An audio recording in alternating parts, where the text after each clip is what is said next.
Changes podcast was recorded by Narmi Films. Go check them out for all your production needs.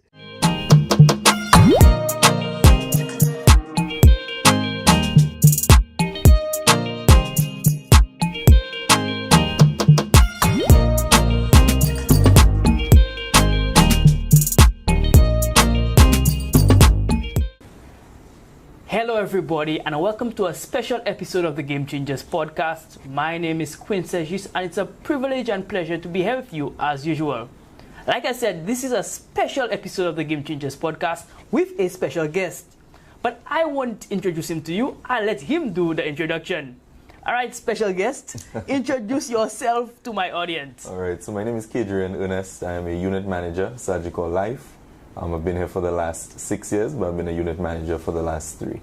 Okay, great. All right, so Kadrian, like I said, this is a special conversation. We've been meaning to do this for a while now, and I was really inspired by some of what I learned about you. But I want to hear a little bit more about your journey. So I think we'll have that conversation, and then we'll delve into some other matters as well. Sure. All right, so let's just speak off the bat. If I would say, who is Kadrian Ernest? I know you kind of mentioned it a little bit a while ago, but in terms of your background, who would you say you are and where do you come from? So, St. Lucian, of course. Not much to speak of background per se. I joined Surgical in 2019. Previously, I was a teacher before that. Right now, I am very interested in art, visual arts. Lots of people know me from my paint and sip. And, well, of course, from insurance, which are the two main things that people tend to know me for. Either one or the other or both. Right. And that's pretty much all there is to know for now. Okay. So what inspired a career in insurance? So I got into insurance quite by accident for the most part, as I think most people tend to do. All right. It was something that I decided to give a shot after someone told me it was a good career choice. And I wanted to try something other than teaching at the time.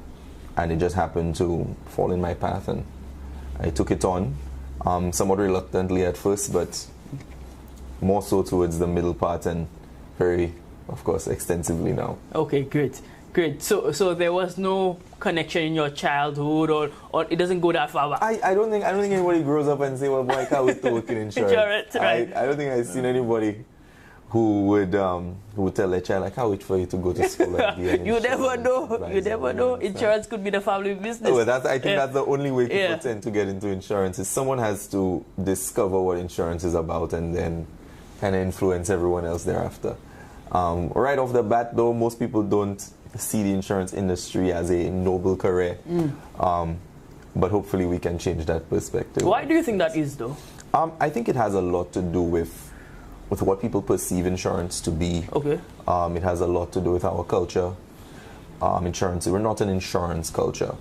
It's not a country where insurance is the biggest field. We tend to focus a lot on careers that are very specific in their nature. Doctors, lawyers, and these are fantastic careers.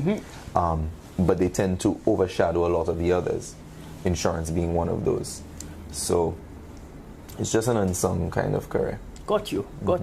All right, so you're a young man coming into the industry fresh out of teaching. I'm sure there were challenges when you just entered. Yeah. What was it like when you just entered? Insurance is a very old profession. And so you have people who have done this 30, 40 years, 50 years. You have different personalities. You have things that were established before you, things that will outlive you. Yeah. And then you also have your own ideas, you have your own feelings, you have your own thought processes you'd like to bring into the industry, but you have to fight against what's there already. Got you. Sometimes you agree with it, sometimes you don't. That can be at odds. For the most part, that's one of the major challenges. Next thing is it's a lot to learn. It's a very deep industry. Like I said, it's very old. And so there's a lot of content in there. That was a major challenge, is that content. Just finding your footing in the industry can be a little difficult at times. but you get accustomed to it pretty quickly. Got you. All right, so I guess understanding the technicals was a bit of a challenge in the beginning. Yes, it's a lot. Yeah. It's a lot of technicals. It's a lot of fine work. It's a lot of reading. It's a lot of studying. It's a lot of educational development you have to do in this industry. It's a constantly changing industry, but it's also one, again, that's very, very old. And so there's a lot of prior knowledge that you have to catch up on, and then you can start learning all of the new things that it offers every day. And again, you deal with people both inside and outside. Right. And so you have to do this while still being the best possible advisor, being the best possible co-worker, being the best possible leader. Got you. So how did you get your foot into the door? What was the position that you got into? So I started off as a Sagicor advisor, and I always tell people I'm still an advisor. Although I hold a management position, I still have clients that I service. I still sell my own policies. I still meet with my clients, and I still advise my clients. It doesn't take away from my management role the same way I believe that my management role doesn't take away from my advisory role. Got you. I'm an advisor and I'm a manager, but I started off as a Sagicor advisor, and that was in 2019. Got you. So for people who don't know, what is the role of an advisor? So advisors are essentially your link between your insurance policies and you.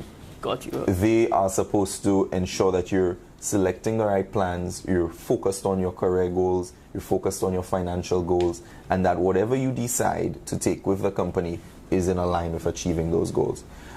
They're also supposed to guide you through the whole process of insurance, because again, it's a lot to know. So they are supposed to pinpoint the things that are relevant to you and allow you the opportunity to put those in place. Got you. So they're pretty much that liaison between you and the company. Absolutely. Okay, so somebody's listening to this and knows nothing about insurance. Why should they get insurance, and why is it important? So a few things I always want to point out to clients. We focus on 4 major things that can happen when we speak of insurance. The first one is that life is short, or life is long. Right. That's your first 2 major setbacks you have. If you live a short life, you find that there will always be unfinished business.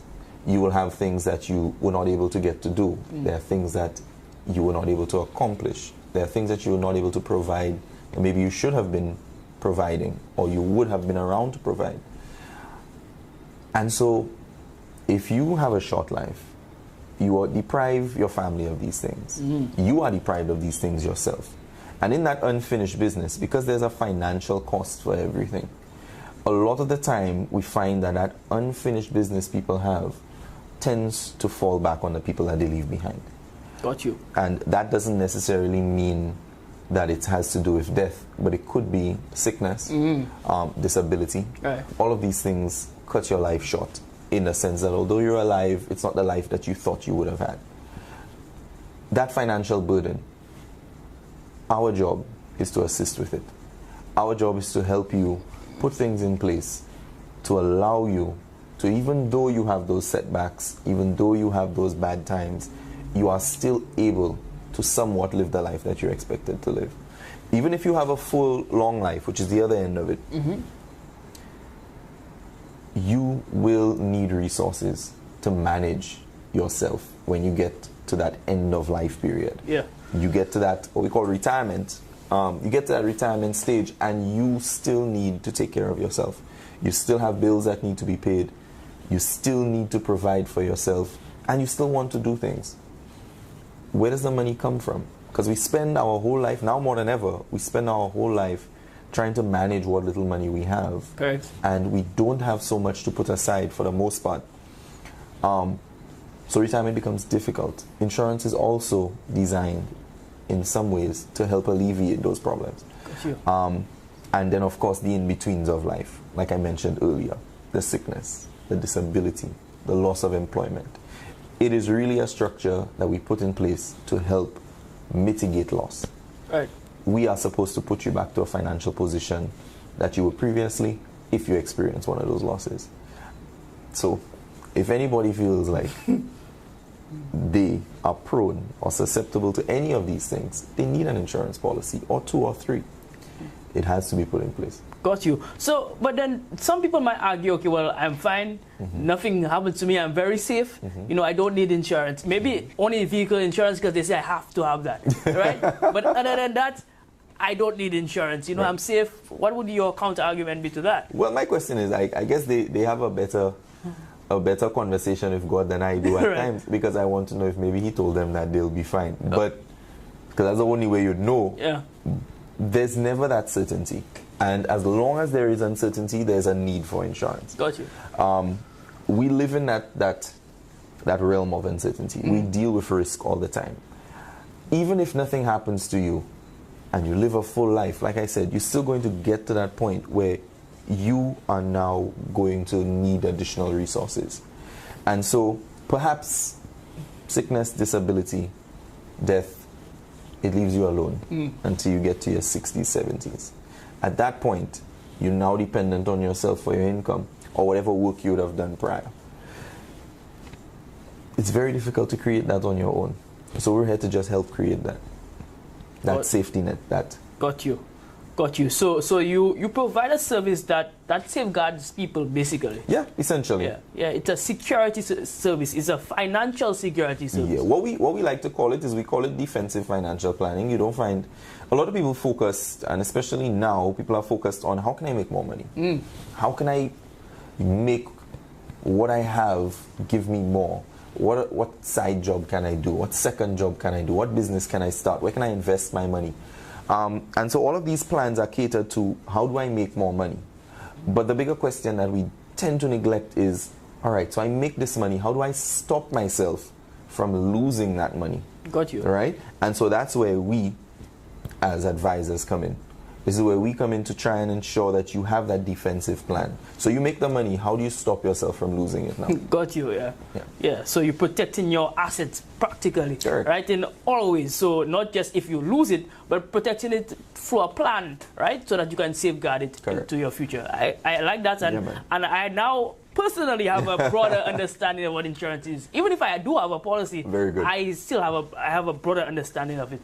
All right, so you've been in this industry for the past 6 years, correct? Yes. I know that during that time, technology has advanced. Even in that short 6-year period, technology has advanced very quickly. We see AI, data analytics, and you know, all these enhancements in financial planning.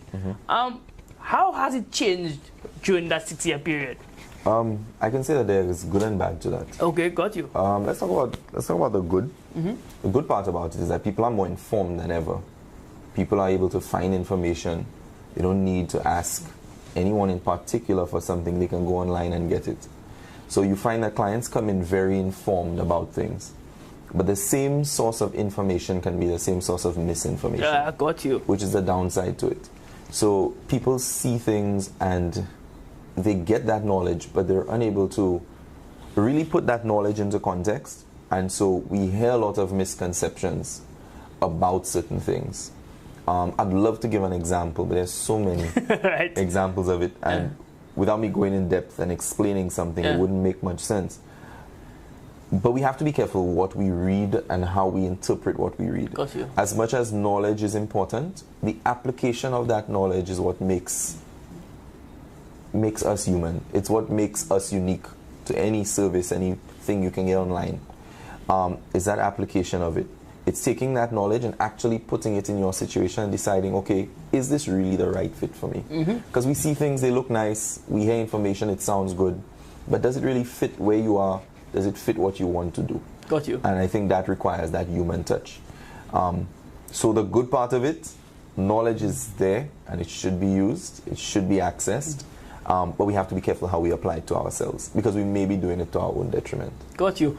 And do you think that financial misinformation is more dangerous than just lies? Yes, I think it is, because you make these decisions based on what you hope is going to give you good returns. And you realize halfway that you are the only one responsible for making that bad judgment call, because you believed what you read and you didn't apply it the way that it should have been applied.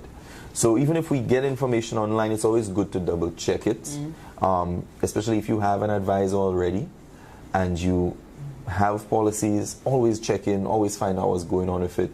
Don't just read up online and say, I thought that's what I had. Or it's always good to check, always good to ask a question. And that's what they're here for, is to help people understand what they have and to guide them along the right track. Got you. All right, so it's important then to get the professional help so the professionals can showcase exactly what. Yeah. And it's still very good to go online and get your knowledge and come, It's good to challenge your professional. Yeah. Challenge them, ask them a question that they would not expect you to be able to ask. Right. Yeah. And again, and that's a good point as well, because I mean, having background information is like studying before coming to class. Right. Exactly. Yeah, that's basically what it is. So it gives a better informed experience and a better conversation between you and your advisor. Correct. So I think that is important as well. So you're able to get more out of it. Right. So do the study, right? But understand that there are professionals who can probably break it down better for you. Correct. That's exactly it. Absolutely. All right. Okay. So in terms of promoting financial literacy amongst clients, right? How do you help clients understand finances better? I know the world of finance can be very complicated. Yes. For somebody who doesn't understand it. Yeah, and it's a very broad industry, finance. Even insurance encompasses a very large area. But what we try to do with our clients is we try to expose them to the side of finance that is more risk related. So we speak of things like ensuring that you have that safety net. We speak of things like ensuring that your money is protected, ensuring your family is protected. In order for you to be able to protect all these things, you first need to understand what's at stake. And that is where we like to start off with our clients. There are presentations we take our clients through when we meet with them that will help them to put their own lives into perspective, understand where the shortcomings may be in their own financial plan, and then we start from there. I always like to tell my clients, we cannot solve all of the problems, but we can still identify what they are. And once you have that knowledge of what the problems are, you're more tuned in to finding solutions on your own, even beyond me, even beyond the company, beyond the insurance policies. Because there are things we can do for ourselves financially that you don't need to go to a company for, you don't need to find anywhere else. And it's in gaining that knowledge, whilst protecting what we can, you become more aware of your own finances and how you spend your money and how you utilize your resources. Got you.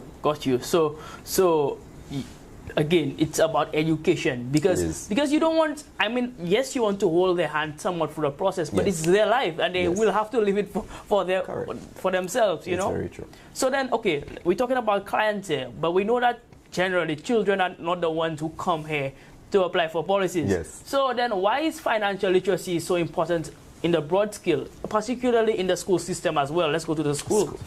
So it's, when you really think about education, everything that all of your habits, all of the things you do start from a very young age. They're things that stay with you throughout your life. Now, we as adults, it's very hard for us to break a habit. Yeah. And children form habits very easily. So as opposed to having us break habits as an adult, just formulate it better as a child, develop good habits, and they stick with you. As long as that is our focal point when it comes to raising children in financial literacy, I think we'll have a lot better workforce, a lot better set of adults ready to take on the financial challenges of the world, and there are a lot of them. And you don't have to start from zero when you enter the workforce, wondering, okay, how do I open a bank account? Simple things like that. How do I fill out certain forms?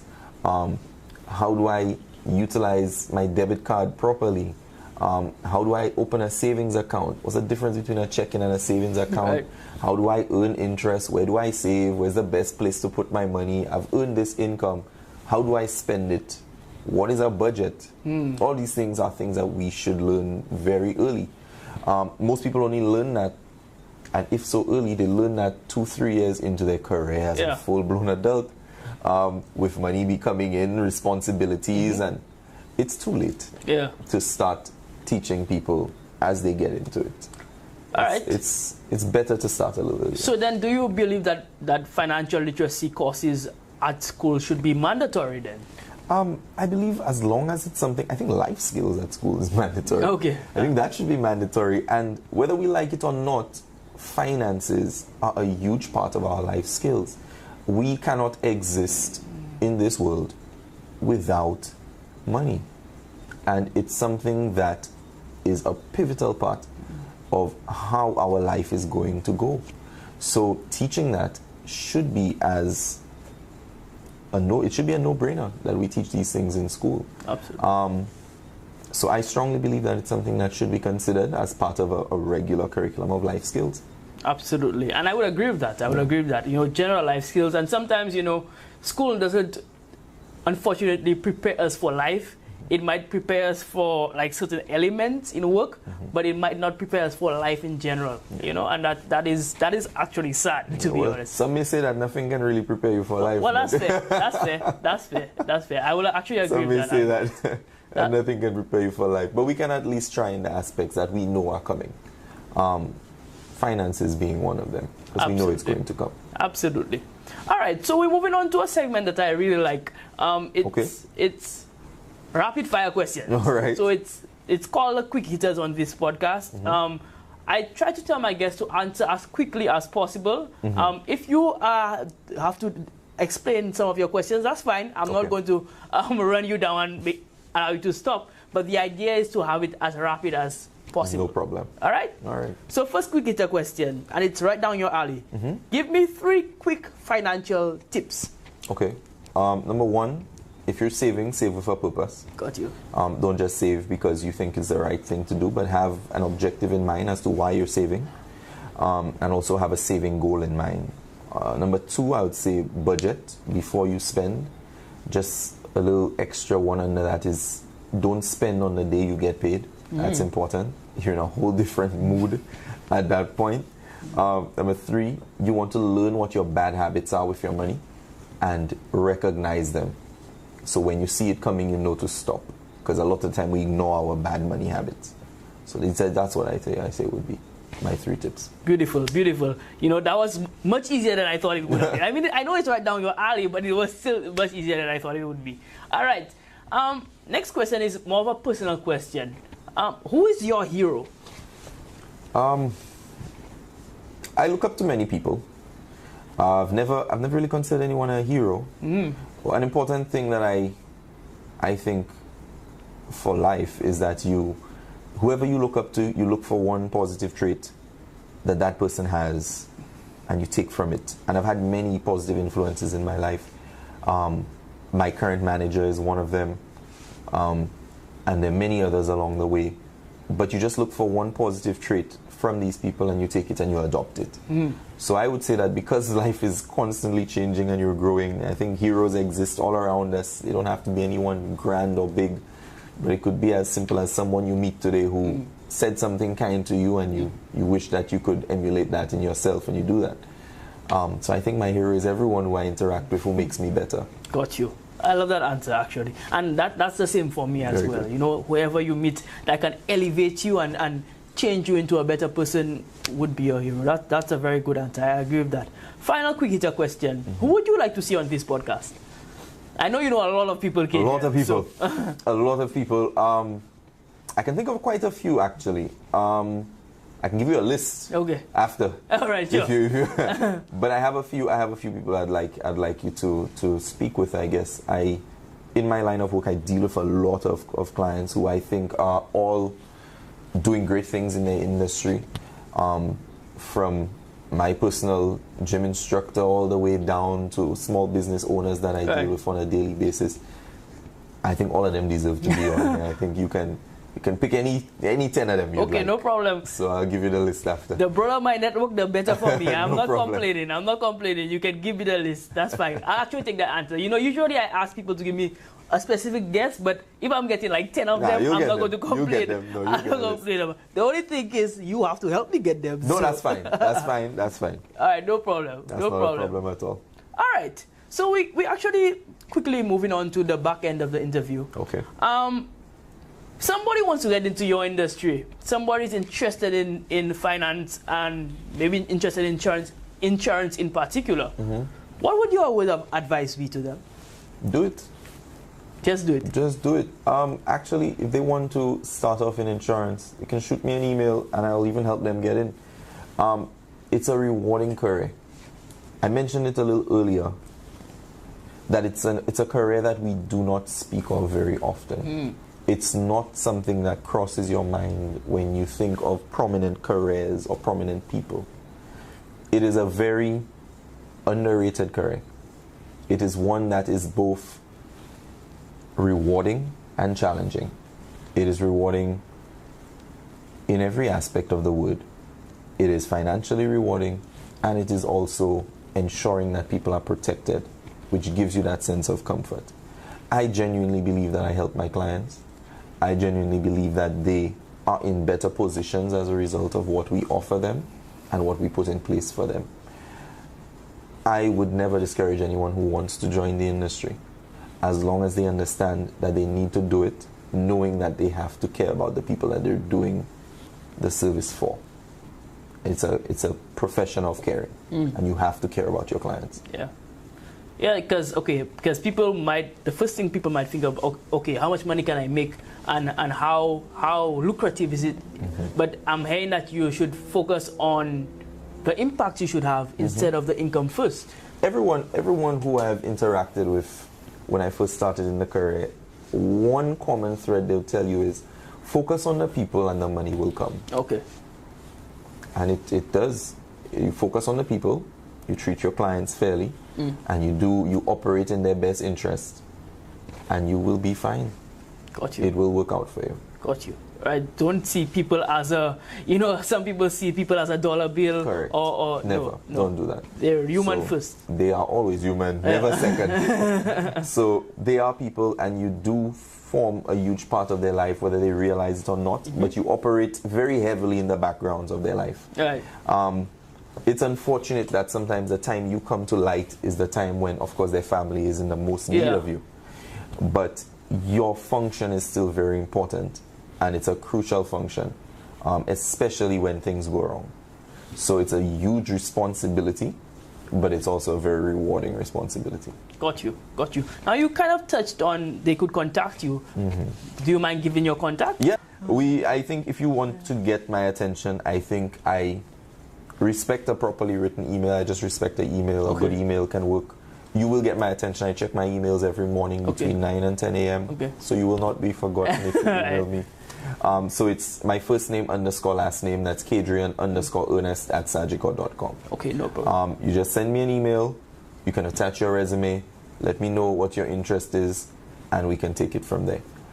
All right, beautiful. Yeah, so I really appreciate that you do have a forum where people can reach out to you. Yes. And I do appreciate that you actually answer emails. That's a big thing. Boy, I try. That is a big thing. That's a big thing because you lose clients if you don't answer. Oh, you're right. I'm guessing that is very, very important to you. Yes, it is. All right. So let's go back to the personal side of things. First of all, in the next 5 to 10 years, where do you see your industry evolving? Insurance has been around for a very long time. Yeah. Very long time. And I don't see it going away. Insurance may change as it has before, but it never goes anywhere. As long as we are alive, as long as there are things that can happen to set us back, insurance will be around. Got you. As long as we have families, as long as we have dreams, as long as we have ambition, as long as we have love, there will always be insurance. Insurance is an industry that is designed to take care of people who need to be taken care of. And as long as that's necessary, we will be here. And I see the industry changing.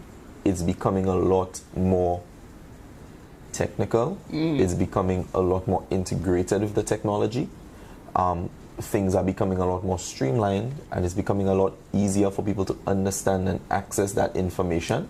So I see that as a very good thing, especially in a developing country like St. Lucia, where it's necessary for us to take advantage of all avenues when it comes to building financial wealth for ourselves, our family, and of course putting that security in place. That's crucial. And as long as we utilize what we have now in the form of insurance or insurance related products, because it's not just about insurance, but anything related to it. Got you. In the next 10 years, not only do I see myself in a good position, but I see whoever take action now in a much better position. Right. Because of course we know these things are dependent upon time.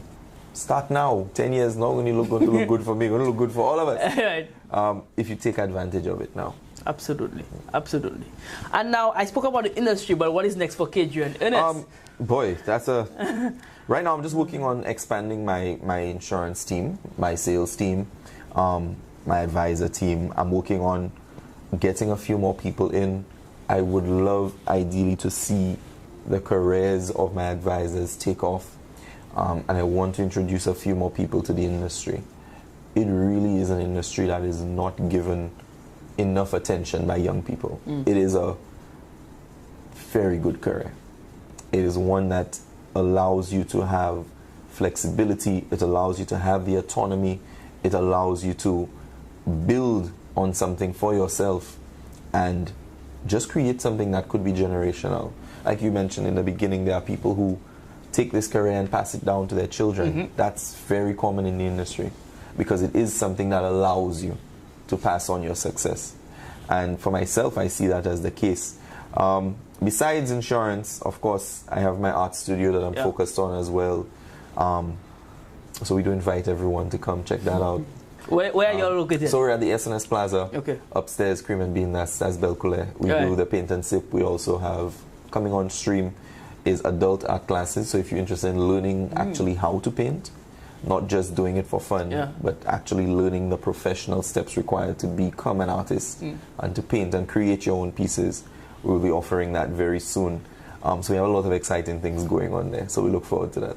I actually want to speak to you about that a little bit. Tell me. Because I see that, you know, one of your careers, I guess, is very, you know, technical and you spend a lot of time at the computer, but I see that you also have a passion for art on the side. Of course. So does it help balance you out? It really does. I don't think there's a case where one is more powerful than the other or more impactful. Okay. I think they both weigh on me very heavily in the sense that they're both important to me, and I try to give them the attention that they both deserve because it is two parts of the same, and it keeps me grounded. Right. Because at the end of a long day, dealing with people, sometimes all you want to do is paint. I mean, it's important to have that outlet. Got you. And it's also something that I very much enjoy. Yeah. Very, very much enjoy. And again, just so people understand what the career is like in insurance, it allows for me to be able to have that human aspect to my life. So I'm not just burdened by a career at a desk. Yeah. I am able to move around. I'm able to meet people. I operate a lot outside on the road. I operate from my studio at times.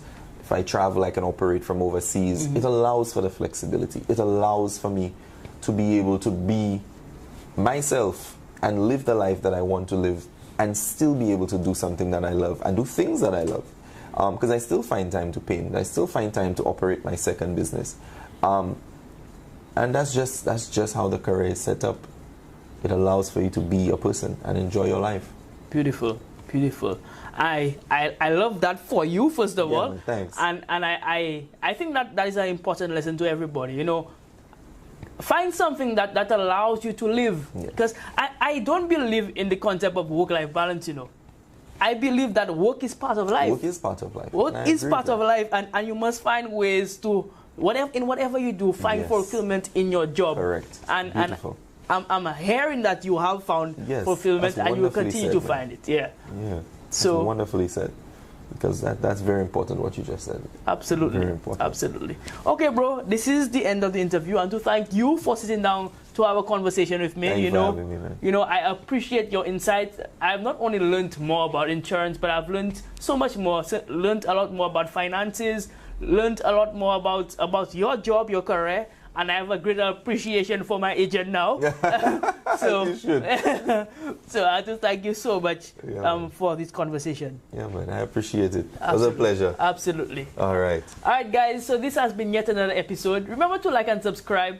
We have so many more amazing guests coming your way. And we have so many more amazing guests that have passed already. So feel free to view the videos. Remember, Game Changers is on YouTube, Spotify, and Apple Podcasts. Wherever you get your podcast, you can get Game Changers. Anyhow, as usual, stay hungry, and I'll see you next time. Bye-bye.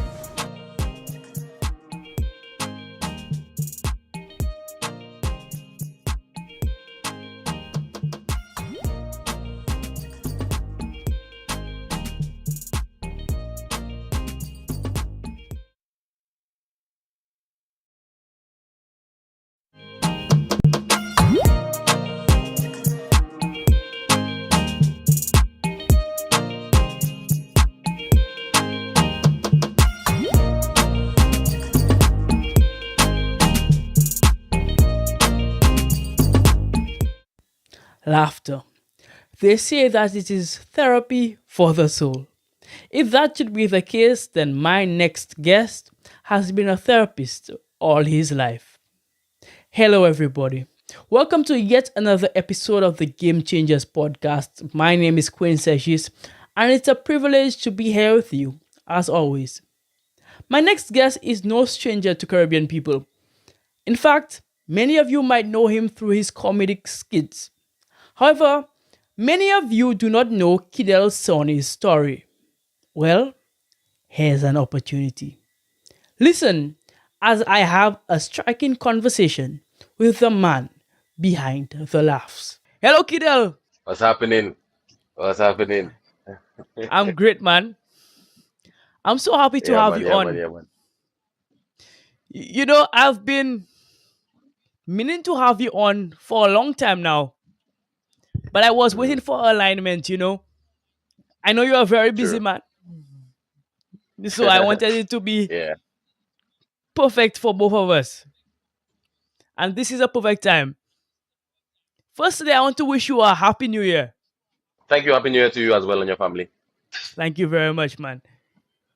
Now, the reason why I wanted you on in particular is because many people around the Caribbean know you as an entertainer, but many people don't know your story. I have some of the background from your story because I know you since we were in primary school together. But Yeah. I still want to A know long time some ago. details. I want to know some more. All right. So I guess that's a perfect way to start. Tell the people who don't know you a little bit about yourself. Okay, so my name is Kidel Sonny. I am an entertainer. All right. Some of the things that I could do. I'm a cinematographer, a director. I'm a musician. I play the keyboard, piano, saxophone. I am a comedian, an actor, radio personality, television host, master of ceremonies, and more. You understand? But I have been into entertainment from as far as I can remember. I started playing keyboard or piano when I was 3 years old, as a matter of fact. I think the little spark was ignited in church. When you Seventh Adventist or when you were raised to Seventh Adventist, I don't know, you would see the people playing the keyboard, and I don't know. For me, it's just when I went to church, that's just what I gravitated to. So from there, I would get my mother bought me a little keyboard, like a toy, and we would worship every Friday evening. And while she's singing, I just hitting that, Right. making noise. But eventually, you start to make more sense. So when she sing, or we see the glimpse of the golden morning, oh, so it's from C to F and F to G. It starts to make more sense to you. Right. And I mean, I feel like as a child, you have more time because there's not really much. You don't really have much going For on for you. sure. So I became very committed to it, and that is where the musical side of me was born. So Beautiful. there's that. Yeah. If we have to go into everything else, it will be here for a while. Right, right. And we have some Yeah. specific things that I want to tackle. So we'll get into Mm. it eventually. Yeah. I heard you speak Okay. about your mom. Now I know Hmm. that she was an amazing part of your development. In fact, I know both of your parents were essential in your development. Break that down for me. Yeah, man. Firstly, since you started with your mother, speak about your mom Hmm. and then speak about your dad as well. Okay, so my mother and my father were on different ends of the spectrum as it relates to upbringing, personality, and that kind of stuff. My mom was a disciplinarian. My mom was actually the Adventist, not my father. Okay. So a lot of the values that were instilled in me. I mean, through the ways of my mother. So my mother's the kind of person that is very, big on education. She's very big on respect, very big on discipline. You understand? And those things were the things that she, used to drill me for. As a matter of when I was younger, I kind of felt like my mother was a little bit too much. I'll be completely honest with you. When I was born in Marigo, and when my friends and them would be going to Donna dance and going by the beach and them kind of thing, so I had to be home reading. My friends would come to school and talk about, them watching cartoons, but I know I was only allowed 1 hour of Cartoon Network a week. Understand what I'm saying? Not a day, A week. 1 hour of Cartoon Network a week. So I had to choose that hour. Obviously, can't be on a Saturday because Saturday is the Sabbath. Mhm. So it would have to be on a Sunday. And, I have to choose that 1 hour. But other than that, I'd be watching Discovery Kids. I think that was a little bit more educational. Right. My father, on the other hand, he's a disciplinarian too, but he was a little bit more lax with it. You Okay. understand? Allowing me to be a boy, allowing me to explore, allowing me to go around, go by the beach. As a matter of fact, I learned to swim after my mother died Wow. because my mother would not allow me to go by the beach with the fellas. But my father, who is a boat captain, would send me by the beach with the fellas, give me a life jacket, and allow me to explore. You understand? So I feel like, in terms of my upbringing and my development, me being well balanced is because I had two parents that were on, very far ends of the spectrum.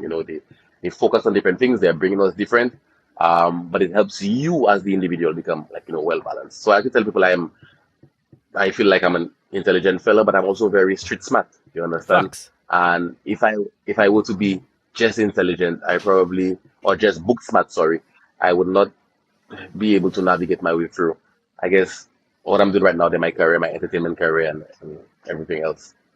For Understand? sure. I'm seeing the importance of, like you said, balance. Both Hmm. sides were needed for you. Both of Hmm. them were essential in you becoming who you are. Hmm. For sure. I be, I believe that. Let me tell you, Quinn, something that has been very fascinating to me over the last 3 years. Actually, I feel that's what I started to pay attention to it. Was, you get older and then you have friends and the friends have children, Hmm. and you get to see those children grow.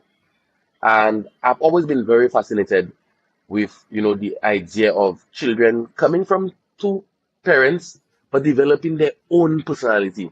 For sure. So you could see little traits of the daddy in you. Look at that, you behaving like your father. Little traits of mommy in you. But then there's something that you're doing that both daddy and mommy wondering, where did you get that from? Because you didn't get that Right. from me. You understand? And I feel like that's the balance. That's what pays it forward. And that child will grow up, become an adult, meet a partner, and the same thing will happen. So they'll pass on some of the traits that they got from daddy and from mommy, some of the traits from themselves, but the offspring will have, their own personality. And I feel like that's what creates the balance. If you lean into heavily to you trying to duplicate, trying to be exact replica of your mom, exact replica of your father and your mother exist already. That's how the earth needs. Earth Right. needs, you know, Earth needs you, basically, your individuality. So I'm very big on balance. I'm big on, like, having that clear direction in okay, how is it that you're going to raise your child? You want to do this, you want to do that, you want the child to do this, but you also want the child to have their own personality, and you want that child to, bring out the individuality. That's what we need in the world. For sure. So with Absolutely. people like my mom, I felt like my mom was very disciplinarian. Like she's like very, you have to read your books, you have to preach in church or whatever it is. I guess maybe there wasn't enough room for the individuality to show.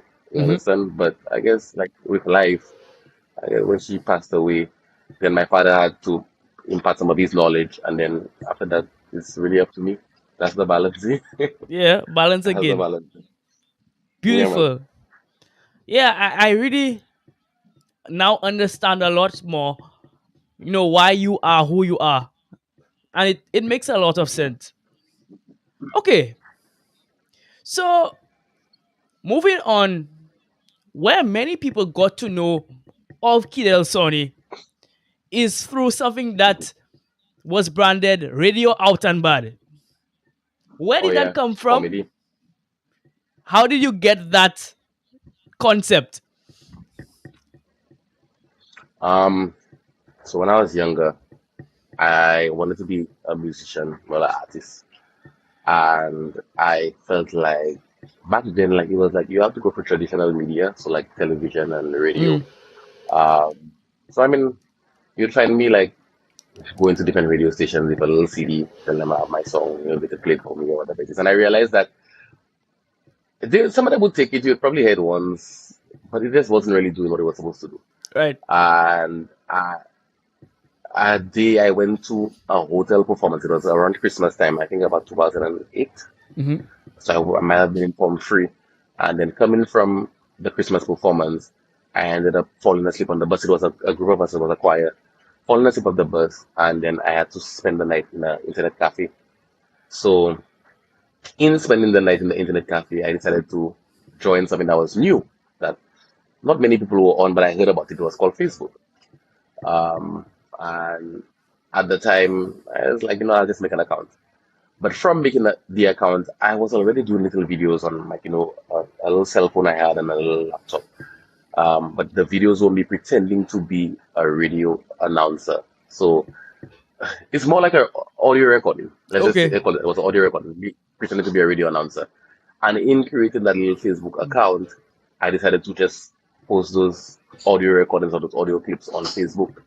And because it was us pretending to be radio announcers, it was radio out and bad because it was like a parody of a radio program. Right.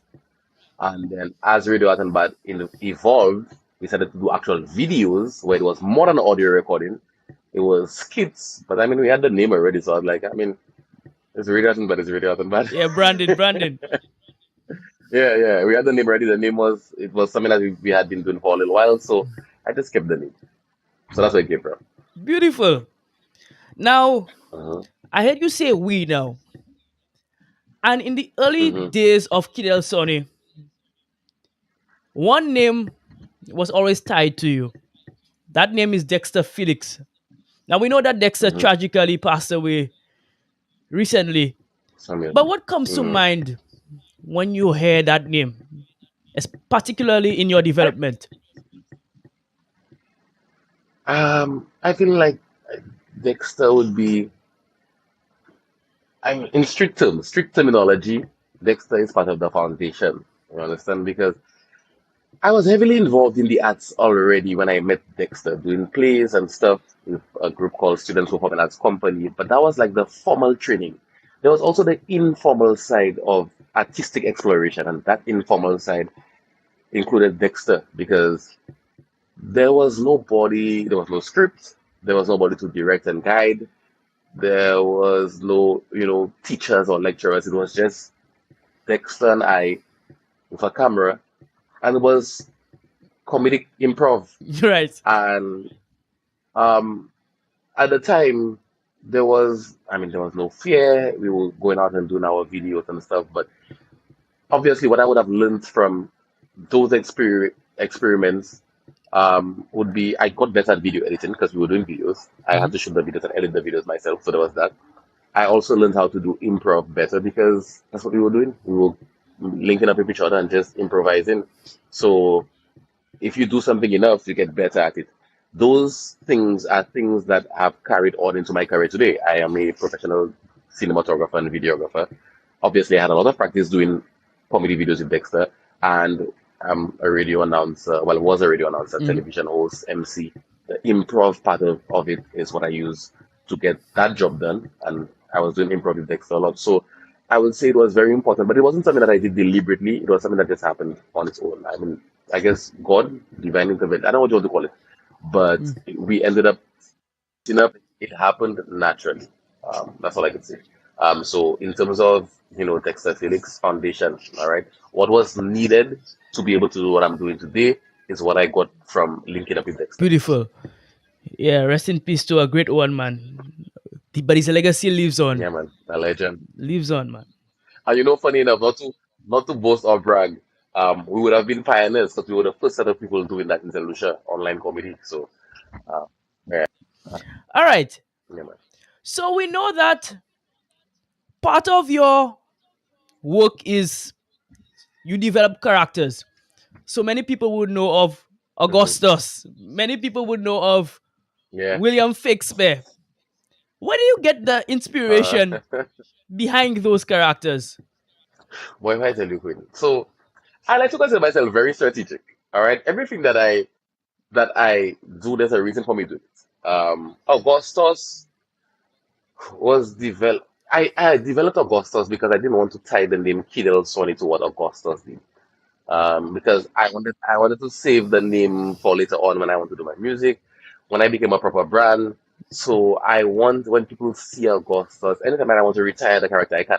You understand? And I didn't want my name to be tied to it. So that's how I developed Augustus. Of course, Dexter had Dry Bones. Right. That was his character. And I mean, when I got a little bit older, I retired the character. We haven't seen Augustus in a long time. A long time. But he did not affect who Kid Sonny is. You Okay. understand? So, another benefit of having Augustus is that if I go someplace, let's say I head down to people and somebody say Augustus, I know you've been following me for a while. Right. Because Augustus has been around for a while, you understand?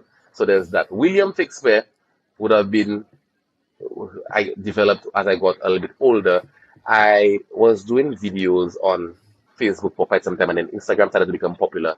And I didn't really have an Instagram presence. You understand? So what I did was I wanted to find an easy way to grow my Instagram following without having to put all the effort that Radio Attenbad used to take. So Radio Attenbad was produce the videos. You have to go, you have to shoot, you have to edit. If I do a parody, I have to record the parody, mix and master the parody, set up the lights. That's a lot of work. William Shakespeare allowed me to do a vlogging style. So I developed William Shakespeare when I did Kuduro Poetry, which was called Denry Segment Poetry, Right. where I could just take my phone and just recite a poem. That takes no time. No time. Probably take 2 takes of that and I could post that. So it allowed me to build my Instagram presence a lot faster than it allowed me to build my Facebook presence. And at the time, I was older, I was a lot more busy. I didn't have the time to go on. I can't just go and just do improv every day. I'm older now, you understand? So that's where William Shakespeare came from. Beautiful. So I see that you didn't just sit down there and say, okay, we just put in this character. You created a character for a purpose. Would you say each Yeah. of these characters serve their purpose? Yes. Augustus was, I guess, what made me known, like you said, Right. in terms of Radio Attenbad. And I also didn't want to be, boy, so many layers. I did not want the name Kid Sonny to be attached to just comedy, and Right. to be attached to entertainment. So Augustus was just attached to comedy, so he did what he had to do. When you think of Augustus, okay, Radio Attenbad is comedy. Yeah. That's what he had to do. William Shakespeare, of course, helped me go, because at the time when I formed William Shakespeare, I was at 2,000 followers. Currently, I'm at 36 point something. So William Wow. Shakespeare allowed me to have that excuse to not have to put too much production effort into the videos. So of course he achieved his. I mean, if you look at the numbers, don't lie. If you look at what happened as a result of him and what happened as a result of Augustus, clearly they were working or are working, because I have not retired William Shakespeare yet. I think William Shakespeare is still very much alive. Also, William Shakespeare even evolved because me being a musician, I used to want to find ways to infuse my music in the comedy. And of course, William Shakespeare had the William Shakespeare Choir. Right. And it allowed me to let people know that, hey, I can produce music, I can do harmonies, because every voice that you hear in the William Shakespeare Choir is my voice, even the very high pitched one. And it's me producing the songs from scratch. So it Right. allows me to put out that musical ability as well while still keeping true to the comedy. You understand? So yeah, I think they achieved their purpose. Beautiful.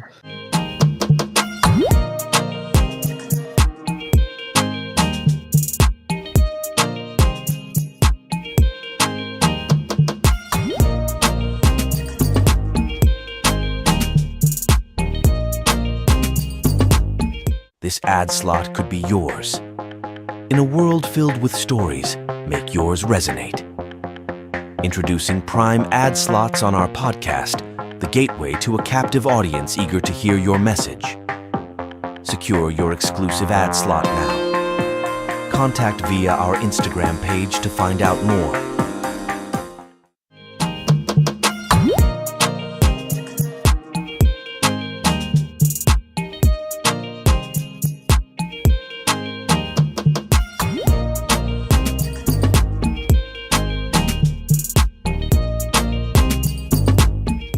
All right. I want to ask you a question about perception, particularly in the early days.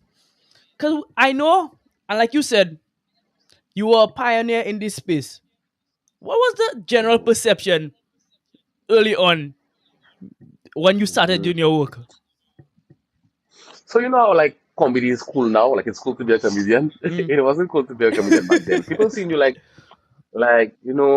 Maji them and doing, or they'll say you stupid, which is a clown or whatever. And to be quite honest with you, I'll be honest with you, Queen, I don't even blame them.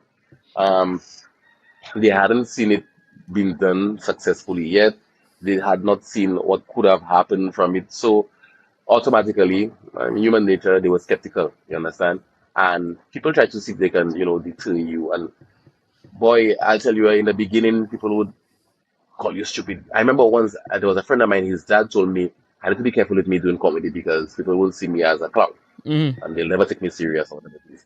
And in a way, at the time I was very upset that he said that, but looking back, I'm very happy that he said that because it made me very intentional. So at that moment there, you've made me aware of, I guess, what your perspective is, and I feel like it's my duty to prove you wrong because I didn't like the idea that he felt that people would have seen me as a clown and there was nothing I could do about it. So I was very deliberate in what I was doing. Again, having Augustus and separating Augustus from Kidel Sonny and that kind of stuff. And also there was the balance in the content that I was putting out. I didn't want to just put out just comedy. Obviously, there's the side of me that would do things called, I was doing real talk, I was doing note to self. I would put out covers where I was playing and there was nothing funny about it.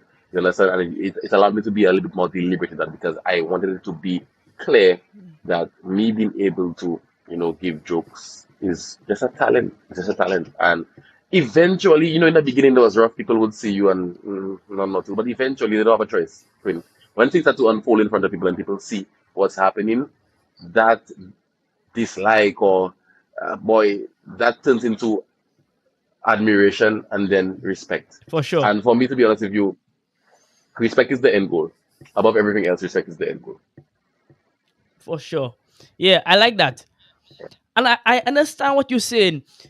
Sometimes, how they say, like, a prophet is not appreciated in their own land?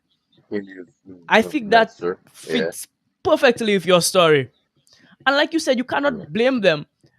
Because us as visionaries, people cannot really tell what our end goal is or what we are seeing. They can't see that far. Yeah, they Yeah. cannot see that far. And I'm happy that you have come to the point where you say that you don't blame them. If I said that there were moments that I wasn't worried or moments where I didn't doubt myself a little bit, I'd be lying. 'Cause I don't want it to seem like I was always so headstrong and so focused that nothing could deter me. That's not true. That's not the case. There were times where I was like boy, because I had a hard time accepting people calling me stupid when they be like, "Are you so stupid, Gasa?" People would see you and call you stupid, and I'm like, yo, I just spent how many hours in Cubase mixing and mastering, using EQ, using compression, things that you would never be able to do in your life, and you're calling me Right. stupid. But then, all those things are part of your development. Eventually you learn, one, don't take it serious because they probably don't even mean it that way. And two, even if they mean it that way, it does not matter. It does not matter. At the end of the day, you're achieving something, or you're doing things that people, because people will not even be able to start to do sometimes. Some people will not even be able to start to do, and for that, you need to give yourself some credit. We just be too hard on ourselves. We Yeah, just be way too hard on ourselves. But facts yeah, yeah. for sure. So Okay, mhm. so we have developed characters. You produce Augustus, and an opportunity came to represent Saint Lucia at Carifesta Mhm. in Suriname.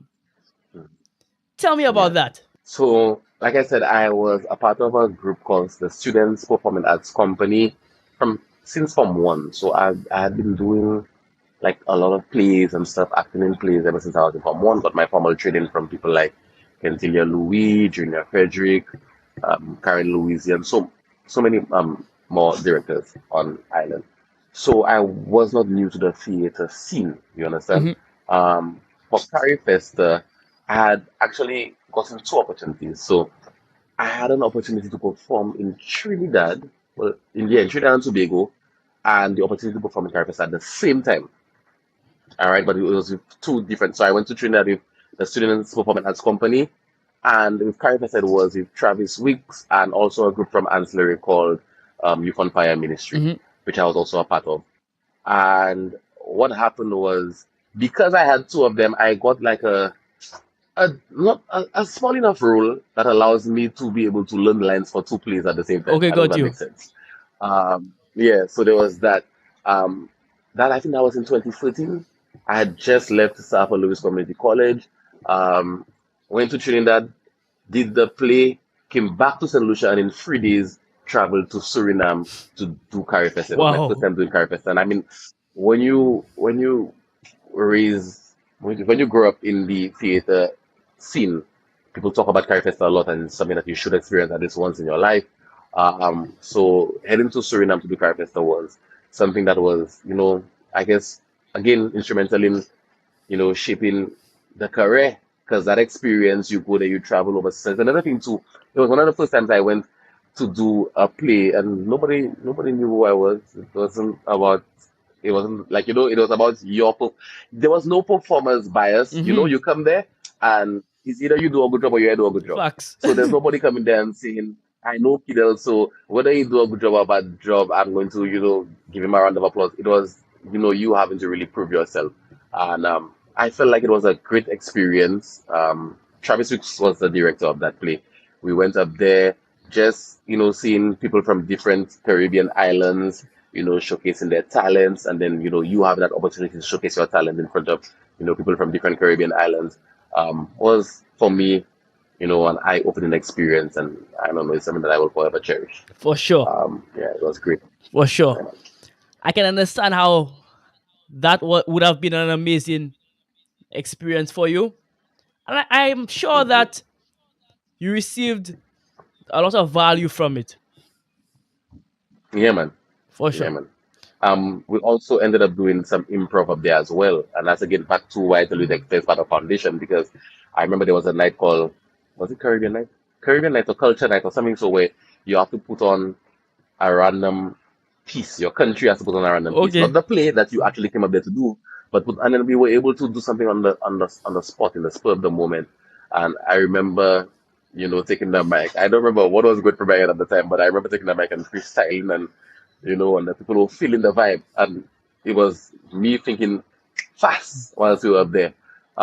Just, we on stage already, and I was like, you know what, guys, we didn't have too much time to prepare, but we're going to make sure that when we go out there, we put our best foot forward. And yeah, so that's part of, the improv being very, very helpful, very beneficial For in sure. a moment like Again, big up Dexter. that. All right, Kidel. So we're moving to Mhm, my personal favorite segment of a Game Changers podcast.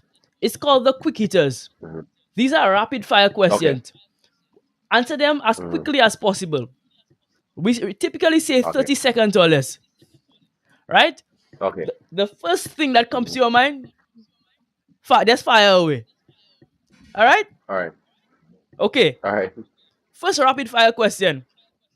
What is the worst piece of advice you've ever received? The worst piece of advice I've ever received. would be careful doing comedy because people will see you as a clown. That makes sense. Yeah, Flip side, yeah. what is the best piece of advice you've ever received? Best piece of advice I've ever received was once I was in a video in Castries with Dexter, and some girls were saying, "Just you're studying them stupid fellas," and Dexter tell me, "Why you worried about them people? We didn't come here for that. You know what we're here for." So Dexter telling me we didn't come here for people. We know what we're here for is the best piece of advice I've ever received. So it allowed me to, drown out the noise, drown out the naysayers. Beautiful. Finally, final quick hitter question. Mhm. And you have to help me with this question. Who would you like to Okay. see on Game Changers? I know you know a lot of people, so Um, there's a guy named Akim Albertini. He owns a company called the Mobile Tech. okay. Yeah, So if you that's who I'd like to send if him you have to. the link, send me the link, and we'll make it All happen right, no problem. for sure. I'll check it. Yeah, he probably has a very inspiring story. I can imagine. I can imagine. Yeah, man. That's the perfect All right. type of guest for us. Exactly. Yeah, man. All right. So we're moving on to the back end of the interview. I know that you had a stint on radio, like actual radio, and Not really out not bad. radio outside the bad. Yeah. Right? What lessons did you learn through your time on radio? Because I used to follow you like regularly. Especially certain segments where you would give advice. Because I was a budding creative, and Yeah, I you were get you. somebody who was young enough to be relatable to me, but however had that experience in that space. So I'm sure that I get you. experience taught you something. So what did you learn during your time on radio? Well, during my time at the radio, well, I learned a lot of things during my time at the radio. I mean, okay, let me break it down. I have to break down the question in parts. It also allowed me to, I guess, be a better master of ceremonies because you're speaking every day. You get to learn how to pace yourself, how to use your words, how to be relatable to I guess a wide group of people. Because you like there's the informal speech, there's the formal speech, there's that. I also learned how to grow myself professionally. Mm-hmm. You understand? I always say like radio is not a place that you don't just put anybody on the radio and then they become successful and they become known. I feel like radio is a place that you as the individual, you as the radio announcer, you make or break yourself. For sure. Because I was part of a radio company that started off with me. It didn't exist before me, you understand? And in a market that was extremely saturated, there are so many radio stations there already.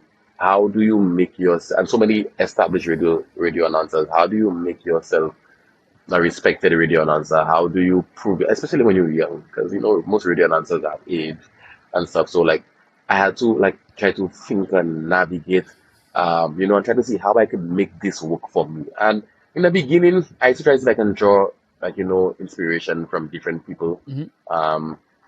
Two people that actually inspired me to become a radio announcer would have been Barack Obama and Trevor Noah. As a matter of fact, three: Barack Obama, Trevor Noah, and a fellow YouTuber named Casey Neistat. And no, they were not on the radio, but I just like the way that they were able to, strike that balance between jokes, information, how they were able to present themselves, present their thoughts. So I wanted the opportunity to do that. And so radio allowed me to be able to do that. It also allowed me to be a little bit more mature, you understand? Because I feel like being on the radio every day, speaking to people every day, forces you to have to find things to talk about. I'm somebody naturally, bro. I normally watch a lot of documentaries, info, like those little info videos. I subscribe to channels like Fox, Vice, them kind of channels. And because I would naturally look at those videos and have to try and see if I can relay that information to the general public. It taught me how to take information like that and regurgitate it in a way that people can understand. So I'm not saying it exactly how Vox said it. I want to say it in a way that the man by the street can understand, and he also finds it entertaining. You understand? I'm not forcing it down his throat. I want to do it in a way that but it helps you to, like, as an individual, again, to become well-rounded, more balanced. When I was younger, I used to feel like comedy was about the laugh first and the information second. Through being on radio, that changed my perspective. I feel like comedy is about the information first and the laugh second. I feel like every time that you're doing comedy, you should be able to meet some sort of an objective, some sort of goal, and whilst doing that, get people to do a little haha. You understand? So I was able to refine that skill whilst being on the radio. There's so many things that I learned, and I also learned to whilst being on radio, because I was on the radio for 4 hours, Queen, 4 hours a day. And in the beginning, it was 4 hours a day that's nothing. That's the best job ever. But as I got older and started to walk more into my purpose, 4 hours of my day, giving 4 hours of my day to somebody else, became insane to me. Every year I felt like I was, what, you're giving somebody 4 hours of your day? I always saw myself as somebody with, I have a lot of value. There's a lot of things that I can do, and I feel like every hour of my time that I can take back, I want it back. So that's another thing that really taught me. It taught me to value my time, and it also taught me to be able to use my time, talents, and gifts for me. For sure. For sure. That's a mouthful there. I probably tell you so many things. No. That, yo. We like mouthfuls here, man. Yeah. That was a lot of insight. Yeah. Beautiful, man. Yeah, I really like that, that experience was multifaceted for you. And I like that it encouraged you to truly become an entrepreneur. You always were one, technically. Yes. But yes. But it truly showed you of your value, and it truly showed you that, hey, I can do this for myself full time and work in this purpose.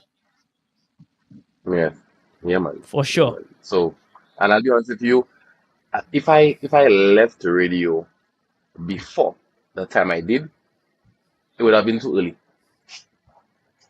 So, and don't get me wrong, I've been wanting to leave radio. If I'm to be honest with you, like, it's been years I've been wanting to leave radio. I've tried. I think I tried to leave twice. You understand? It just didn't play out that way, and I'm grateful it didn't play out that way. Because when I left, it was the right time to leave. For sure. Everything in its time. Yeah. All right, so we're going on to the end of the interview. Somebody's watching this and wants to get in contact with Kidel Sonny.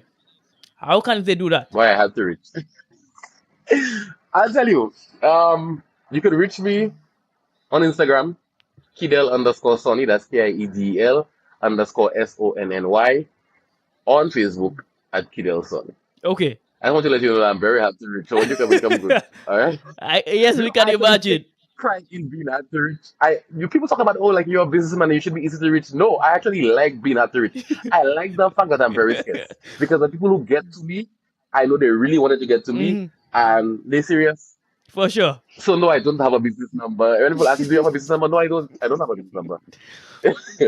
I don't have a business avenue for you. No, message me on Instagram, message me on Facebook. Yeah. Guys, so you see why it was so hard to get him there? I have some, just before we end the interview, I have a couple of friends of mine who are business people as well, and they get very upset when I say, no, I don't have no business card. And how can you not have a business card in this? Because I'm deliberate. I know what works for me. Right. People find me every day. Every day people find me, and I work every day. How they finding me? Right. Because they want me. They want me. And if they want me enough, they'll find me. For sure. It's been that way from day one. Make it good. Make it good. Yeah. That doesn't mean that game changers have to do that. I mean, your approach might be different, but for Kidel Sonny, it works. I'm hard to find. Right, But when you right. find me, the people that's supposed to find me, they know how to find me. Yeah, that's a note to self there. Note to self. No two sides. Yes. Yeah, man. All right, Kidel. Final question. What is next for Kidel Sony? I know that's a loaded one. No, actually, Quinn, that's that's the easiest question to answer. Wow. Okay.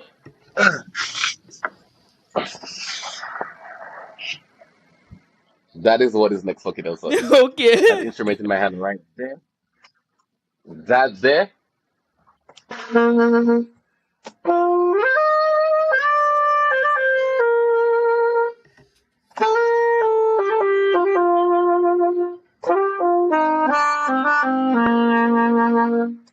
That there. That's the level of my life right now. There. I realize. My entire focus is on this instrument. So what's next for Kiddo Sony is the saxophone. For sure. No words necessary. That's really what. You know, the music spoke No for words itself. necessary, bro. Yeah, I just give you a little random skill there. Yeah, man, for sure. When I was leaving, so I used to play saxophone when I was in Form 1, Form 2. I stopped for a very long time. And then when I was leaving the radio, I was like, yo, if I'm leaving the radio, I need to find something. I have to find something Right. to immerse myself in. And I bought a sax again. A lot of friends of mine told me, like, it's very difficult to learn. You probably will not be able to learn it, blah, blah, blah, blah, blah. But I know myself well enough. I've also learned how to learn. So when you learn how to learn, things become a lot easier. And I mean, it's been a year now since I've been playing again. I have to teach myself from scratch all over. And bro, in the beginning it was difficult, but with a lot of prayers, I just pray a lot when I want to learn things. With a lot of prayers, it's worked out. So that's why I'm focused. That's what I'm doing. That's what I plan on doing every single day for, I guess, the foreseeable future. For sure. I love that for you, man. Kidel, Yeah, bro. I want to thank you so much for taking time out of your busy schedule to have this interview. Yeah, man. Thanks for having me. For sure. And I like what you're doing. I'm very proud of you. Keep on doing what you're doing because it's needed, it's necessary. You understand? And just like Radio Art and Bad, in the beginning you used to get just pretty likes. And then it grew. I see Game Changers doing the same thing. Thank you very much, You man. understand? So keep on doing what you're doing. It will work as long as you don't stop. It has no choice but to. For sure. I want to thank you so much for that. That means a lot to me. Okay, guys. This has been yet another episode of the Game Changers podcast. We recently reached over 1,000 subscribers on YouTube. And to thank you for that. That's right. Remember to like and share this video. Those of you who have not subscribed yet, join the community. We have amazing guests just like Kidel who share their story. And we have a lot more content coming up in 2024. Thank you for staying on with us. And as usual, stay hungry. And I'll see you next time.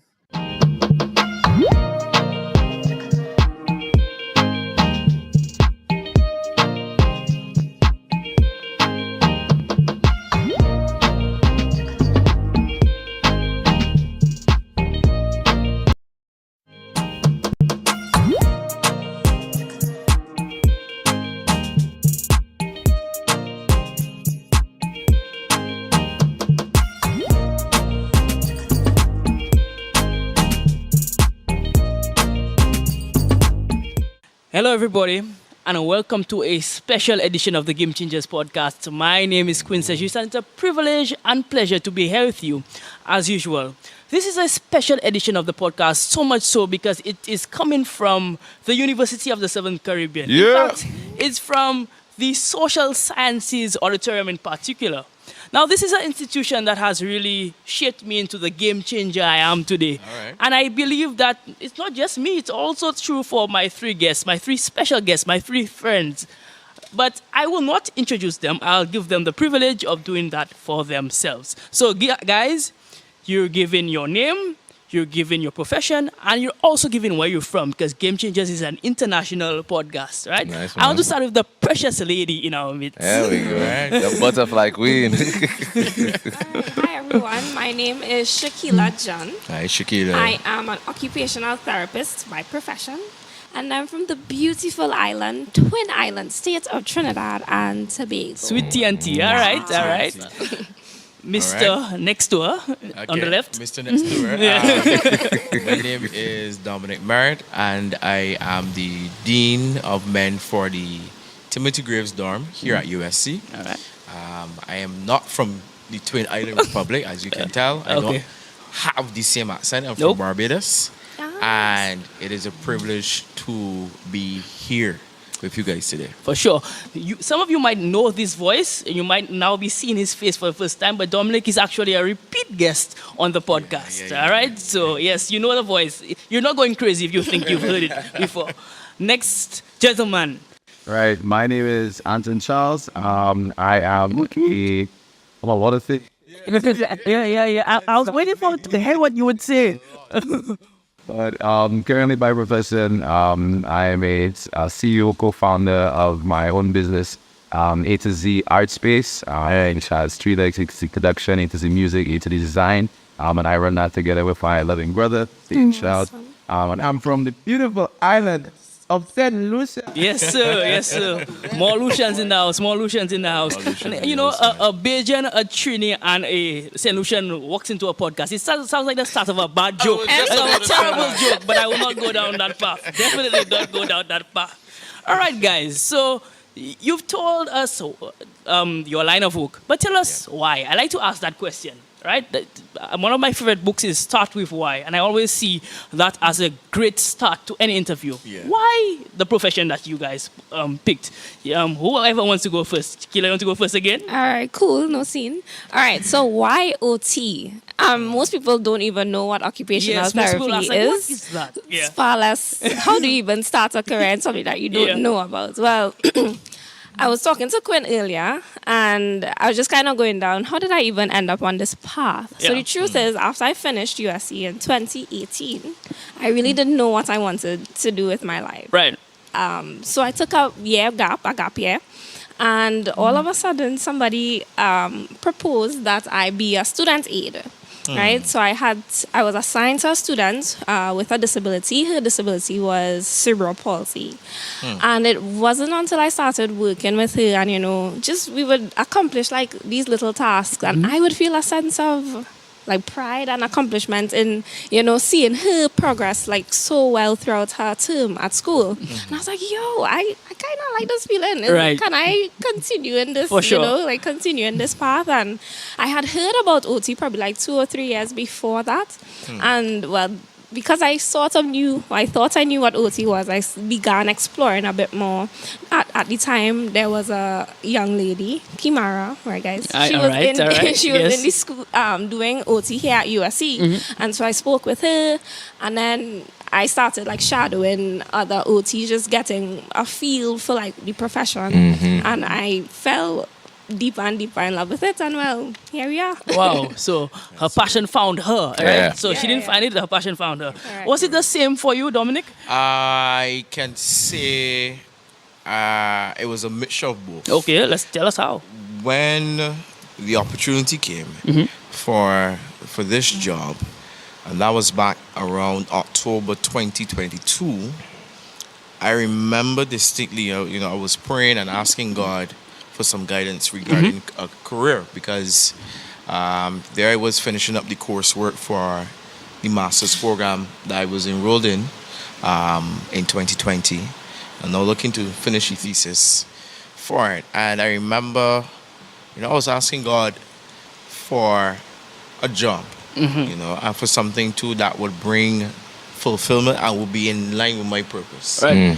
I always felt calling towards working with young people in particular. So, and that is why the program in psychology, masters that I've chosen, looks at community-based work. And I remember the job opportunity came up, the vacancy came up, and it felt right. And I think everybody on this panel can relate with when opportunity and passion kind of coincide. Right, perfect. And Yeah. it felt like, okay, this is that moment. And I so much so I prayed and I started to write down a plan already, a strategic plan of what I would do should I get the job. And here we are today. Beautiful. It kind of baffles me every time that I listen to Dominic and he says that he's the dean of the men's dorm. It baffles me. It's like I was on dorm with this guy. Yeah. Right? He was a room opposite from me, and now he's the dean of the dorm that I used to be on. It blows my mind all the I time. feel It means you, I'm man. getting old. Not Dominic's not getting old. I am getting old. Right? It means I'm getting old. Anton, tell us about your story too, your profession. For me, with the He's things. secretly Mozart. Yes, not secretly. It's not a secret. Oh gosh. Well, for the music aspect of things, music has just always been a part of our family. Yes. So we grew up around music, man. My dad is a musician. My mom is a singer. My uncles, aunts, cousins, everybody is involved in music. Our church family is all into music, man. A lot of singers and musicians coming out from that church. So music was never really an option. It was just what you know. It's just what you knew, man. When I started to, dive into my passion for video editing, though, had to do with a sense of I really wanted to become like the cartoon characters that I saw on TV, right? And I really was a cartoon back then. But yeah, I really wanted to have all those powers and stuff like that. And then I think I was at an age by which I came to the realization that was just not possible. And that was disappointing to know. But then the power of YouTube brought me to a YouTube channel, and I saw these guys who had these videos, and they were like firebending and doing like Kamehameha waves and stuff, and I was like, yes, I could take this option, man. Might not have it in real life, but we'll fake it till we make it, man. So I started my journey of video editing through my desire to want to, be like the characters I saw on TV, whether it be spy movies. It started with spy movies, karate, experts and all that type of vibe, superheroes. And it just took me on a journey of, just exploring new techniques and skills within the video editing world that I would have never thought would have resulted in, this newfound, love for film and video production that has become, just one leg of my career and my profession today, man. So yeah, and graphics designs came at a later point in life, and it's just interesting the way everything just kind of lined up, right? You started with your music at home, and you just build that love based on your environment, and then of course TV gave you that passion to want to be involved in theatrics and cinematography and all that stuff, and then graphic design came at a point in time by which you just didn't really know what to expect, and then an opportunity came for me while I was doing my first degree at USC, and I was back home in St. Lucia, and they were like, hey, we have a training program. My auntie was a part of the program, and she was like, you and your brother should join. So we did it, and we ended up getting our CVQ, our certification in graphic design, and now those three areas have become the three legs of our our business today: production, music, and design. It's an awesome journey.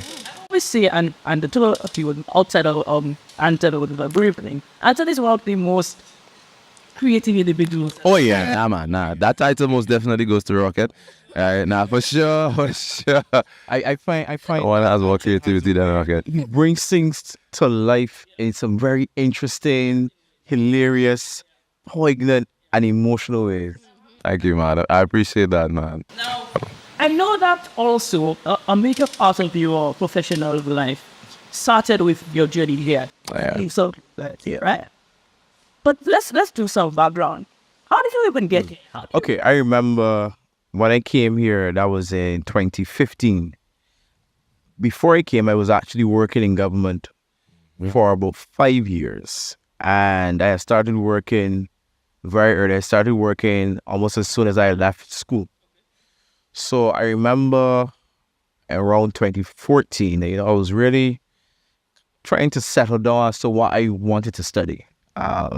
And I was watching a lot of my friends, starting their own study journeys, doing the degrees, finishing the first degree and thing. And I was saying, wow, what am I going to do? And I remember I was praying, I was asking God, what is there out there for me that would kind of match, my passion and especially what He would want me to do. I remember, theology is something that came to me. All right. And funny enough, I know people always ask me if I got the calling, and my answer to that really and truly is I got an awareness as to this is part of what I want you to do for me, right? And I felt that awareness from God for a while. And what I started to do was to try to keep my talents geared towards some kind of ministry. So I remember I was starting to work with AOY. I was working with a drama group back home. I was working with a mime group back home. And I kept busy in those paths. And then I was preaching too off and on because I was part of a missionary group that would go around the Caribbean world and preach the gospel and so on.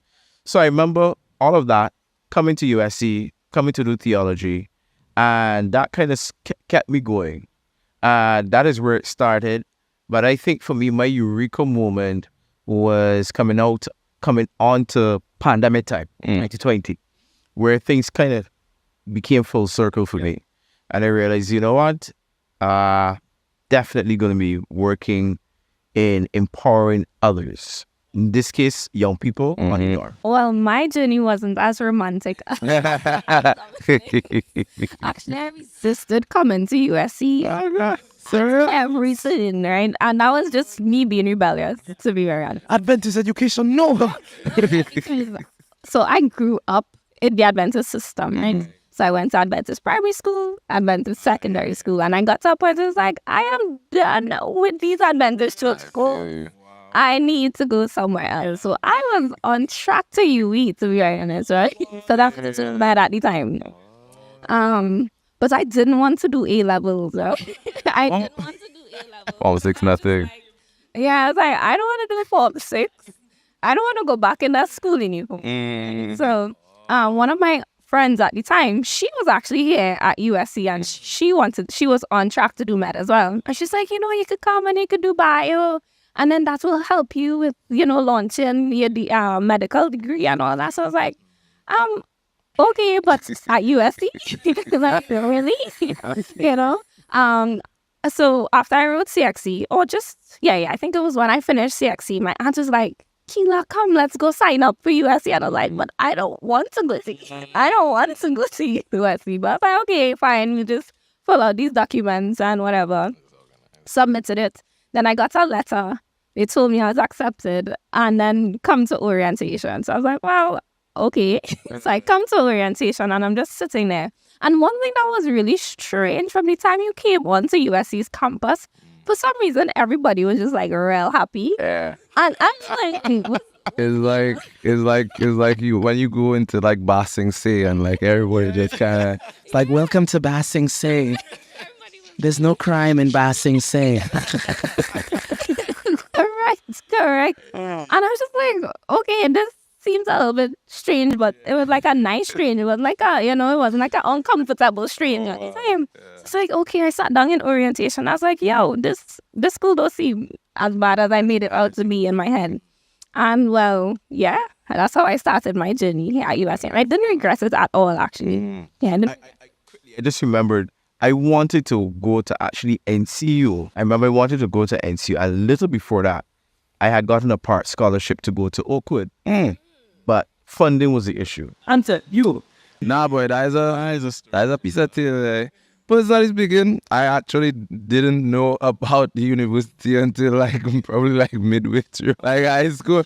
Like I didn't really have like aspirations to necessarily go to any particular school like Dominic and Keela and stuff like that. So when university started to become a topic, as a teen, and then of course you at an Adventist secondary school because we went to same school grade and things. So you don't know is USC everybody talking about. So it's like, all right, cool, well USC.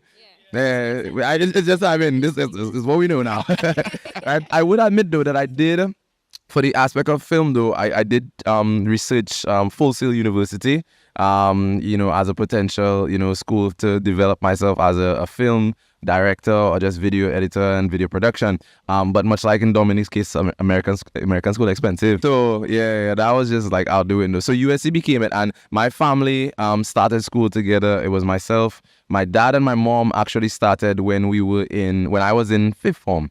So they were doing classes a year before, and then I joined the program. All of us were still on the St. Lucia campus, and then my brother joined the program after. And being, in school with your folks and in classes, especially now coming out of secondary school, was kind of an interesting dynamic to be in and stuff like that. But it didn't really settle, truly being in school, because we were still home and we were still, on the extension campus. So it didn't really, settle like it was like a full-on college until my dad was like, all right, Missy, we packing up things, we gone, right? And we were like, what do you mean by that? And it's like, we're going to Trinidad. Right now, intentionally, the goal was to be able to go to Trinidad, do degrees, and you come back. Right, so the year before we left, we started to sell stuff home, like furniture and stuff like that. We kept the house, but we started to sell furniture because, school expensive and things, right, for a family of 4 and 5. So we did that 2014, and then 2014 we had a flight. We came down here. They put us, and I'll never forget this. They put us on an extension guest house in Mountain View, and in my mind, I was like, this is such a beautiful place. You mean to tell me we get to live here for the entire 4 years? But that was a lie, because literally a couple days afterwards, they told us, all right, your apartment at Marriage Complex is ready. And then we came on campus to Marriage Complex, and I was like, Lizzie, what is this? My beautiful college dream. and this is like the job. And then, of course, the thought of being in school with your folks also came to play, because it was like, who comes to school with the parents and stuff, man? But again, what like Keela would have said, stepping foot on USC is like stepping foot into like a bubble that is just like, separate from the rest of the world. I remember walking on this campus and I could just smile like daily. It just felt like a whole new world, Aladdin, right? And it was just like, it was like magic, because everything you wanted to do was available. You got your musicians, you had your singers, you had your drama folks, you had like your actors who wanted to make on the film side of stuff as opposed to theater. You had your comics, and then you had, all these, romances happening that you could mark on. It was a beautiful place to be at the time, man. And that was all 2014. But then over the years, we realized that, the intention or at least maybe we just as children didn't know that was the plan eventually. But when we came to the realization that, really what it would mean for the family is that we really have to give up everything home to really be here. We had to commit to that. So in 2017, we had sold off the family home. And that was rough, man. Like, I would walk around that place and like, it's like you would see like flashbacks of your young black self just running around the place and stuff and thing. And it really, was sad to think, man. But I think at that time, that was really when God had instilled a total dependency type of character, where it was like, you are now finally letting go of something that you would have tried so hard to hold on to, as a sign of faith, that I will provide for you, your family, and everything. And at that point in time in our university experience, being at USC for about 2.5 years, it was like, you know what, God, you're right. You know what, God, you're right, right? And from then on, I have worried for nothing. And God took this entire family through school. We've made so many great, family, friends, and all that type of stuff, man. It has been the best experience, and I will always be grateful for that step that both my mom and my dad would have taken for us, to sacrifice everything that they would have worked hard to build.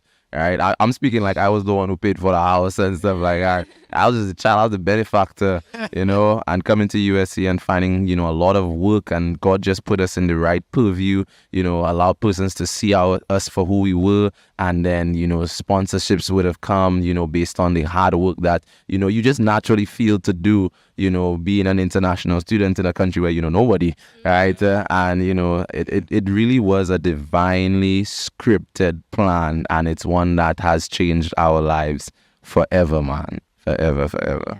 I love that.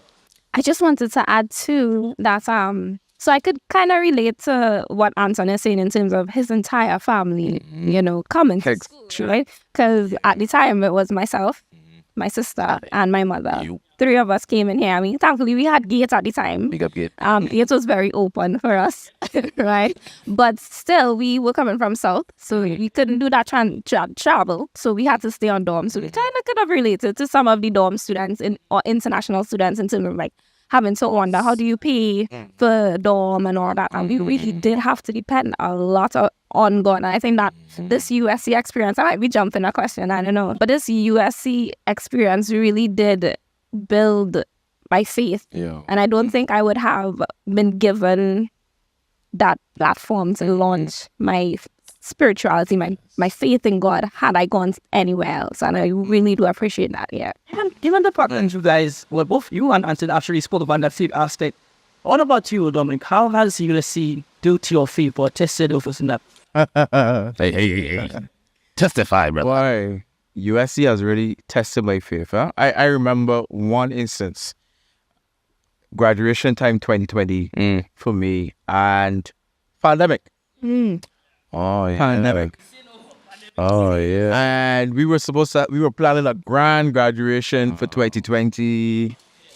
We had shirts, we had hoodies, top of the line, everything. The Prime Minister of my country was to come in to do the graduation speech. So many plans we had. Boom. Of course, yes.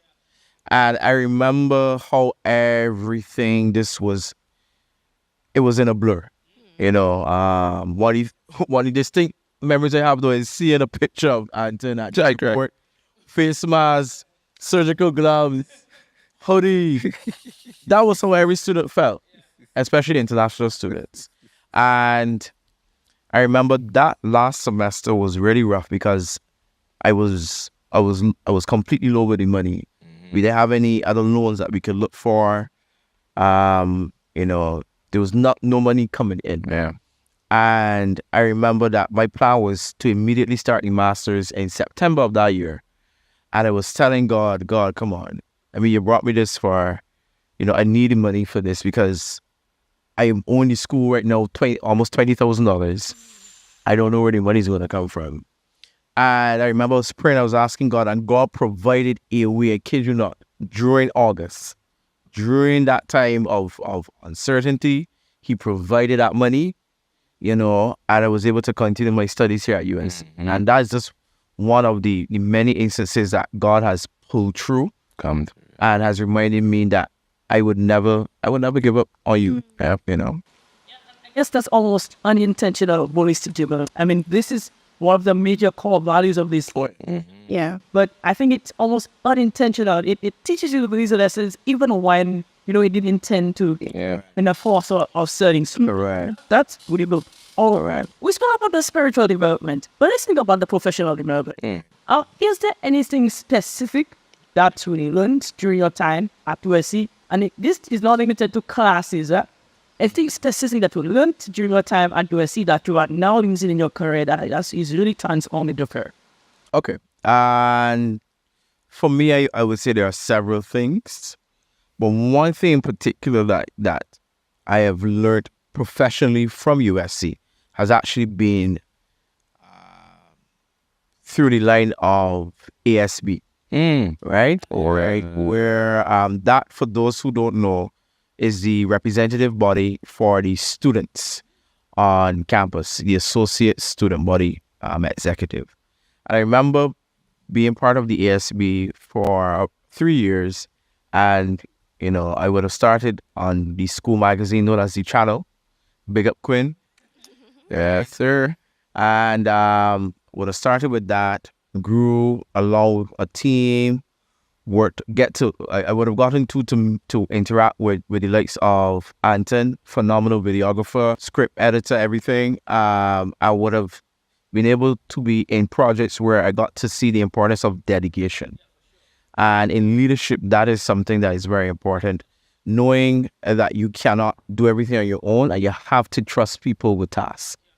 And because of that, that has helped me professionally in my job, where it is a lot easier for me to delegate. And I just don't delegate. I delegate to levels of competency, right? And levels of experience.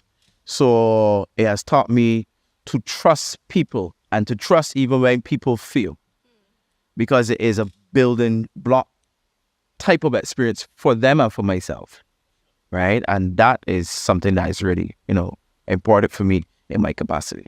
I'm glad you brought up PS because it's also the same for me.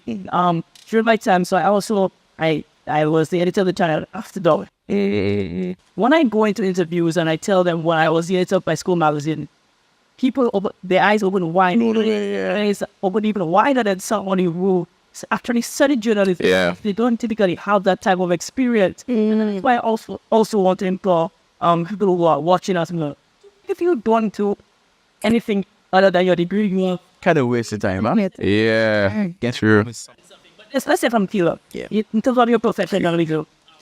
Right. So I was not on ASB, but I was in a leadership position actually in his love. Yes, so at one point I was section leader for Soprano Makeup Business. It's that.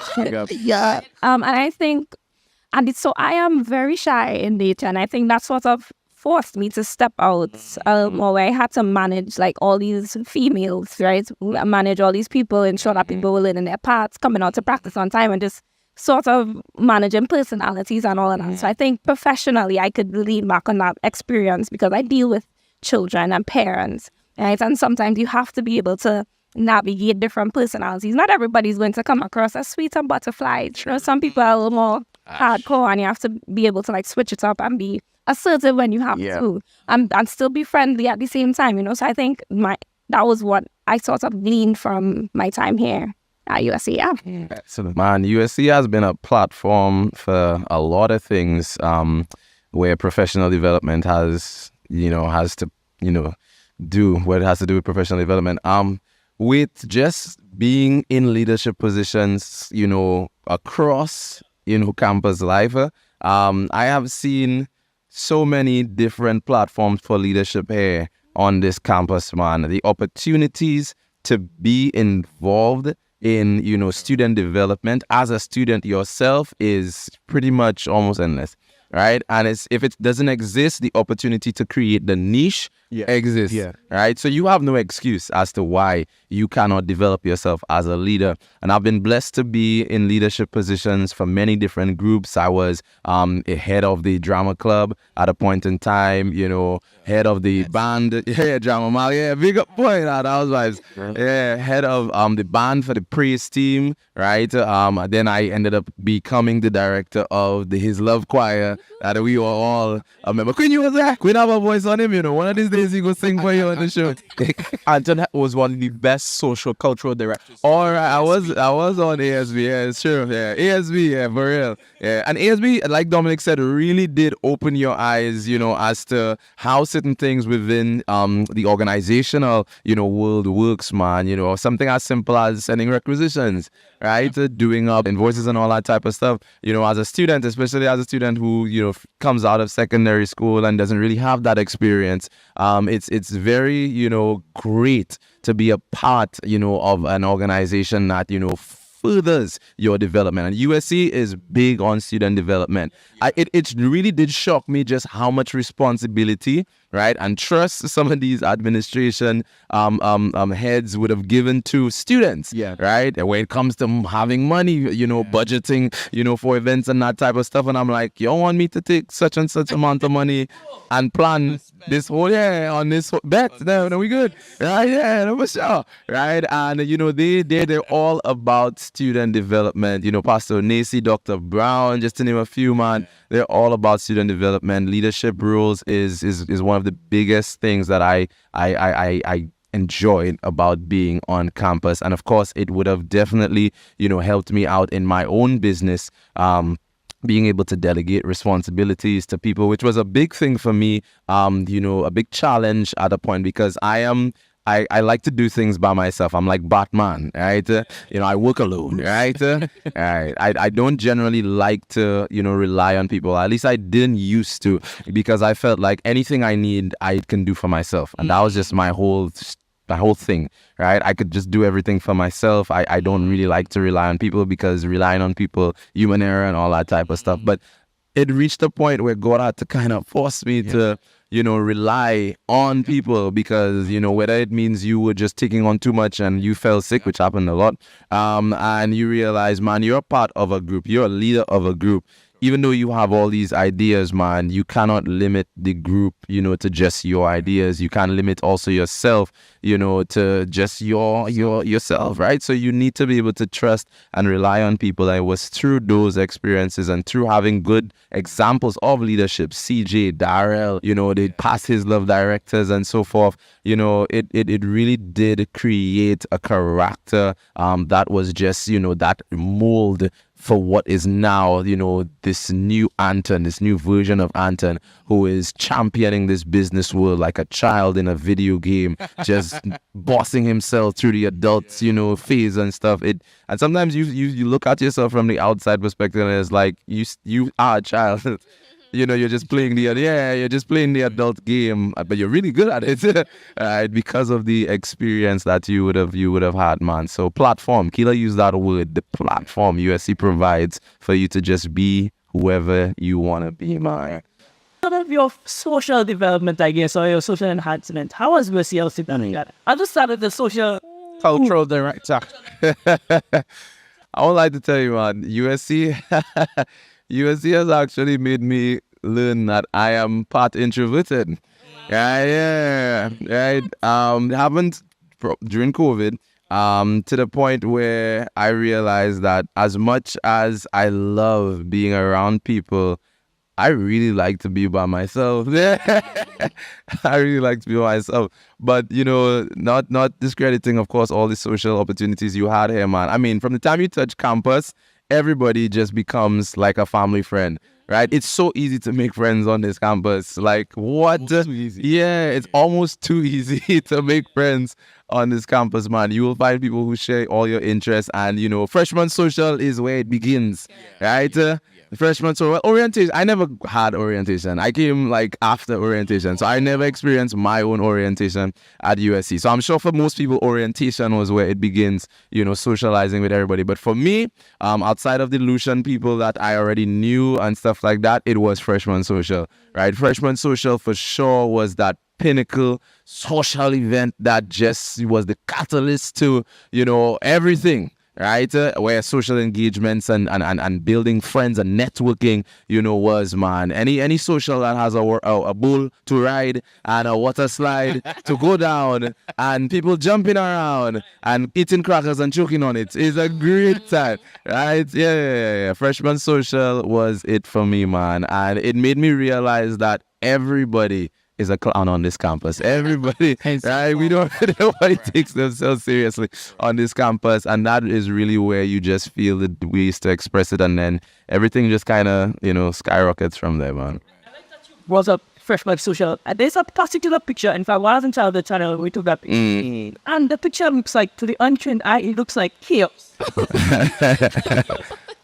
You shan't understand how beautiful that chaos. Oh gosh. You kill anything.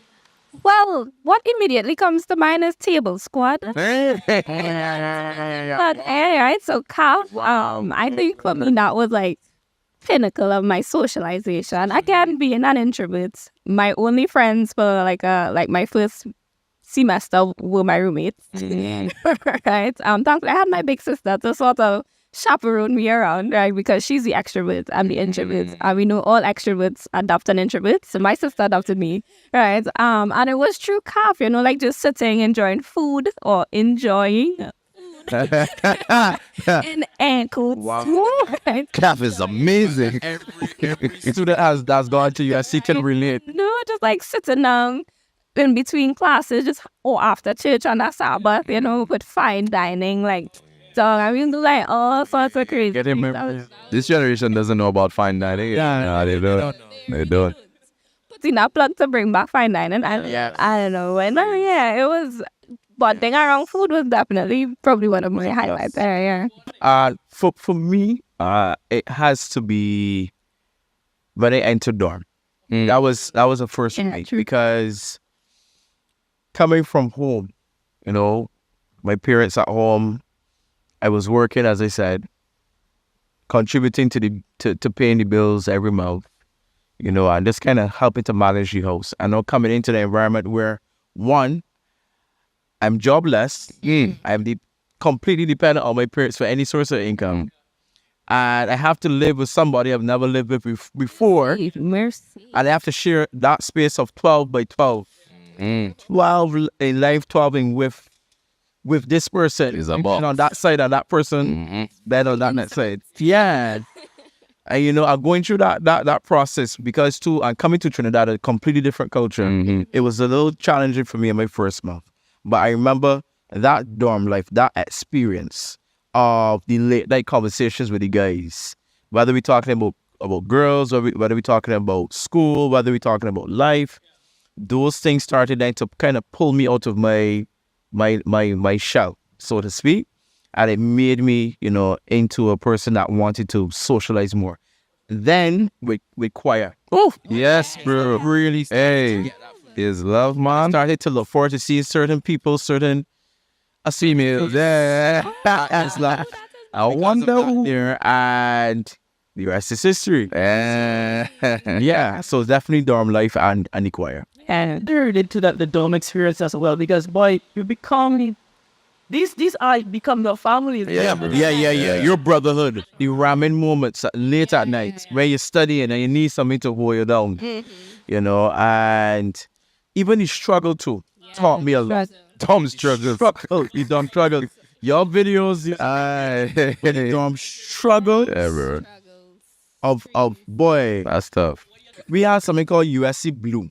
USC Blue Wi-Fi was the worst of the worst. So the other time when there was no water on dorm, and my brother and I decided to scream. We had this genius idea that we would carry water up cardiac. Wow. Was that the time that the water was off for a month? Oh, wild. And the tanks didn't have anything? Even that. Listen, toilets were smelling like... Listen, I feel like that semester I was traumatized. Like, no water.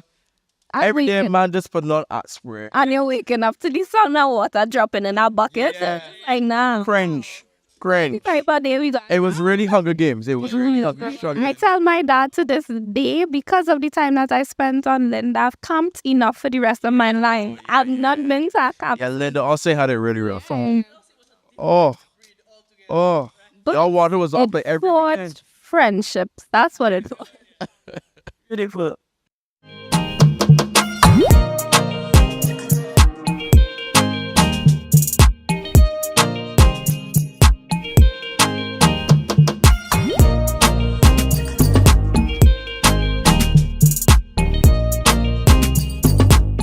This ad slot could be yours. In a world filled with stories, make yours resonate. Introducing Prime ad slots on our podcast, the gateway to a captive audience eager to hear your message. Secure your exclusive ad slot now. Contact via our Instagram page to find out more.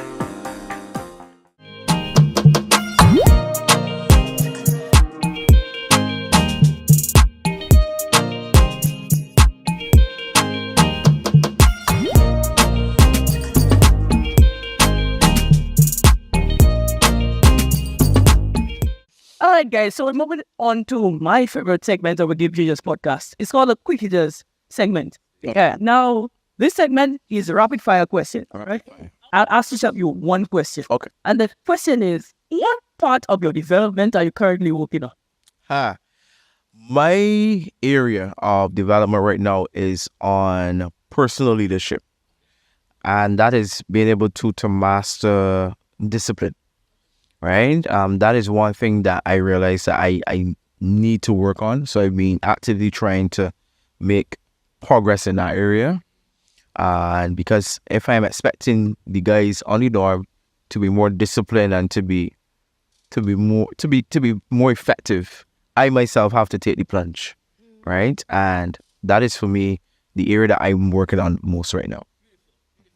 Okay, next question goes to Tilo. What is the worst piece of advice you've ever received? Worst? Oh wow. Worst piece of advice? I don't know. What was the worst piece of advice I've ever heard, boy? I could tell you the best. Okay. All right, I gave the best one, right? This was actually a message that somebody sent to me probably last week. It said, in my own words, your voice is the voice you hear the most, so be mindful of what you tell yourself. Wow. And I was like, yeah, and I am somebody who, again, I'm at the beginning part of my career, right? So imposter syndrome has been real. And I'm like, I need to change the narrative, right? Like, of what I'm telling myself. So instead of saying, I don't know what I'm doing, start saying, I do know what I'm doing, right? I am on top of my game. I'm not faking it till you're making it. Correct. But learning it till you earn it. Ah, Gosh, fire. I love that. So, Anton, your question, and I think that should be an easy question for you.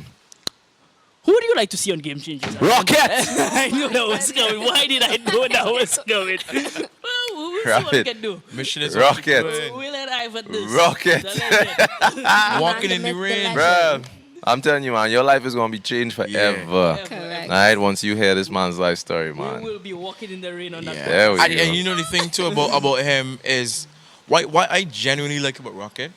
He Resilient. takes life on. Yeah. He takes it on with confidence. Yeah. For sure. And funny enough, his full name is actually Willen Ivan Nurse, and he pointed out to me that's the acronym WIN. WIN. Hey! Fire And I'm saying, wow, I've actually never realized that, you know. Yeah, until this moment. What? That's really good. Nah, Rocket is the man, man. Take on life. Yeah, Rocket is the man. That's the moral of the story. Everybody who has passed through this campus has experienced the Rocket. Yeah, Correct, yes. correct. The Rocket. The The Rocket. Rocket. The Rocket. Yeah.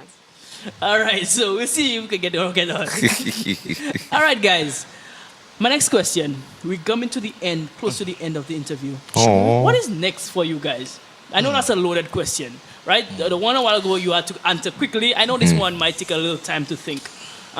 Maybe let's start with Dominic. What is next for you? Okay.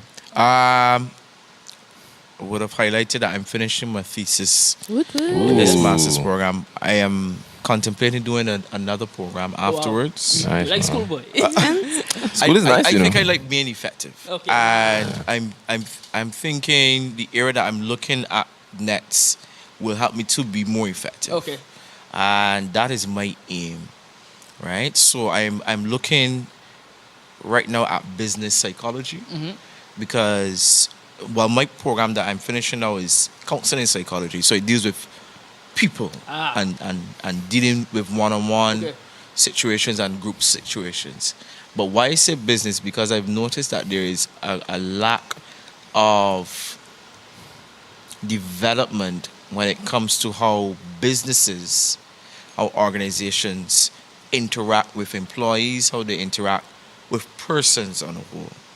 And one of the things that I always ask God for is the ability to help tap into what are people's greatest needs and see how I can kind of use my skills and talents to bridge the gap to get them to where they need to be, For sure. right? And I think with that, they'll be a little more effective.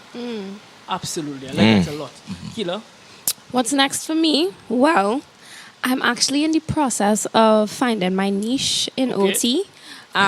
So I recently told somebody a joke which was I identify as a pediatric occupational therapist now, right? Love it. So I Love want it. to further my knowledge, my basis, my specialties in things like pediatrics. I'm looking at either becoming a neonatal therapist, so we get in the NICU with basically the young children, infants who have some sort of complication from birth.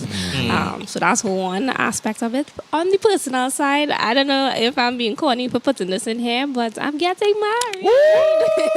Flash that ring, killer. Flash that ring. Yeah, so Look at those carrots. And I'm married to her beautiful sister. Yeah. Sophia John Barrett. Family My connection sweetheart. here, boy. And I live next to him. Yeah, exactly. Yeah. It's a big thing going on. Yeah. Our toilets are just, an air short away. One flush away. One flush away. One flush away. Well, most definitely something to eat after this and food and sleep, man. that order. And more sleep, actually. there we Never doubt the power of sleep, man. But I'm definitely gonna finally take on this masters in film, man. Yeah. I love it. It has been a long time coming, right? And things are working out in a way where I'm seeing my opportunities, I'm seeing the options, I'm building up the portfolio, just beefing it up every step of the way, and God is just continually opening up more doors, more opportunities, man, to just be able to just do more things. And I really thank Him for COVID. It sounds very messed up, right? But COVID really was that turning point, pivot. right? Especially for my business and everything and stuff like that. Just having the opportunity to grow it into an establishment that is befitting the caliber and quality of gifts and talents that we have been blessed with, and to be able to take it in new routes that were just not on the agenda at all, man. So I feel I've done the comp sci, I've done the graphics, I've done the music. I'm about to graduate from this music degree, right? And film is the next big step, man. Right? So look out, Tyler Perry. I'm coming for you. Right? Now we're gonna be doing some cool stuff. As young people say, period. All right, so these were beautiful answers, guys. Final question, though. A young person is listening to this podcast and is inspired by you guys because they really want to be like you guys. What advice would you give to them? Whether that be USC-oriented advice or just life advice in general.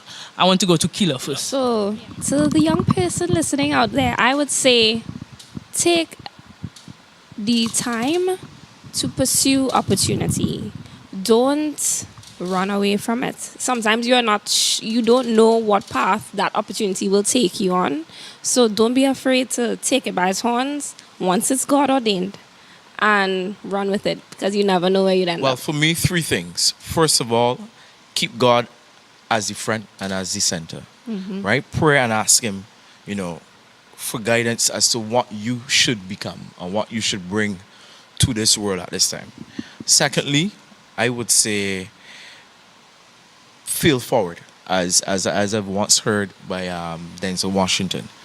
Don't be afraid to try. Correct. Don't be afraid to feel, but feel forward. Fall forward, don't fall back. And number 3, I would say don't count the days, make the days count. Yeah, make the days count. You can tell that Dominic, who used to be the editor of the channel, right? With the words, these words, these beautiful words Dominic was using, the ASB made a right choice. Anton?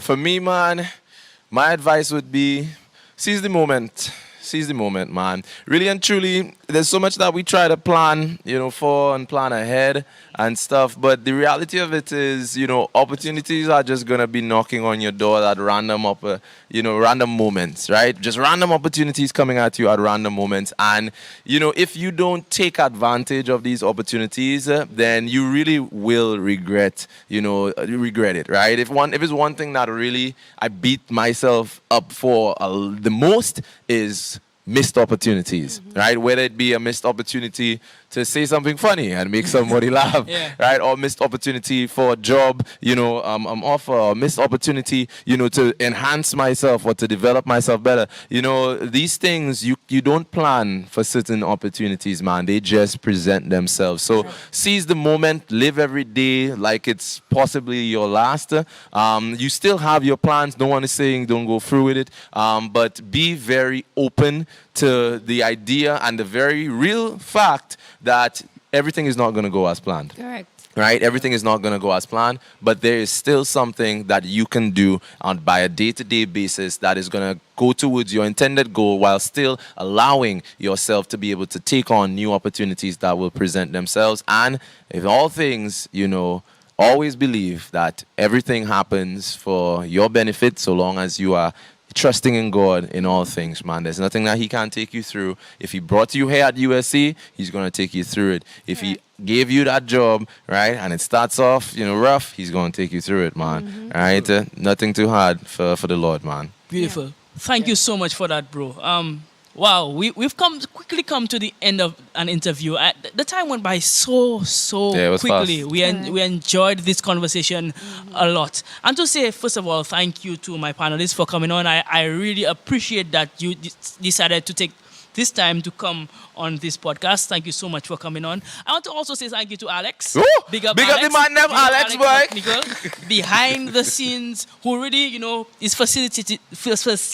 I lost my words for the second. Facilitating this whole entire setup. Thank you so much for this, and continue being yourself. I must say on a hot mic that I'm proud of each and every one of you guys, and I want you to continue going on your path.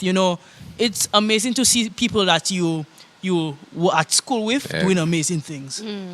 So thank you so much for this opportunity to interview you, and I hope that you guys have the best in the future. Man, talking about being on a podcast and seeing people you go to school with doing amazing things, man. Quinn, bro, your whole transformation, from I've known you longer than anybody here, right? So knowing you from secondary school, primary school, growing up as kids and coming here and just seeing your entire transformation, bro, you are doing amazing things, man. You are Thank the you. game changer. Thank you. Right? And it is an honor to be here. It feels weird to kind of reminisce. It makes me feel old. Yeah. Because it feels like I'm in school. School was like, what, a month ago or something? Yeah. That it doesn't feel like it was so long ago. And just to see how all our lives has just, been, man. But you, bro, you are doing an amazing life, changing thing. And, I'm just continually, gonna support you always, bro. And we just continue pray that God continues to use you, in the way that you have, man. You are, damn, man, you have been a phenomenal example, brother. Thank you very much, bro. That means a lot coming from you. Given the fact that I said you were very creative, Okay. that is a lot coming from you. Thank you so much for that. Okay, guys, we have come to the end.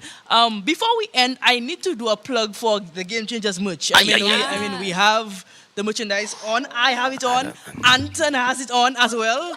Change the game, so you guys can get the Game Changers merch. Just contact me. The two in the middle, don't worry about them. I've not left them out. They will get their merch as well. If you want much with butterflies on it and things like that, you just have to know what comes with it. Right? But, I really want to plug the merch. So get your merch, rep Game Changers, rep your inner game changer. Yes, sir. All right. Thank you, guys. This has been yet another episode. And as usual, stay hungry. Until next time. Bye-bye. I'm hungry right now.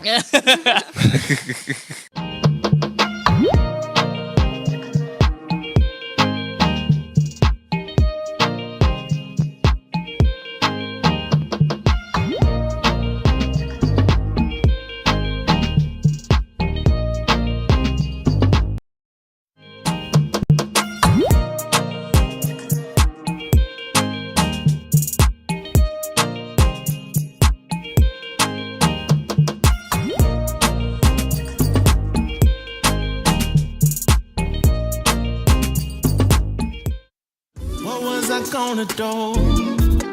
First impressions last forever, and I want to impress you. They say love's a game, and I wanna be successful. Still, I caught these feelings, need to get them off my chest. Oh, baby, I'm here for you.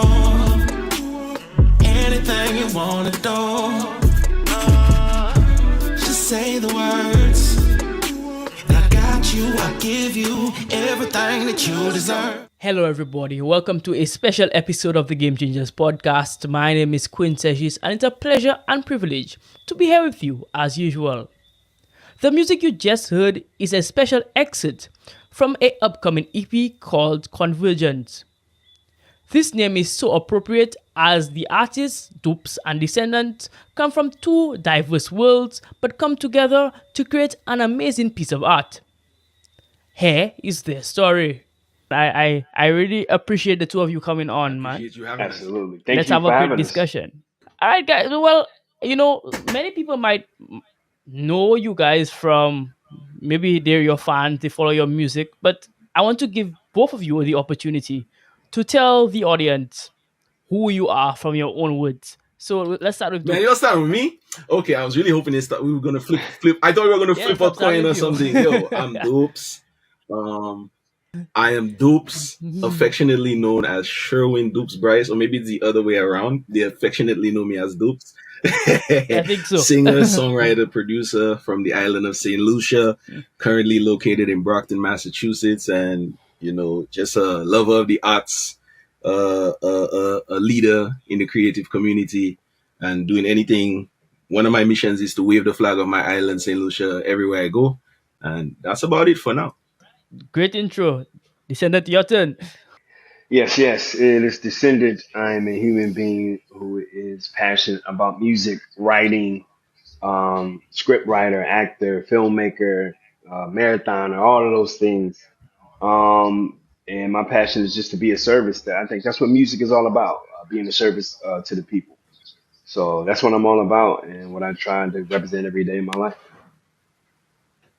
Beautiful, beautiful. Well said. That is nice and simple. I like where this conversation is already going.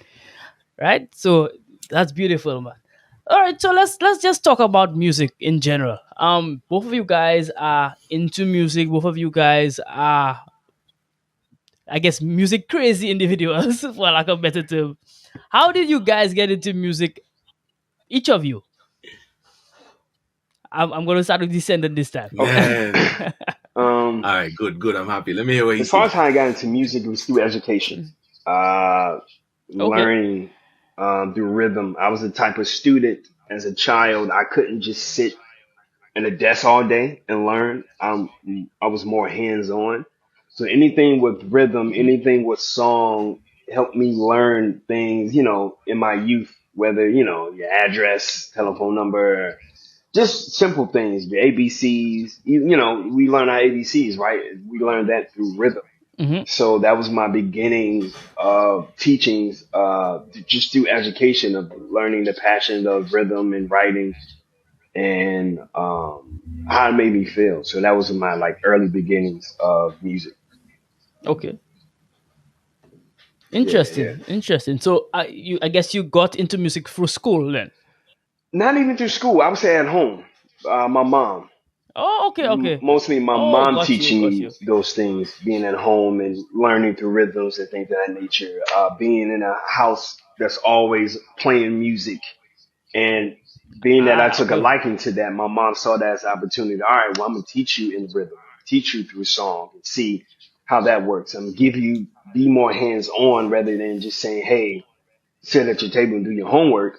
I'm going to be more hands-on and more active. Okay. So that was my early stages. Then I started doing poetry. Then poetry turned into songs, and here we are.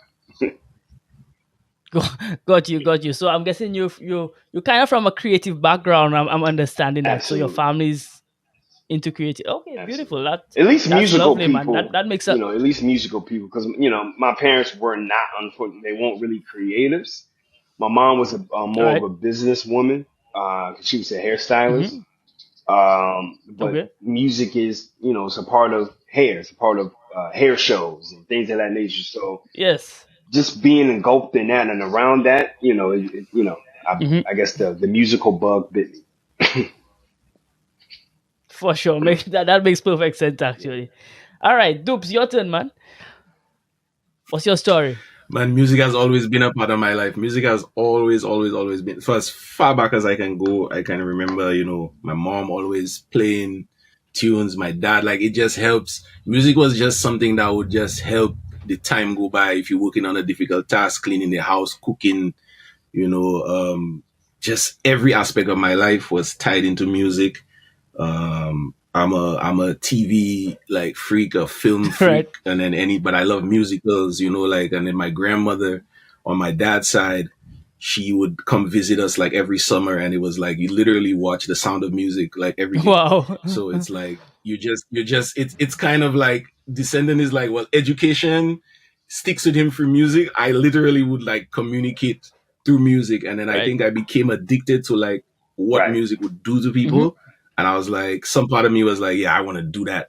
My father always, it was imperative. He was like, you have to learn to play an instrument. And I can remember him having this Casio keyboard, and it was just like, yo, you need to learn how to play this, because at the very least, if worst case scenario, you're not making money doing anything, you could pull this out, stand by the street, sing some songs, and call it a day. Makes sense. So I don't go anywhere without a keyboard. Very interesting. Very. And that was my introduction. Very. Yeah. I mean, to the art, Mm-hmm. to the creative aspect of music. That's the introduction. We could, we could go further than that, but we could pause there. For sure. That's very interesting, and I agree with that 100%. It always pays to have an additional skill. Now, for some people, it might not be music, but it always pays to have this universal skill that speaks to anybody, anywhere, and you can just fit into any society. You never know where you can end up, and then you just have this skill, this asset that you can use. And music is probably one of the most universal ones in that regard, because music is music wherever it goes, right? Absolutely. People might have their preferences. It's timeless. It's timeless too. It's Yep. very timeless. Like, I mean, you see people, like, when you think about what do you call them? Child prodigies. And then you think about people that are in their 60s and 70s, they're still doing it. So it's something that stays with you for a very long period of time, as long as it's something you're committed Even, to. I mean, For sure. As with all, music we gotta be like, surpasses our lifetime.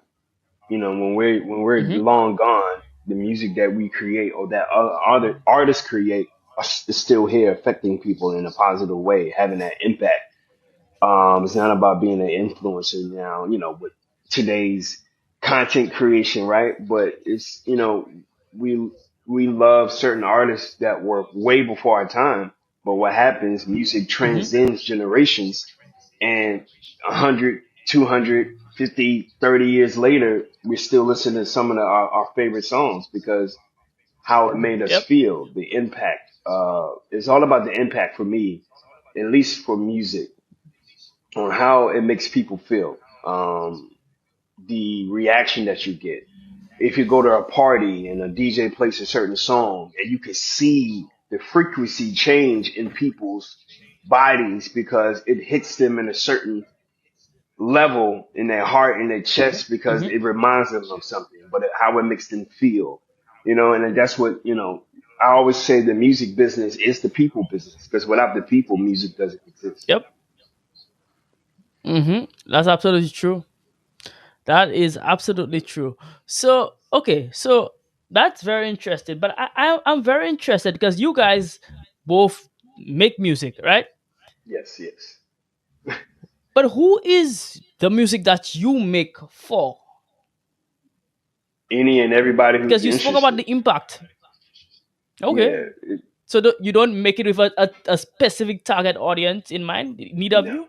not for me, no. Because you just Okay. music, it breaks, like Dennis Brown says. He has a song called "Breaking Down the Barriers." That's what music does.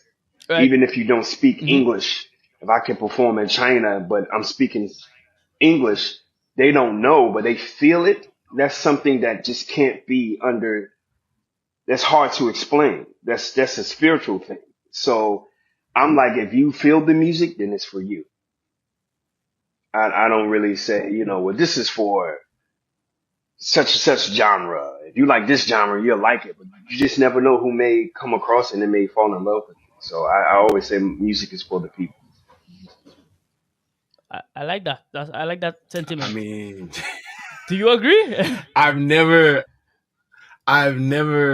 think I've ever been asked that question before. But I love the sentiment that he's expressing, because like as far as creating and performing music, there are a few genres that resonate with me the best, but in terms of experiencing music, I'm really across the board. There's certain stuff I can't rock with just because it hasn't hit me or communicated with me in that way. So I'd say, seeing as how I would say over the last couple of years of my career, music, and throughout my life, music has been my best way to communicate, or music is the best way to communicate with me. I say, it's for a universal audience. It's for anybody that it can resonate with, anybody that I would love to share my story with, or share someone else's story and inspire them to just do what music did for me. Keep me moving. Like music is better than coffee for me, man. You let me hear "Outstanding" by the Gap Band, and I was just listening to that last night.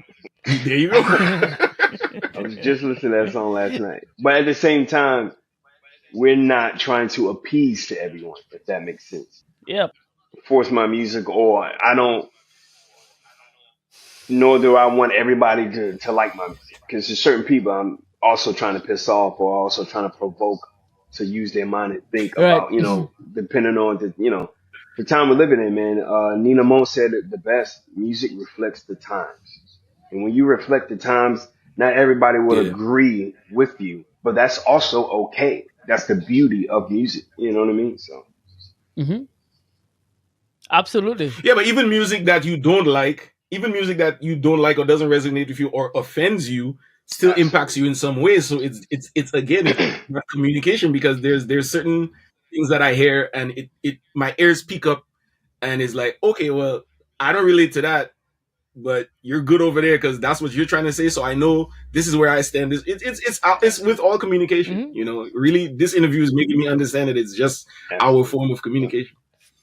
Absolutely. I agree with that 100%, man. So I guess it's so dynamic, and it is a form of communication. Some people would tell you that their love language is music, right? So it's a form of communication, and it's very, very interesting in that regard. Okay, guys. Now I brought the two of you on here for a specific reason, right? Yes, I mean, I want to know about you guys and learn about what the creative process is like. But I know that you guys have a collaboration or a project that you had been working on. Tell me about this project. First of all, I guess one of you can tell me what the project is and how did this collab come to be? I want to hear what Descendants is. well, what the project is, it's No an pressure. EP. It's a genre class. The EP is called Convergence. I know a lot of people say, "What's the EP?" So we just call it an album, so people don't get it confused. It's a body of work Yes. of different genres, from hip hop, R&B, soca. And Convergence is pretty much, two different lines going in different directions. So, but we're collaborating, we're crossing paths, we're crossing genres, we're crossing the musical bounds of what music or what genre is, and we're just like clashing it all together. It's like a blank canvas, and we're just painting our thoughts, we're painting our hearts, what we enjoy, and we think that people will also enjoy and have an impact as well. So it's everything from love, from relationships to self confidence. And how we came about was me and Dukes met at ASCAP writing workshops in New York City, and I think we attended at least 2 or 3. And I think either by the second one or the third one, we was like, yeah, we got to do some music together. It was just, our energy just connected, and with other people too that we're still in contact with. But Dupes in particular, because I don't know, again, energy. He had a light about him that I was like, yo, I would definitely love to work with him as an artist. But most importantly, man, him as a human being, him as a husband, him as a father, even before I knew that, but just as a person, it was just like, I don't mind like hanging around this person or being around this person. So many people are so talented, but they're jerks, you know what I'm saying? Or they're not good people. Right. And Dupes is the total opposite of that. So that was another thing as well that kind of connected.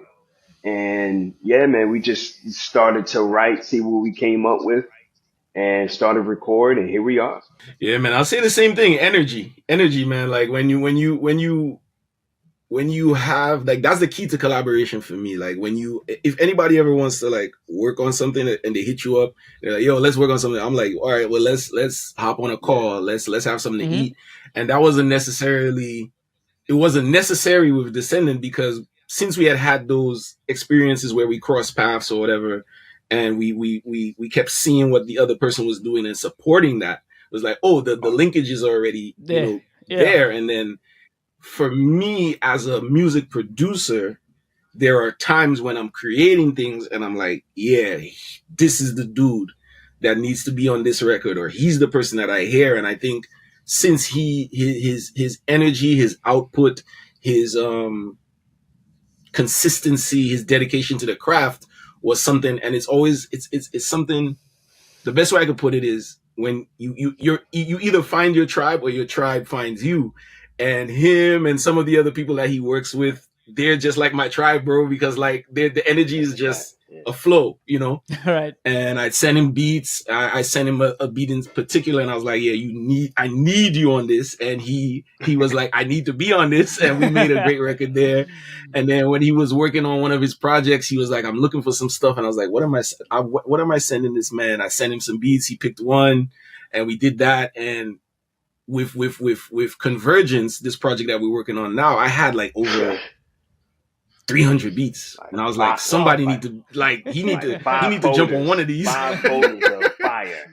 Yeah, so I sent him like 5 folders, and every folder was like either a month. Yeah, I think I have it in for volumes, each year. but for me, it was all the beats. Right. Wow. The reality of that is every one of those folders was the beats that I made for the month. So then I would send him and that. I went through every one. But there was this one song. Every one I went through. Yeah, that alone is dedication, because I don't think I went through all of those beats. I literally went through every one of them. You know? 10 a day. I was doing 10 a day. But there was, again, 10 a day. You see that? He was doing his reps. But there was one particular song, as soon as I finished the first verse, I'm a first verse dude. Second verses are kind of tough for me. Mm-hmm. As soon as I finished that verse, I was like, nah, Descendant got to be on. I've been trying to figure out what record Descendant and I are going to be on together. Mm-hmm. And I sent him that. And I think that was the seed that brought us to where we are right now. Yeah, I made a song called Anything. And I was like, yo, bro, I'm getting ready to come back out there as an artist, and you need to be part of me, you know, showing my face to the world again. It was fire. I wrote it. I wrote it in 15 minutes. It was one of those type of there you go. So production songs. I was like, oh, okay, I know this is what we're doing. Nice, I'm with it. Let's go. You know. So it was, and I'm glad and it's out now. Actually, it's out right now. If you pre-order our album, you get that song. The music video is coming soon, and we're very proud of that song. That song is, you know, to say so myself, the song is dope. You know, I think you're going to enjoy it. Let's go. That's right. The project is dope. No, absolutely. Absolutely. Now, I know that, I mean, with any project, with any collaboration, there must have been hurdles. What were the hurdles that you guys faced when doing this project, and I guess in making music in general? Just the distance. I think that was probably the biggest hurdle.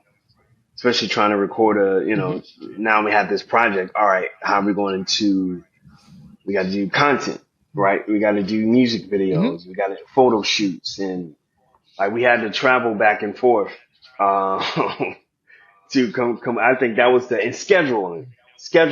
Our schedules are crazy. Most independent musicians, you're doing everything by yourself. So it's there's no such thing as waiting for Friday or waiting for, like, every day it's something to do.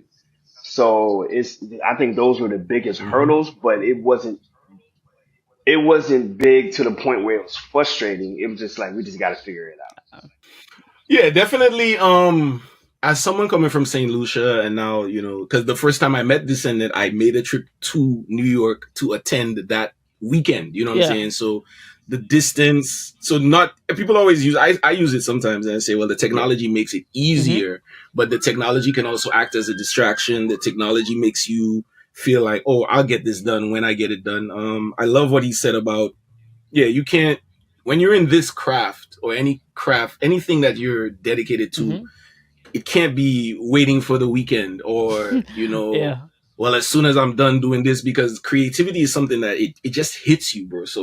So there have been many times I've been in the middle of doing something else as an entrepreneur, and the creativity hits me, and I either have to run to my phone or run to my studio and put those ideas down. And that's something that I had to discipline myself to do. I do voice notes. I feel like, distance, time, scheduling. Okay, he said that. But the other thing is that we have so many ideas and so many concepts and so many things that we want to do. Right. And sometimes it's filtering through those things and prioritizing what's most important or how best to bring out the best of each other's energy. Yeah, because we recorded a project in one weekend. Wow. You know, one weekend, but it wasn't like, yo, come over the weekend and you freestyling and we'll make no, preparation was there. The beats were there already. He was writing, you know what I'm saying? So when he came, it was just like, okay, let's just get down to business. And if anything was challenging at that time, we both very open-minded where it's like, oh, well, yo, just do what makes you feel comfortable. If I feel like, or I hear something's not doing what it needs to do, then we'll take it from there. And the funny thing about it is the song that's supposed to represent being carefree and being stress-free was the one that we probably went back and forth on the most. That was the most stressful one. Yeah, it turned into a stressful thing because it's like we want when people hear this for them not to hear the stress, but actually feel, because that was literally, I don't know if you guys, I'm a nerd, as you can see by my posters, but it's like Back to the Future, and you know the lightning has to strike at this time for us to accomplish the mission. So we were literally our goal was to capture lightning in the bottle. Was right. and we caught it. And we did it. Yeah, we did it in one weekend. We caught and it. I felt like we did it twice or at least 3 times because it was layers to, as far as K-Free is concerned, the song we talk about, it was layers. Yeah. It's like we got the first one, then we had to listen to it a few, and that's another challenging thing too. Listening, because now you got to go. Okay, you recorded it and you're in the mixing process, right? But the mixing, you have to listen to it multiple times, and you may have, after a while, your ear can get drowned out, or to get tired, and you got to get other people to listen to it, or you hear mix, the treble is too high. I feel like I'm below the beat. I listen to it on my headphones. It sounds different from my PA system. I listen to it in the car. The car sounds different. So that was a hurdle too, creatively, but that's just a part of mixing, right? But the more songs, the merrier, because people think 5 songs, that was nothing. No, it takes a lot of work. It takes a lot of work. It takes work, man. But it was fun. And it was a good process. It was a good process. Yep. Yeah. Yep. They often say that that the goal is not at the end, but enjoying the process and creating is really where the fun is. Absolutely. And if you learn to enjoy the process, you learn to enjoy the progress, I could say as well, then you'll really appreciate your craft. And because after you get an accomplishment, it's nice for a while and then it wears off, But if you learn to enjoy the process, as difficult as it can be, then you'll really embrace your craft in that regard. I agree. It makes it worth it. Nice facts. Okay, guys, so we're transitioning quickly to one of my favorite segments of a Game Changers podcast. I call it the Quick Hitters segment. These are rapid fire questions. So answer them 30 seconds or less. The first thing that comes to your mind, you answer it. Right? Hold up. All right. So since it's two of us, how are we going back and forth? You're going to ask me these 5? Each question at the same time. And if we do we both get 30 seconds? Or do we get 60 seconds? So let me explain. So I'll give each of you one question. Okay. So one question at a time, so it doesn't get confusing. Okay. Right? So I'll start with one, go to the next person, and that regard. All right? Okay, so I'm going to start with Dupes. What is the best piece of advice you've gotten? 30 seconds. Keep pressing on, man. Just keep doing it. No matter how many times you fall, get up, just go do it again, and just stick with it. You're going to get through it. Yeah. And Keep Pressing On is my mom's favorite song that I ever did. To this day. So keep pressing. Yeah, you're a smart guy. You kept it very simple. I like that. All right. This said that. Yes. Who is your hero? My mother. Okay, interesting. She's my biggest hero. To this day, I look back on my life as a child and like, how did you do this? You know what I'm saying? Like it's. I remember, not to give too much away, but I remember one time my mom was going through something, and we had to go with her, and we didn't know. We just thought we were, and once we heard what she was going through, it was just like, how are you able to do this with a smile on your face and act like nothing's okay, like everything is okay? Not to say it was a disaster, but it's just like as a child, it's like how, and now as a grown parent, I don't even have kids, and it's just like you did it by yourself. How were you able to do that and still take care of what you need to take care of by yourself? For sure. So that's the biggest hero. Wow. Like Your hero. come on, Beautiful. that was easy. No. Yeah, man, these are easy. All Yeah, right. I know for now. For Right? now. Final quick inter question. Now I'm going to ask both of you guys this question. So I'm starting with Descendant on this one. And this one might be a little bit more difficult, but there is a caveat. You have to help me get this person or your answer on this podcast, right? So I'm guessing you understand what the question is already. The question is, who would you like to see on Game Changers? okay. I'm starting with Descendant. It has to be one person. It could be multiple Okay, people, cool. man. But just throw a couple names out. I gotta go with my tribe, man. I am Chelsea. I am, and my guy Architect. I would love to see them on the Game Changers for sure. For sure. I always tell my guests, send me the contacts and I'll make it happen. Gotcha. So just send me those contacts and I'll Sure. make it happen. I got you. Dupes, your turn. Who would you like to see on Game Changers? Oh, I'm making this one difficult for you, bro. You gotta give me Umar Johnson. You gotta give me Nick Cannon. What? And you gotta give me Obama. Well, you have to give help me those me. three. You have to help me get them. I said that. got you, bro. Oh, okay, Anything well, you need, we will keep. Yeah, I said I'm making because I see. You see, I gotta give you your flowers, bro. Like as a young media professional from St. Lucia, from my home, you are Absolutely. already changing the Wow. game because you're doing things. You're doing things that I have been trying to do myself. I don't even say try because I don't believe in that word, but working on doing Yeah. myself. You're doing it on your own. And I believe that once you continue, these guests, as long as they're alive, Welcome. as long as they still mean something to somebody, you will have them, and I'll help you. For sure. And I'll I'm send gonna you their add. Instagram I'm profile. gonna add to those flowers. Just professional. Not only professional on time.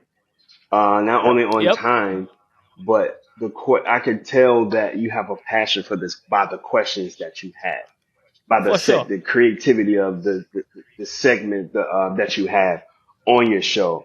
And I must say, I am not to say my word is like, but I am impressed, and then I am also inspired to keep on at a certain to keep quality. You have quality, and a lot of times people want to pick quantity over quality, but I Yep. can tell how you present yourself, how you present your platform is quality. So it's amazing, man. Once again, For thank sure. you for having me. So For sure. Thank you so much for that. It means a lot to me hearing that from fellow creatives. Fellow creatives really are my inspiration. This is why I have this platform, and I always invite creatives on because they help inform, my process as well. Because I learn from them all the time. I like listening to people. I like talking to people, and what you guys have said there really means a lot. So thank you for that. no, thank you, man. You're welcome, man. You're welcome. All right. Okay, so we coming to the end of the interview. Where can people listen to this collaboration? Where exactly? On what platforms? That's Anyone that's can a go. good question. Dupes, you want to? Well, since I'll go since last time. Oh yeah, I could. I mean, we made some very specific choices as it relates to convergence. We've been noticing a lot of shifts in the music industry, and we decided to create something that was direct to fan, direct to consumer. Okay. So it's the project is currently available for pre-order on both of our Bandcamp pages. Okay. So we'll send you those links. Mine is dupes.bandcamp.com. If you go through our Instagram, the link is in the bio under Convergence. Bandcamp is something that is a platform that both of us have used over the years, and for someone like me who's very prolific, might just come up with an idea for a song recorded and want to release Right. it. It really takes away a lot of the boundaries and the barriers. And it also created, it's also a platform where the fans can pay whatever they like. So Okay. when we set the base price, if it's, well, it is $8 for the pre-order of the album. But if we have a fan that's like, hey, I'm giving these guys $150, Take it. it goes that way, Right. you know? And the data is there. Our mailing list is connected to it, and it will also be available on our websites as well. So it's just a matter of staying tuned, staying locked in with us on social media, staying locked in with us via our mailing list and different platforms, and you'll get the project. For sure. I want to add For to sure. that if And I could. If Go I ahead. could. Of course. How can I say this without sounding, because people like to say, artists are complaining, but we are the captain of our ships when it comes to this music industry, Yes. and streaming, unfortunately, is not artist friendly. These streaming services are not pro artists. They're taking away from not only musical artists but actors, script writers, and it's time to take back control of our music, of our destiny.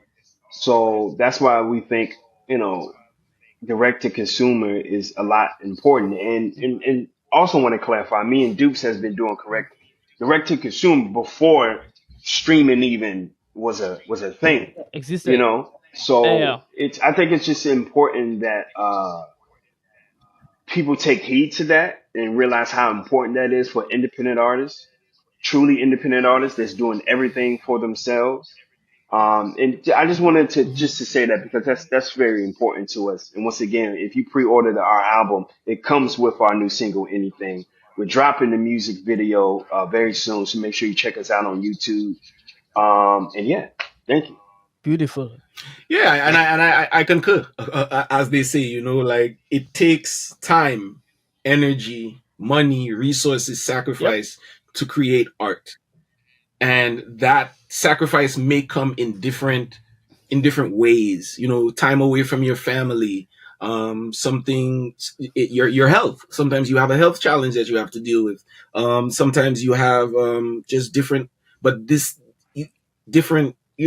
issues that you deal with as a musician. And one of the sacrifices that we make as artists is sharing that with you, because we would love to know that if you're going through the same challenge, that this music helped you express yourself or found someone you could relate to. Sure. And that experience, that's the part about music that you can't put an algorithm to. You know what I'm saying? When we think about what's happening now, it's a lot more data than dedication.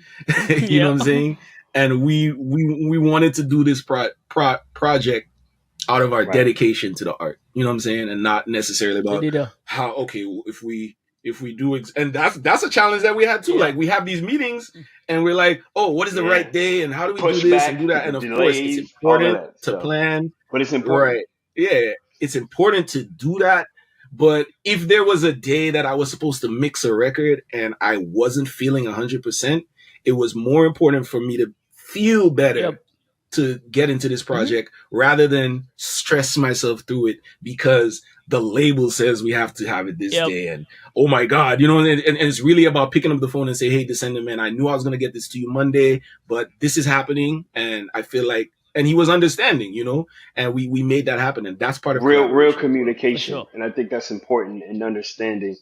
I was just watching an interview before about, I don't know if y'all remember Kenan and Kel, and Kel was saying how he was going through a lot in his life. And him and Kenan were going through a situation and he didn't let Kenan know.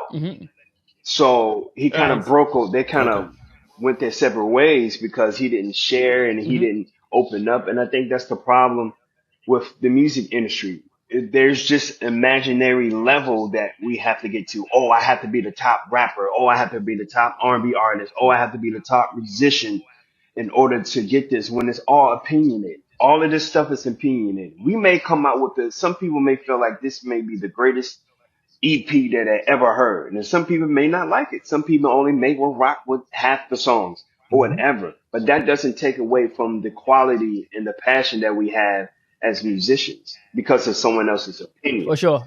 So that's important that we communicate and we understand what's our goal and what success looks like to us. So that way, nobody can defer. Nobody can say, hey, well, you guys are not successful because you didn't do what I think was successful. Well, that's not what we're trying to do. We're trying to do what we think is successful. And once we have that mindset, nothing can get in the way.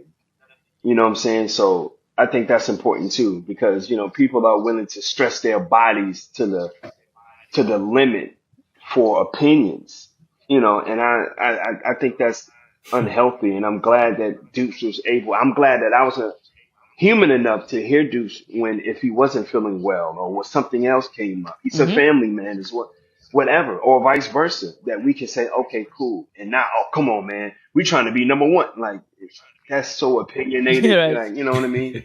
So that's important too. For sure.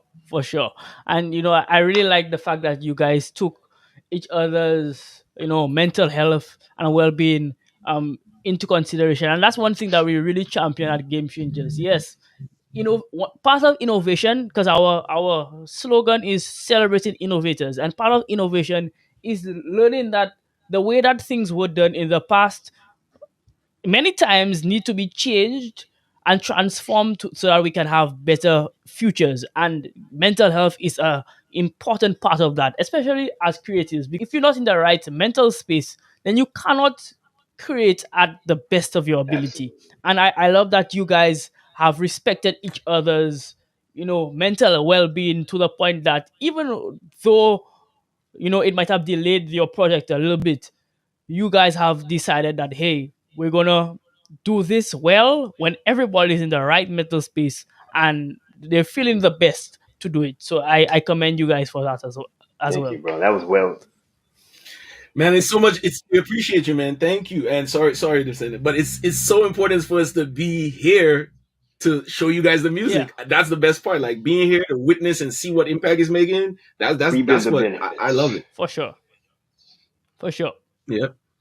And and Descendant, I know this is we have more conversations, but like, it's the conversation. It's like, oh, you don't eat that. So bro, you're a runner, you're a marathon runner. So why when I run, my feet hurt? He's like, yo, you're running with the wrong shoes.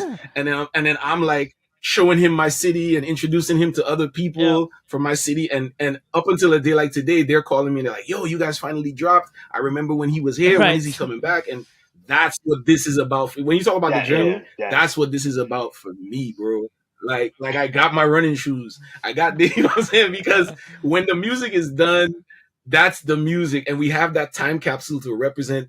When I hear the music, I remember the meals. I remember the jokes. I remember everything. Going to Malcolm and happy, you know what I'm saying? Going to Malcolm X's house. I was like, I've lived here all my life. I would have never gone there if Descendant didn't say, yo, let's go there. Right. So these are the things that I appreciate about the process. Yeah. For sure. Well said, Deuce. I think, yeah, for sure. And I think that's a perfect note to end on, I really liked how you brought out, and I think young creatives can really learn a lot from that, because just listening to how you guys are willing to respect each other's humanity, and because you respect each other's humanity, you have become successful in this space. So thank you so much for that. Thank you guys so much for that. I appreciate it for myself, and I know because I have Game Changers listening to this, they will also appreciate this as well.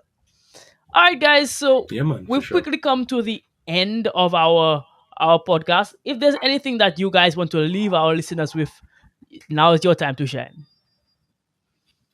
Listen, then you go. Yes, pressure's on now, because I thought you was gonna go. I just whatever your passion is, follow through. And I hope that you enjoy the music that we put out and the music videos and the shows that's coming in the future. And I appreciate y'all love support, man. That's it. Beautiful. Dupes. Thank you guys for the time. Thank you for listening. Thank you for the opportunity to spend the last couple of minutes with us. And yeah, if this is something, if there's anything that you feel passionate about, it keeps you up at night. When you wake up in the morning, you feel like you got to work on it. Find a way to work on it, because it's going to make an impact. It's going to inspire someone. And listen to Convergence. Go get Convergence. Pre-order it. As soon as you pre-order it, you get the first single. You're going to love it. Sure. Trust me. If you like feel good music, it's there. If you are introspective, it's there. If you're just trying to have some fun, it's there because we really just had fun. And that time capsule that we created, which is called Convergence, of our two worlds clashing and coming together. We just want you guys to be a part of that experience. So thank you so much for having us on your show. I'm looking forward to seeing Chelsea, Obama, and Architect, and Umar. Umar Johnson. I'm looking. Listen, I'm waiting. So I'm there with you, bro. All the best. Thanks again. For sure. All right, guys. So this is the end of yet another amazing episode. I want to remind everybody to subscribe, like and subscribe. It does a wave of good for our channel. It helps spread our message. Also, remember to find us on audio streaming platforms.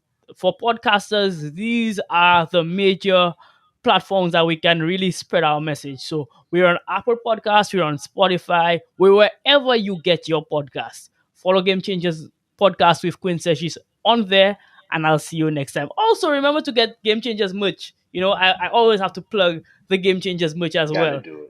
If you are a game changer, showcase it. Rep your inner game changer with our beautiful merch.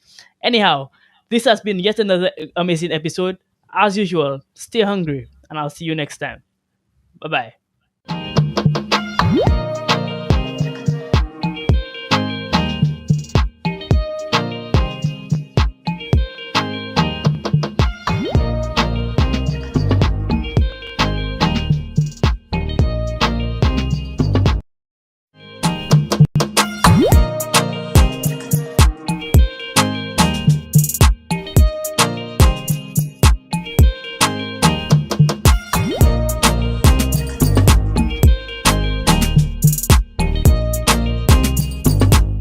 Celebrate it with. Enjoy the episode, and once again, thank you. Today is a good day, and we getting it good, yeah. I said today is a good day, and we getting it good. I said we getting it good. So it's action time on this special episode of the Game Changers podcast. Hello everybody, welcome to yet another episode. My name is Quinn Sejis, and it's a privilege to be here with you as usual. My next guest is a young man who wears many hats, but I'll let him introduce himself to you. All right. Hello, sir. Like I said, introduce yourself to the audience. My name is Barnes Nelson. I won't say my age. My name is Barnes Nelson. Like you said, I wear many hats, umbrella hat as well. Many of you all might have seen me in town selling my CMOS, my logo juices, fast forward to now. Well, I used to do music all before that, but now I am back doing music, so that's one of the hats I wear now as well. And also in my business, running my small business. So yeah, man. Beautiful. Now, Bans, you said that you spoke about the umbrella hat, and many people have seen you in town with that special umbrella hat. Many people know you as a hustler. Right? Would you say that hustling is your profession? What would you say your profession is if somebody was to ask you? Boy, hustling is my profession. Hustling is my profession. Just taking care of myself. That's just what it is, by the sweat of thy brow. Just taking care of myself. As I go along, I find, you throw things at the wall and you see what sticks and what sticks. I stick with it. So yeah, I'm a hustler. That's what I am. Beautiful. But we know that you're more than a hustler. We know that you're an entrepreneur. Let's go back in time. How did you get involved in business? How did you become an entrepreneur? It all started because at the place I was working at the time, things were not going too good, and I made up my mind that I don't want to go look for another job, and I don't want nobody in charge of my destiny or my life telling me, today you could eat food, tomorrow you could eat food. I want to be in charge of that for myself. So I decided I'm not working for anybody again. I didn't have a plan, to be honest, as to what my next step was going to be. And I all started, a girl who worked next to me, she used to make ice stories, and I said, oh, show me how to do that. Show me. And I started selling ice stories on the road, and then it grew to me doing what I do now, which is selling my drinks, All right. So, what inspired drinks, though? I mean, you said you met your coworker and she showed you how to do drinks, but why drinks, though? I mean, there are other things you could have done. Well, the drinks came along. Shout out to Ernie. Ernie, I used to work for my friend, and I was selling drinks for him. And after a year of doing that, I figured to myself, I saw where I could take it, and I said, I'll just do it for myself. And I started to learn again how to make CMOS, even how to make juice, stuff like that. So people already knew me for selling it, so I just decided to do it for myself. Interesting, interesting. Now, many people might, many people do not want to do what you do, right? It's not an easy job. You're out there in the sun, hustling, like you said. I'm working very, very hard outside. What have some of the challenges been for you? I know, obviously, you must have had some challenges. Boy, challenges. I always say the biggest challenge is myself. In anything I do, I don't I don't let things bother me or people bother me like that. The biggest challenge is myself. Because if I don't wake up and do what I have to do, no matter if it's raining, no matter whatever, if I go a place, let's say I have one person in town. As I get up and sell, and that day I have one person and I have 100 drinks to sell. Yeah. You understand? I have to find a way to do it. So it didn't bother me that I have one person. I have to make that one person just drink everything out. For sure. My biggest obstacle is always myself. I always say it's myself my biggest obstacle. For sure. Yeah, for sure. Now, I mean, so your business started off like just a hustle, but I am seeing that you have a brand. You are more than just a hustler. You are a true entrepreneur. What inspired you to take this thing really, really serious? Life, bro. I mean, you can't stay the same place all the time. The life moving, whether you wanted to move or not. So you have to take it serious because you have to think of the future. You can't stay the same place. I mean, you getting older. You understand? So there's so many things as a man you have to think of. So I have to take it serious because if I don't take it serious, what I would do. You understand? Yeah, man. For sure. All right. So you're selling drinks. You are doing well enough, and then this opportunity comes along. You collaborate with Lance, right? First of all, how do the two of you meet, and why did you decide to collaborate with Lance? Well, Lance and I knew each other a very long time ago. Lance and I started doing music together a long time ago. Okay. So it's not nothing new. We have worked together before, and but now since I haven't sang in a while, it looks like it's something new. But it was just we talk every day. We talk every day. It doesn't matter. Oh, I have this rhythm, sing on it. Yeah. That's just what it was. Okay. No big thing as you may view it. It doesn't matter. My friend reached out to me and I do a song on his rhythm. That's what it was. Interesting. Yeah, man. And in terms of the collaboration with LA Burger Joint, though, how did that happen? Oh, that Lance. That Lance I'm talking about. You were thinking of a different Lance, but that's fine. He reached out to me. Lance reached out to me because again, Lance is another entrepreneur. Yeah. And Lance is a man that always wants to unite, and So he had this idea where he wanted to collaborate, and I felt it was a good idea at the time, and we just collaborated. He's selling food, I selling drinks. It works. It works out. It works. So that's. So I'm seeing, it was a simple connection. You guys decided to do that. Has this collaboration been fruitful thus far? Not quite. Okay. We would like it to be. Okay, all right. But hopefully it will be that. Okay, beautiful. Beautiful. Yeah. And we're looking forward to big things from both of you.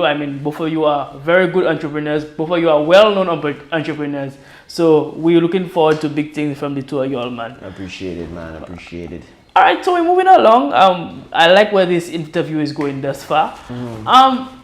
You spoke about music, and this is one of the major reasons why we're speaking here today. It is a particular season in St. Lucia where a lot of music is being made, a lot of music is being promoted. That's right. Now, you spoke about your music journey.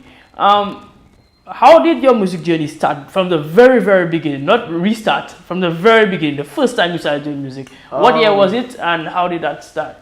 It was 2001 maybe, Okay. or 2000 itself, when I entered secondary school. Okay. I always had a love for calypso. Okay. It was my favorite genre of music at the time. I love calypso. I grew up around it. I grew up Marshall. I was hearing calypso. Always look forward to the season as a little boy, you know. So that's where my love for music started. And when I entered secondary school, I decided to, you know, to take it seriously and go and sing, you know. And I started singing from that time. I used to be in a lot of calypso tents singing as a little boy. I had my fair share of the 10 penis as a little boy. You know, give me horrors on stage. Right. But you know, all that, you know, helped me, mold me, grow me. And when I left secondary school, I got an opportunity to do my first soca song, which I rapped on. Big up to Private Six. He helped me. He put me in a position to record my first soca song, and we did that. We made it to Soca Monarch Finals. That was in 2007, and then after that, I continued to sing. You know, I sang the next year. And I was really shy, afraid of the stage and all of that, because at the time I sang with somebody, and that next year I sing by myself. Wow. So to be on stage by myself was, you know, something. And then the next year, that's 2009, I sang again, and I made it to finals on my own, you know. And yeah, I made it to finals how many times? 4 times, you know. This time now will be my 5th time. Okay, wow. Yeah. All right, so you were becoming a very good singer. You were showcasing your talent on the professional stage, and then something happened. I mean, you stopped.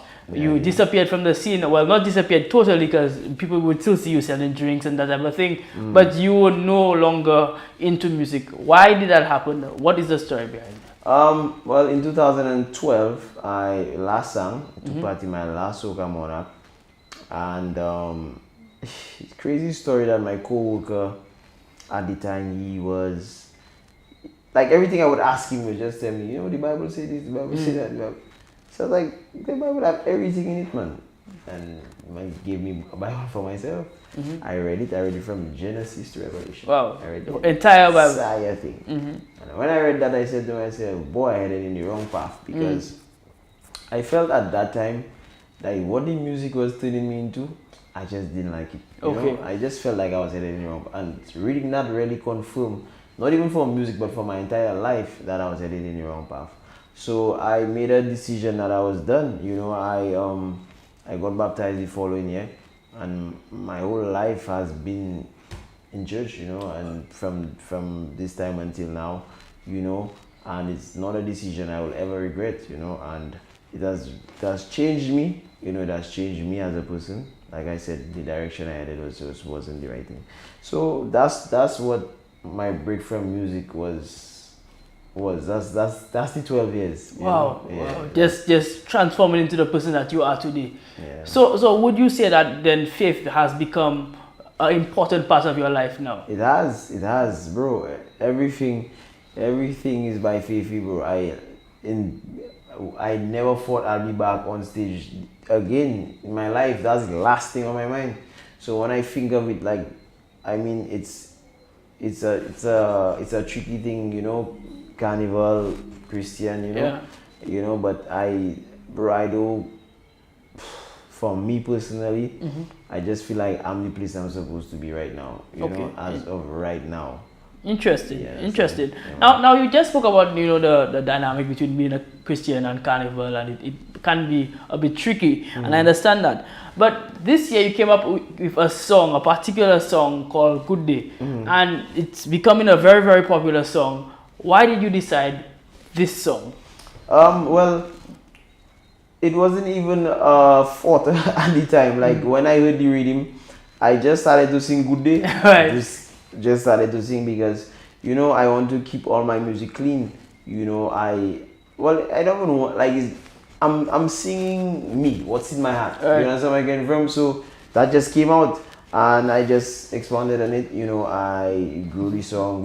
I recorded that song like 3 times before I got it to where I really wanted to be. You understand? So I'm happy that, you know, when I released it, the response, you know, that people really gravitated to a song like that, which mentions nothing about what's happening right now, because you know the season we in. You understand where I came from? And when I released it also, I never released it for me to take part in the competition. Right. Whatever. You know, I know the rhythm coming out at that time. I love music. I still want to record songs. So that was all it was for me, you know. And everybody had asked me before that, you want to take part? I was like, nah, like I don't care about that. You understand? But what changed my heart was, you know, I see to myself that for me, for all the things I see that I feel, you know, me as a young man could change, and I have a voice to do so, you know, why hold it back? Because look where I am right now on a podcast with you. Yeah. What if I didn't do that? Well, you understand? I just been tongue selling. I think like I have more to offer. Right. You understand where I came from? So when I hear people tell me, you know, so don't waste the song, come and sing, take part. I was like, nah. But closer to the time of submitting the song, you know, I really felt that, you know, if I do that, I'm going to do the people an injustice. You understand? And I know again, it's under the Carnival umbrella, but I think more than I have more to offer, because my life is not about that. You'll not see me on the road Monday and Tuesday. You understand where I came from? But I feel beyond after that, I think is where the work will really start for me. I think all that is just now the beginning of things to come. Yeah. Beautiful. I like that a lot, man. So can we say that you would necessarily be recording music? I mean, I don't want to preempt you, because I know you still have finals and other things to do. But can we be saying that you will be still recording music, but just like outside of the Carnival season as well? Of course, bro. That's the whole plan, you know. And when I recorded the songs, you know, as much as I just recorded them because I love music, it was an investment. You understand where I came from? Like you say, I'm a hustler. You understand? I know music is a thing that, you know, is a business. You understand? So I will be recording more songs and more and more and more and more. You understand? And hoping to grow my audience, that when you come on my page, you know what to expect from me. You understand where I came from in terms of the music? Because for me, I listen to a lot of hip hop and stuff like that, and I like when, you know, I listen to songs that tell me, yo, get up and go and work and hustle, and you know, that's what motivates me. So I want that for myself, that when you come on my profile, on my page, and you see my content, that it will motivate you in the right direction. For sure. I like that. That is very, very beautiful. I'm seeing that, you know, it's something that you've seen that it has inspired you, and now you want to inspire others that way. Exactly. Now, you kind of touched on it a little bit earlier on. Is that typically your creative process? Like you just hear something and you just start singing to it and then it becomes a song? Or are you necessarily like you meticulous that you say, okay, I'm going to create a song now, let me go and invest in somebody to produce the music and that type of thing? Or it's just how you... well, that's how it has been happening so far. Okay. You know, producers send beats, I just start singing on it, you know. Whatever that comes out of my mouth, wow, I think it could work. If I start singing Game Changer, wow, that could work, you know. I just, you know, I make a song about that, and that's, you know, and now people don't even write songs with everything just from your head. Your head, you do a voice note or whatever, store that there, and then you grow, you expound on it until you have a final product. Interesting, very interesting. So I'm seeing that it's almost like a freestyle, but it becomes you know, more than just a freestyle. Afterward, you fine tune that freestyle and make it you know, into something good. That's beautiful. That's beautiful.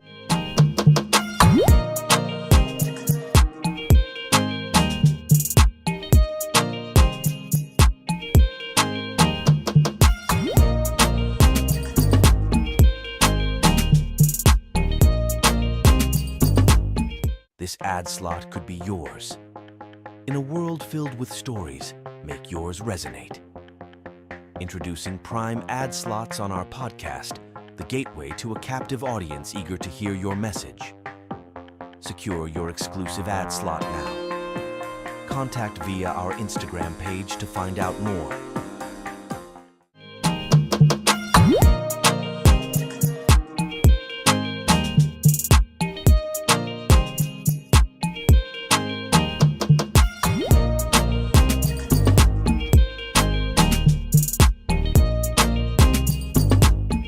Alright, so we're moving on to a segment of the podcast that I call the Quick Hitters segment. So this segment is where you answer my questions as quickly as possible. So I typically say in 30 seconds or less. So the first thing that comes to your mind, feel free to say it. Crazy feel free to say it, right? I mean, we have the blessing of editing, so we can edit it out if necessary. Cool.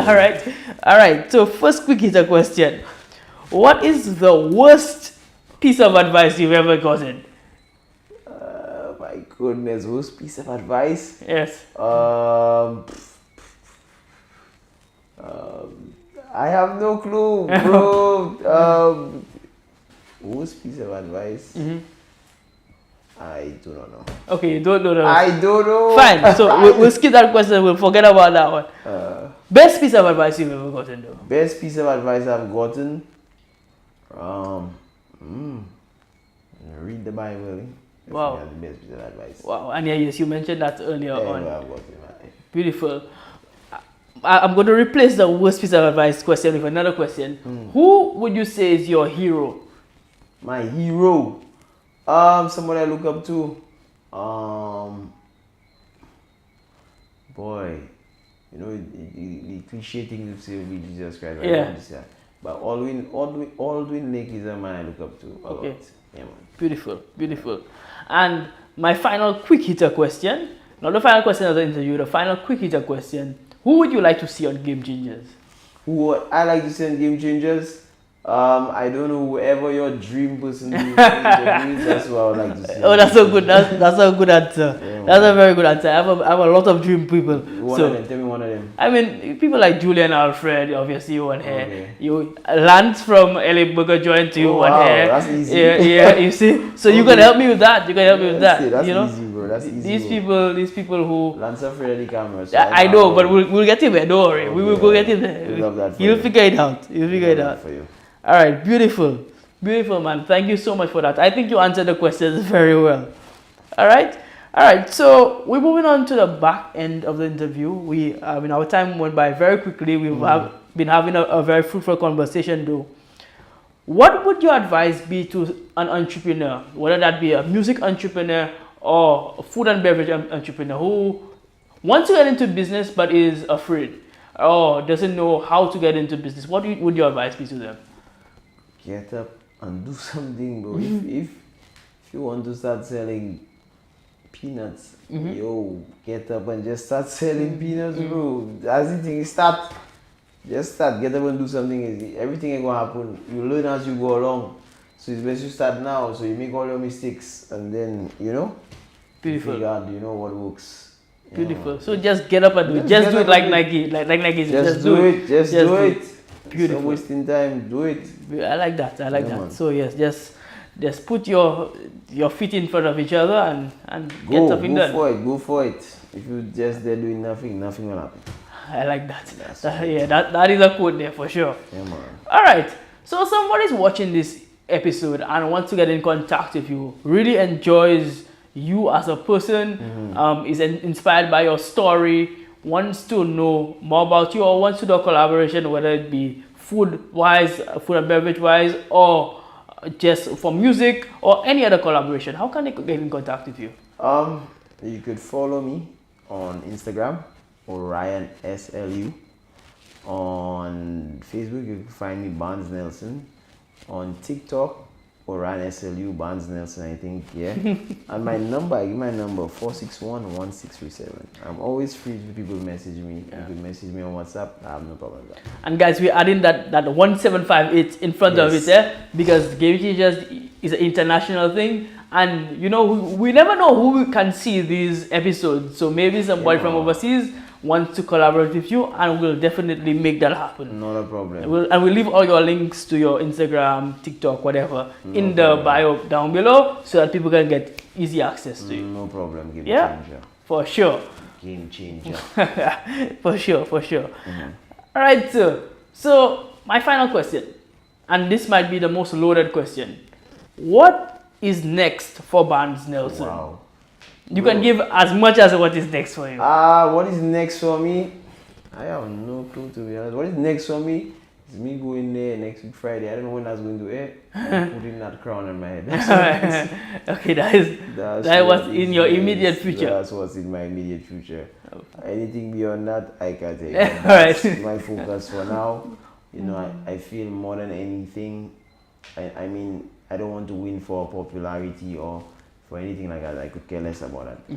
I think me winning that competition will be a hope for somebody that will see the man that was pushing the cooler, selling the CMOS in town, could come there today and be the next soca man. Wow. You understand? Wow. So that would be a story for sure. Yeah, man. So I think it's more than just it's bigger than me. It's bigger than me winning whatever the prize is. That's either here and there or there. We don't care what. Yeah. The hope that could bring for that young man at maybe home saying, boy, nothing could happen for me, boy, blah blah blah. Bro, there's hope. You understand? I want to provide that hope next week Friday. That's my goal, bro. For sure.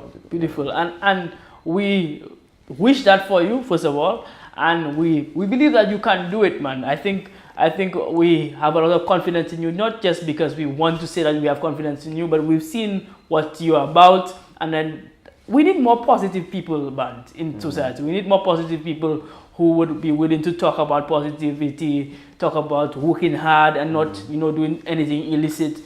People like you. We need more people like you, and I think you're on the right path for that. And to thank you for doing that, for just on behalf of the entire society. Thank you for that, man. Appreciate it, man. Appreciate it. For sure. All right, guys. So we have come quickly to the end of yet another Game Changers podcast episode, and to thank you for coming on. Thank you for coming and listening to what has been a marvelous episode. Remember to like and subscribe. This helps our channel grow. It helps people hear about our message and helps promote the guest as well. Additionally, we are across wherever you get your podcasts, whether it be Spotify, whether it be Apple Podcasts, whether it be YouTube, wherever you get your podcast, you can get Game Changers. But before I go and before I sign out, a special thank you to Peak Time Studio, who has been our host for this podcast. They have made us feel very, very comfortable, and they have done such a great job. So I want to thank them in particular for this opportunity. Anyhow, this has been an amazing episode, Bands. Any last words to the camera? Yeah, action time. All the time. It's always action time. Always action time. I like that, man. Thank you guys for coming on. And as usual, stay hungry, and I'll see you next time. Bye-bye.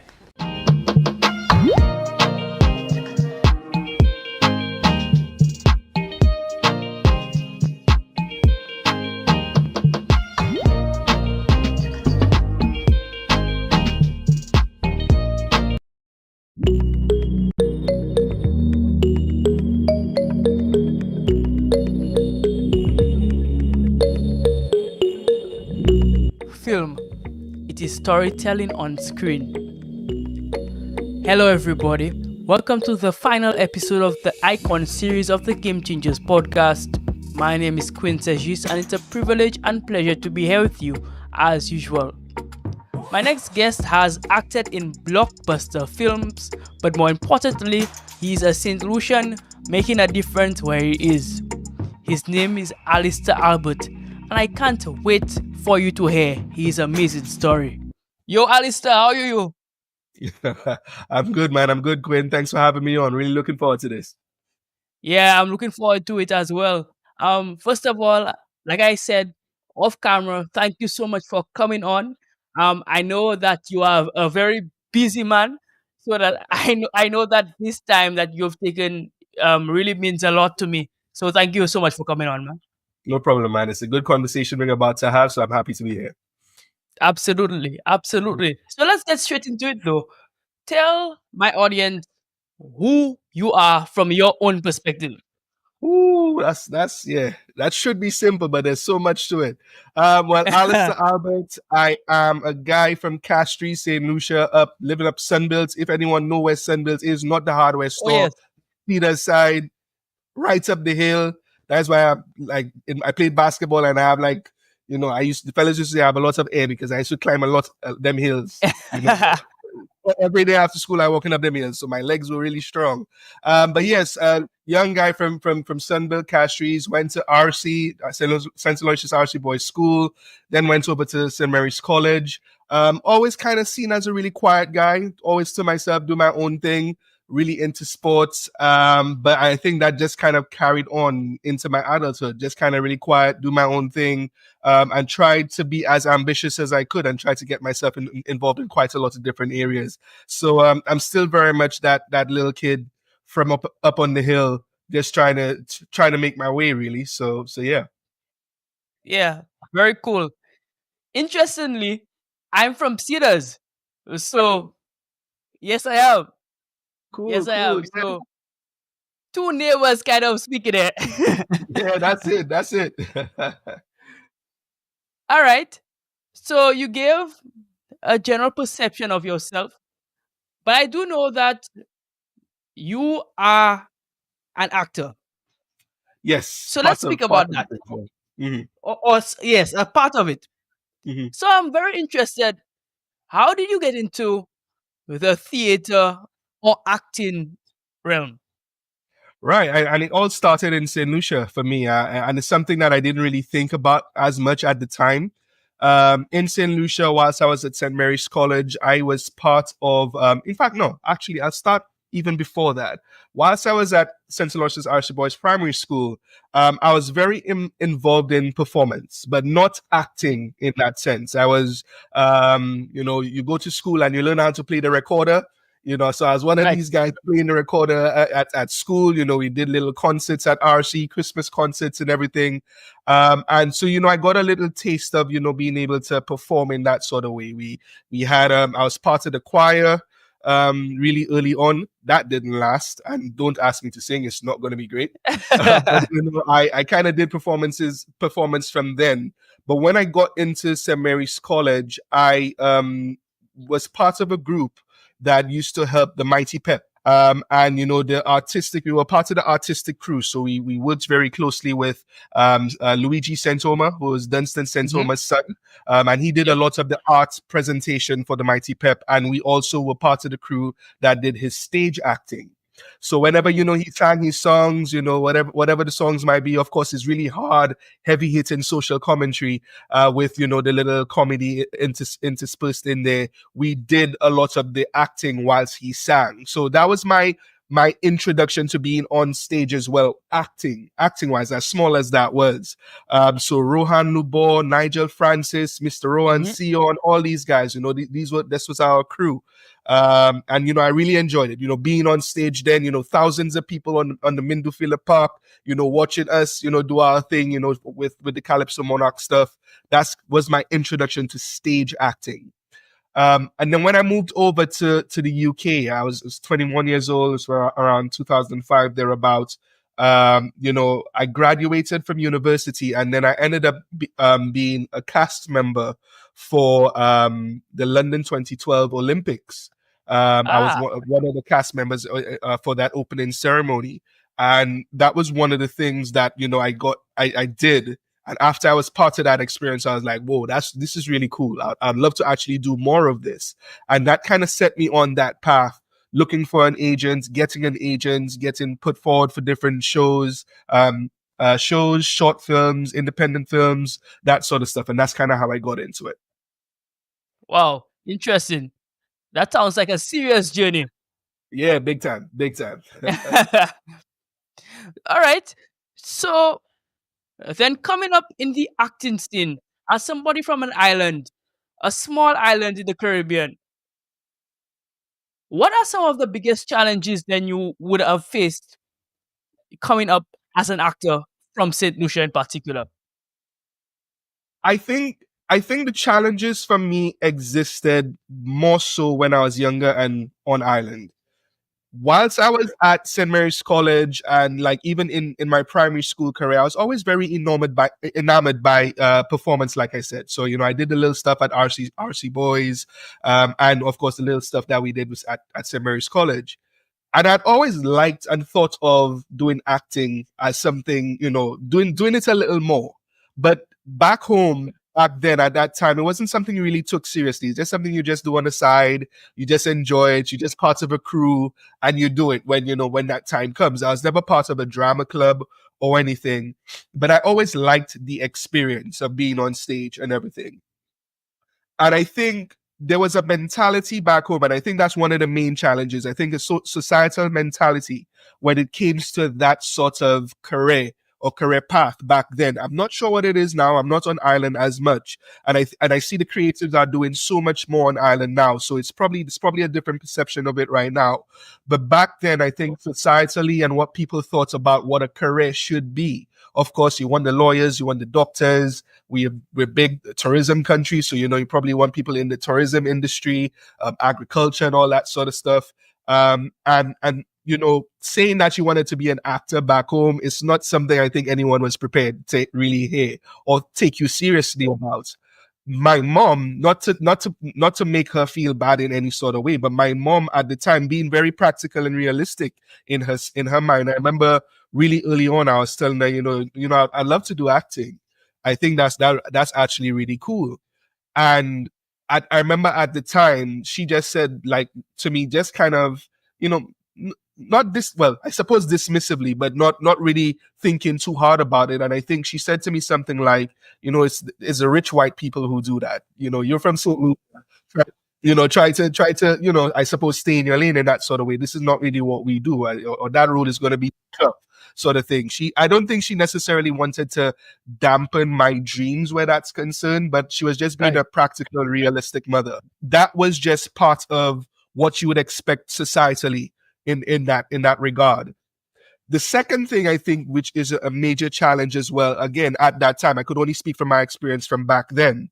It was, I think, the structures in St. Lucia, governmental structures, financial structures, didn't allow for that sort of investment in someone who wanted to do that sort of thing. So what I mean by that is, I actually wanted to do a film degree, film studies, performance studies, drama, something. That's what I would have wanted to do going to university. But at the time, I'm not sure what it is now, like I said, but there was something called a government priority list. So when you go to Bank of St. Lucia and you're asking for a student loan to go overseas, your course had to be on a government priority list. So again, law, medicine, tourism, agriculture, those sorts of conventional jobs were on that priority list. If you put through an application saying you wanted to do film studies, they'd be like, no, this is not on our priority list. You're not going to get funded. And I think that for sure definitely dampened my idea of what I could be. Because, they set limits. They're just those preset limits that are even set at from the higher ups, from the government, saying that, no, this is not really what we're about, sort of thing. And it was really tough because, I always thought that I had a really creative streak in me. And I think I wanted to carry that through professionally. But I had to think practically, just like my mom said, this is not what you'd expect someone to do. And I ended up doing a business degree. I ended up doing international business, coming up to the University of Hull, where I was in the UK. And that's what it was. So I think the challenges are really people's mindsets, how they really thought about it, creative industries at that time. Not really sure what it is now, but of course there is a bigger acceptance of it now that I've noticed. And societal, governmentally, financial structures and everything, student loans, that was a major challenge. I think those things definitely need to change. And I think that was the challenges that I faced at my time. For sure. And these challenges still do exist, but you are correct. I guess our mindset is changing a bit in regards to that, and I'm happy that it is. But we do need to do a lot more work in that regard. And you're correct. You're correct. We need to elevate our mindset because globalization has become a thing, and Caribbean talent. I've always said that we are not wanting for talent in the Caribbean. We have some really strong talent in the Caribbean, and it's very important to foster that talent. Definitely. Definitely. I totally wholeheartedly agree with you there. I think when you look throughout the whole region, some of the things that we produce as a region, starting from all the way in the top and at the top of the island chain, when you think about Jamaica and what was produced in Jamaica, of course, you think music, dancehall, reggae, that sort of stuff, but there are quite a lot of big time actors and film producers and everything from Jamaica. And you go down throughout the island chain all the way down to Trinidad, you got quite a lot of people who are very steeped in culture and creativity, and we embrace it. I think we do really good with when people have kind of made a name for themselves and become popular, we continue to prop them up because they are the popular thing. They're the name that kind of goes around. But we also need to continue to make way for the youth coming up, to foster that talent, and once they show that desire, have those structures and clubs and different things in place to try to get those children the opportunities to kind of just nurture that talent even further. So definitely. For sure. For sure. So I see that we're getting somewhere, but we still have a lot of work to do. Now, I need some context from you though, because growing up as a young Sunbuilt, there must have been something in your childhood, maybe if you think back, that triggered something in you and said, hey, this creative field is my calling. Can you think back to maybe one thing or a couple of things? Wow.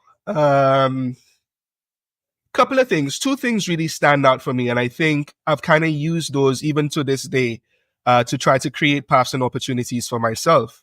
And that's kind of what opened the doors for me to do some of the stuff that I do. Acting wise, I think one of the things that kind of made me feel like, acting was something I'd love to do that I was really enamored by it. I remember I used to watch The Fresh Prince of Bel-Air religiously. That old time sitcom, everyone in the 90s watched that and just totally enjoyed Will Smith, Carlton, Uncle Phil, and everyone just kind of doing their thing on TV. And of course, we have our very own St. Lucian Joseph Marcel, Jeffrey the Butler, in that film.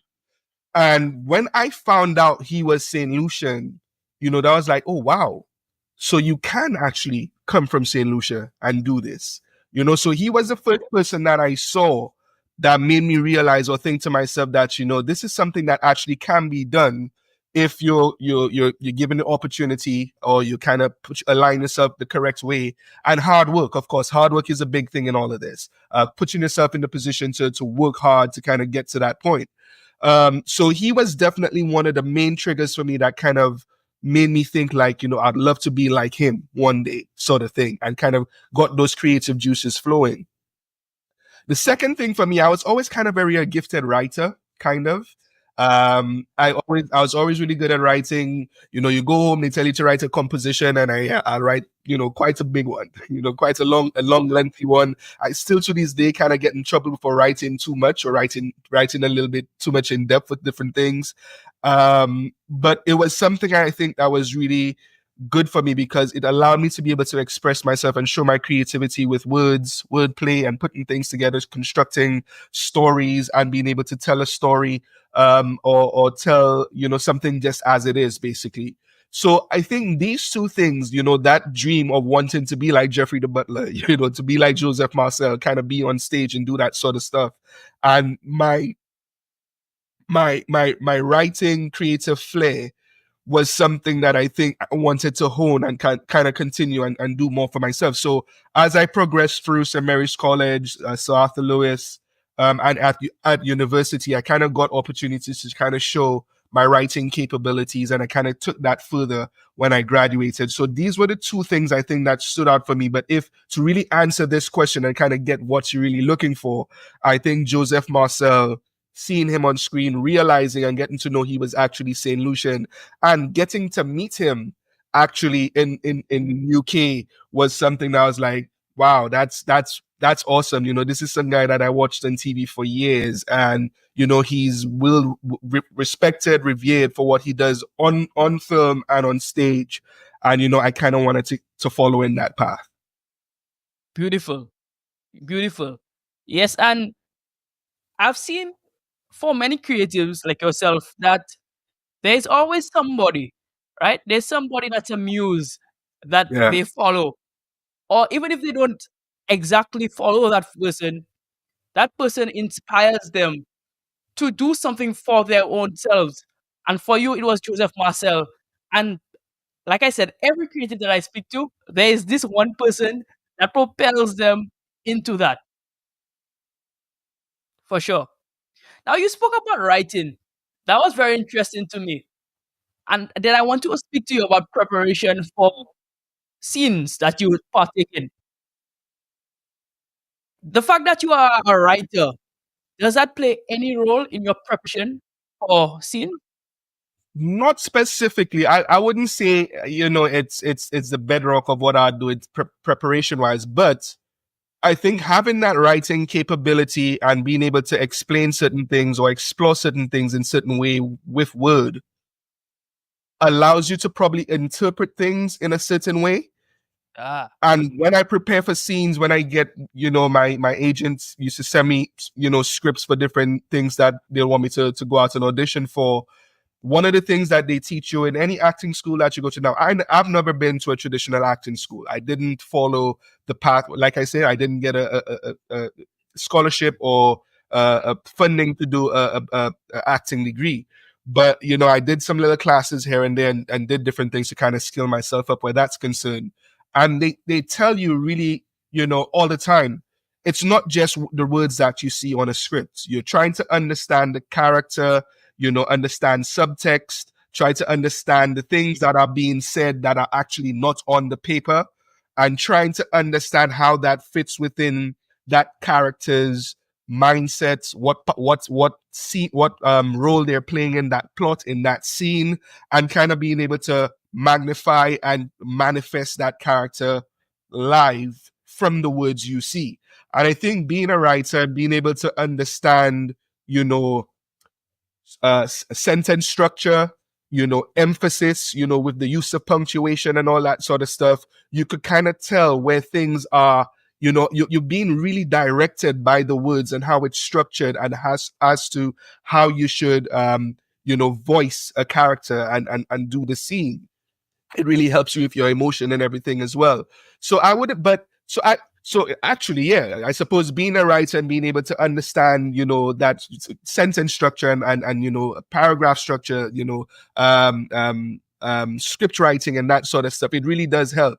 But I've never looked at it like that before, to be totally honest with you. I've always really concentrated on the character and trying to think of how I could kind of use emotions and my experiences to bring that to life.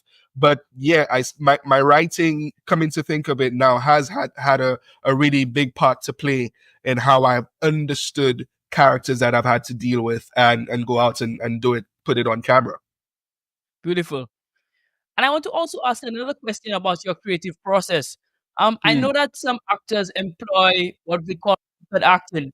So they stay in character throughout the day, even when they're interacting with everyday people. Do you employ that? What is your preparation in that regard like?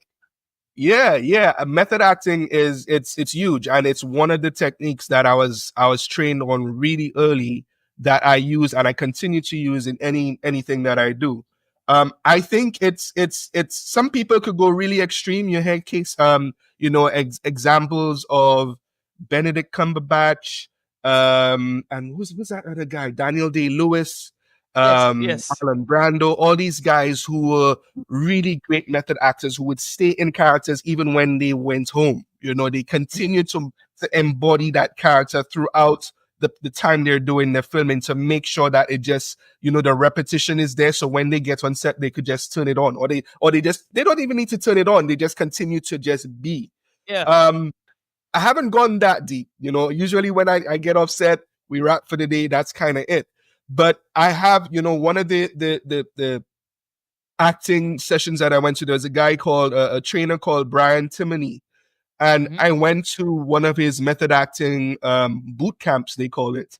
And he kind of puts you through the paces of trying to understand method acting and putting yourself, really deeply into a character. So you did a lot of different exercises and training where you kind of had to embody an animal. Think about how an animal will do different things, and the voices and the voices, the sounds, the movement, and everything that you would do, because it's like we say, the writing is one thing, but you have to think about the subtext and everything that sits behind that character. So if someone looks at you and tells you, you're playing character X, and that guy is a lion, he is fierce, he is on the prowl. You have to try to understand, where that comes from and how to be able to, make that characterization come through in life.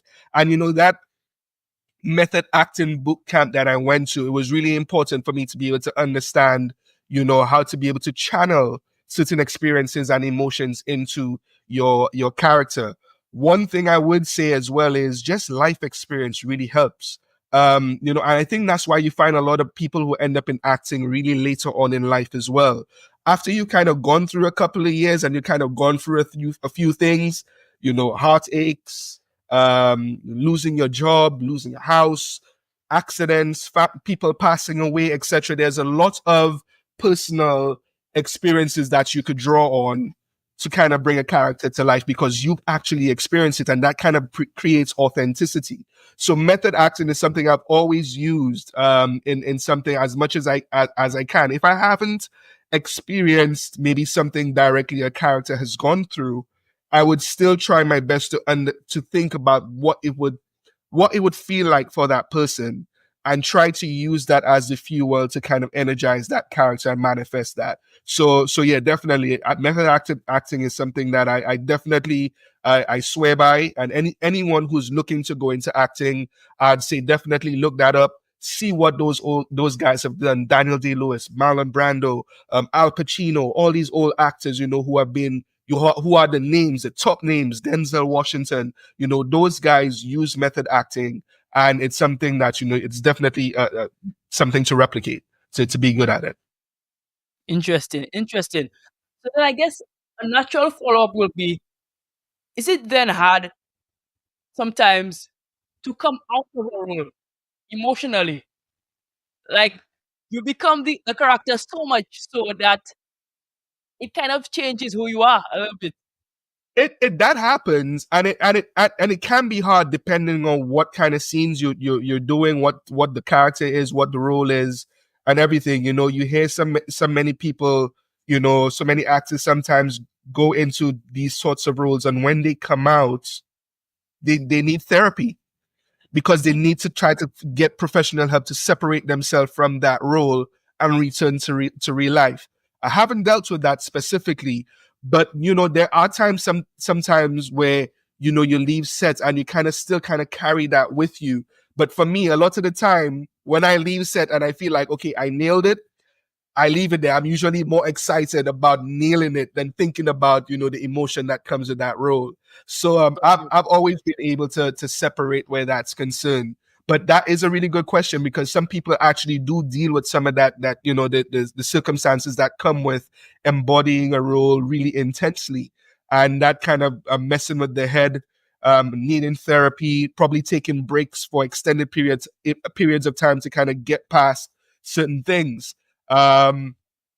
And that kind of is part of the territory for certain roles, especially those blockbuster roles where people are paying millions of dollars to kind of put, those blockbuster films out for us to enjoy. These actors take it so seriously, putting their bodies and their minds through the rigors to make sure it's as authentic as possible. So whilst I haven't really experienced it in that sort of way, I can attest to, how difficult it can be to separate yourself from that role, and kind of get back into normal life. So yeah, that's definitely a thing. For sure.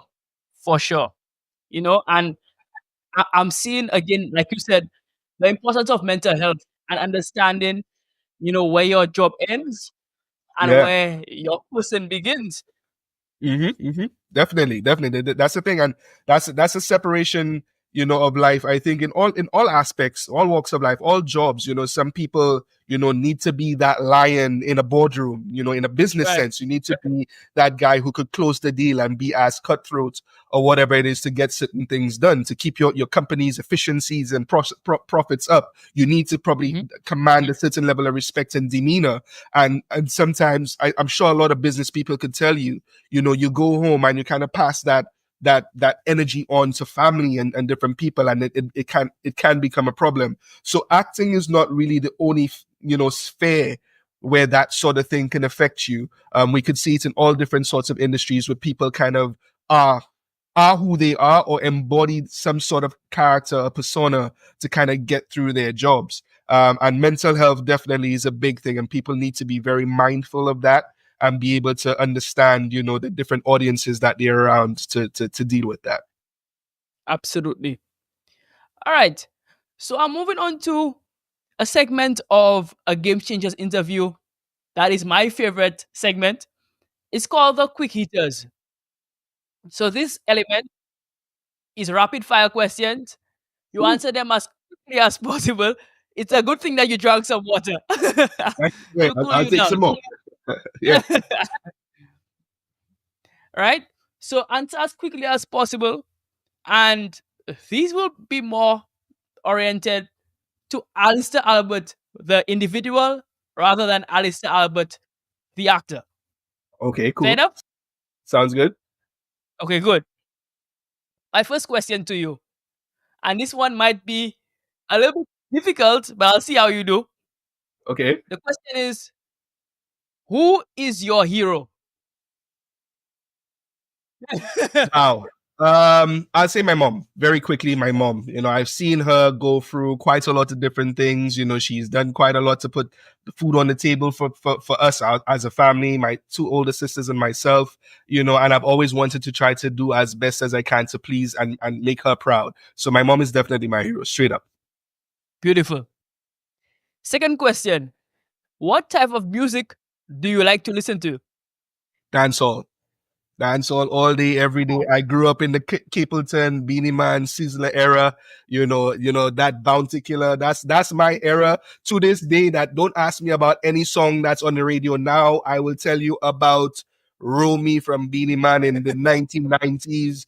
That's me. That's my era. That's where my playlist kind of sticks to be honest. So dancehall is my go-to. Got you. Final quick is a question. Who would you like to see on this podcast? Ooh. Wow. In a creative sense or just generally? It doesn't matter. Well, I did an interview with Julian Alfred. I think she's the talk of the town for St. Lucia right now, and she is a game changer. I think her name came straight to mind because she is literally a game changer for St. Lucia in terms of the recognition, the eyes that she's brought to the country, and I think it's a perfect person with the name of what your podcast is, for what she's doing for St. Lucia. She's definitely changing the game and changing, lots of people's perspectives of St. Lucia. So I think Julian Alfred, I just go straight to her as a quick answer. For sure. And I agree with that 100%. You must have been like the fifth person to say Julian Alfred. Yeah, See, it's an easy answer. Of course, rapid fire. You try not to think too much. I don't want to, put too much silence in the interview. But yeah, she's been remarkable. She's been, someone that has inspired and will continue to inspire quite a few people on Ireland for quite some time. Or people, not even on Ireland. There was an interview she did on Sky News over here in the UK, and she went to a school. And this young girl was crying her eyes out, with meeting Julian. So, I think she inspires, and she is literally someone who could change quite a lot of lives for us in St. Lucia. For sure. Yeah, Juju is our girl. That's and it. we love her, man. That's it. For sure. All right, bro. So we're going on to the back end of the interview. There is a lot of talk as to what roles black actors, particularly black men, can play. There's the whole talk of should a black man wear a dress? Should a black man or can a black man play Bond, as in James Bond? My question to you is there a boundary for you? And what helps determine that? Absolutely no boundary. There should never be a boundary, especially creatively. You know, the creative arts are about expanding boundaries. There shouldn't be any parameters or limits set in the creative industries. So black people should have just every opportunity as white people do or any other race do for any sort of role. You know, it's interesting that you raised the James Bond question. One of the first films that I was in, although I was an extra, I didn't really have a speaking role in that one. But the first blockbuster film I was in was a James Bond Spectre. And I was on set with Daniel Craig. And, you know, seeing him do what he does was really interesting, really cool, really, you know, that was definitely one of a defining moment for me in terms of being on a Hollywood blockbuster set here in the UK at Pinewood Studios. And seeing what he does, of course, he kind of created quite a persona for that role and he fit that character perfectly. When you think of Idris Elba or any other person, you know, all the different people that we have out there who could be potential Bonds in the future, you know, these guys are just as capable to do it. There's a television series over here in the UK called Doctor Who. I don't know if you heard about it. It's a BBC production, sci-fi, scientific sort of stuff going on, these time travel adventures and everything. That had always been a traditional white role. Over the last year, I've done 2 interviews with the BBC or BBC Radio where we were discussing the new addition to that franchise, where a guy called Ncuti Gatwa, who is a black guy from African descent, who now is the Doctor. He is Doctor Who. And that created so much of a furor, so much of a uproar. Because, you know, who is this black guy taking on this role of Doctor Who? It's always been traditional white. And, you know, he's brought such a different edge to it. And he's done quite a really good job with the series that this first series that he's been in. And I think by all accounts, it has been a success for what he's been able to do. So in terms of that kind of question, you know, I don't think we should have any boundaries in what we should do. We are in a more tolerable society now. There are quite a lot of different things. Your first part of, you know, should a black guy wear a dress? If that is what they want to do, go ahead and do it. I will not be wearing a dress ever on screen. That's just not what I would do.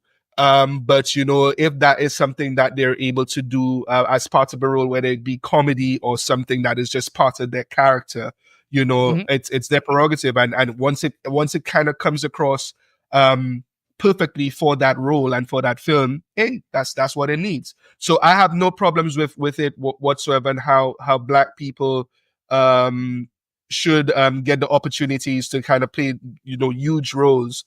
And I, as a black actor from the island of St. Lucia, with my accent, with my dreadlocks, I don't want to be pigeonholed into just, you know, the gangster on the block, you know, because of how I look or how I sound, because I'm from the Caribbean. I want to be able to do different things as well. So if I were to say that I think we should be pigeonholed into some sort of stuff, I'm pigeonholing myself. So definitely, sure. I wouldn't want that for anyone. And I think we have shown that we are totally capable. And there are different things that we could do, loads of different roles, loads of different things, star leading roles. I would want that for myself one day. So I definitely hope, you know, we could continue to see that progress moving forward. Beautiful. Well said. And I like that it's balanced, you know, it's not, definitely. You're not saying that they have to do everything, but you're saying that they can do everything. Yeah, we definitely can. I think what kind of ends up determining that a lot is the casting directors and the producers of films. What actors, and especially young actors, need to realize, casting directors and producers of films usually have an idea of what they want in their head. You could come in and smash an interview and say, and you not an interview, an audition, and be, you know, awesome, your best audition ever done. but something might just be off or that's totally different from what that casting director had in mind, and you will not get chosen for the job. That has happened to me loads of times. I could tell you quite some interesting stories where that's concerned. But it's something that you can't control as well. So it's usually really based on what the casting director and producer wants to put out on screen. Some people are a lot more open than others to different ideas or totally changing what they had in mind and wanting a black guy with dreads to be James Bond. Who knows? So some people might be open to that. So it really depends on which production you're going for, what the casting director has in mind, what the director wants to do, and the producer. And once you could bring yourself and kind of just do what the character needs to do, there's no reason why you shouldn't get a role. So yeah, there's a lot of factors at play, where some that you could control and some you can't. But the point is, I think definitely there should be no boundaries for anyone who wants to do whatever role that they want to do. Beautiful. Second to last question. What are some of the valuable lessons that you've learned, whether it be on set or on stage, that you think every young, not just a young actor, but young individual should learn? There are a few things to keep in mind. Acting, it's not something you just kind of walk up on stage and do. There is a lot of preparation. There's a lot of hard work. There's a lot of patience involved. I will actually reference, and I could probably speak really closely about, one of our really famed and popular groups back home, Cheka Pesh, the Cheka Pesh group back home who do their shows and are touring all over the place. My sister is one of the cast members of Cheka Pesh, Stephanie Latoya Elcock. And she does a brilliant job on that. And, as an actor, I could speak to her and I could tell, although she does a lot of stage work, I tend to do more film. But, it's no different in terms of the preparation and the rehearsals that are required. So patience and hard work is absolutely key. If you don't have patience and you're not willing to be told, cut, do that again, cut, change the scene, change your tone, cut, walk this way. If you're not willing to take direction, acting is not for you, whether it be stage or film. So patience is a huge, huge thing. I think if you don't have that within you, you're probably gonna fail where that's concerned, because there are a lot of people who could do things in one take, but you could do it in one take, but then they'll want to take 10 different views and angles of you, and you need to be able to do it again and replicate it. So patience and being able to stay in character is key. The second thing I think people need to think about young actors is, everyone, once you do get a role, and even whilst you're auditioning for a role, everyone wants to see you succeed. No one wants to see you come on set, waste their time, and be crap. Everyone is pulling for you to give a good performance. All the people the guy who holds the boom, the guy who's using the camera, the directors and everyone, they want to see you nail it, because they want to see a performance that's going to be, celebrated and everything. So when you're on set, you have no time to think about your nerves or whatever you might have in your head, or issues that you have outside the set. You don't bring those on set. You have to kind of stay within what you need to do, be focused on that, because everyone wants to see you succeed, because everyone wants the production to succeed. Everyone wants the best to happen. So when you go into an audition room as well, remember, try not to be nervous. That's easier said than done, especially when you're starting out. You get into an audition room and you're shaking, you don't know what to do. Just be you and just do what you're being taught. If you have gone through the acting teaching, or just do what you're really good at, because everyone wants to see you do well. There's no one out there with an agenda against you. And the third thing that's really important, and I think not many people like to talk about, is rejection. You got to get really used to rejection. Especially like for me, when I started out in acting, going out and doing auditions, sending self-tapes here and there. You get rejected quite a lot. And that kind of comes back to the point that I was making about sometimes a casting director might just have something in mind that they want to, they think that is what they want for the film, for the character that you're auditioning for.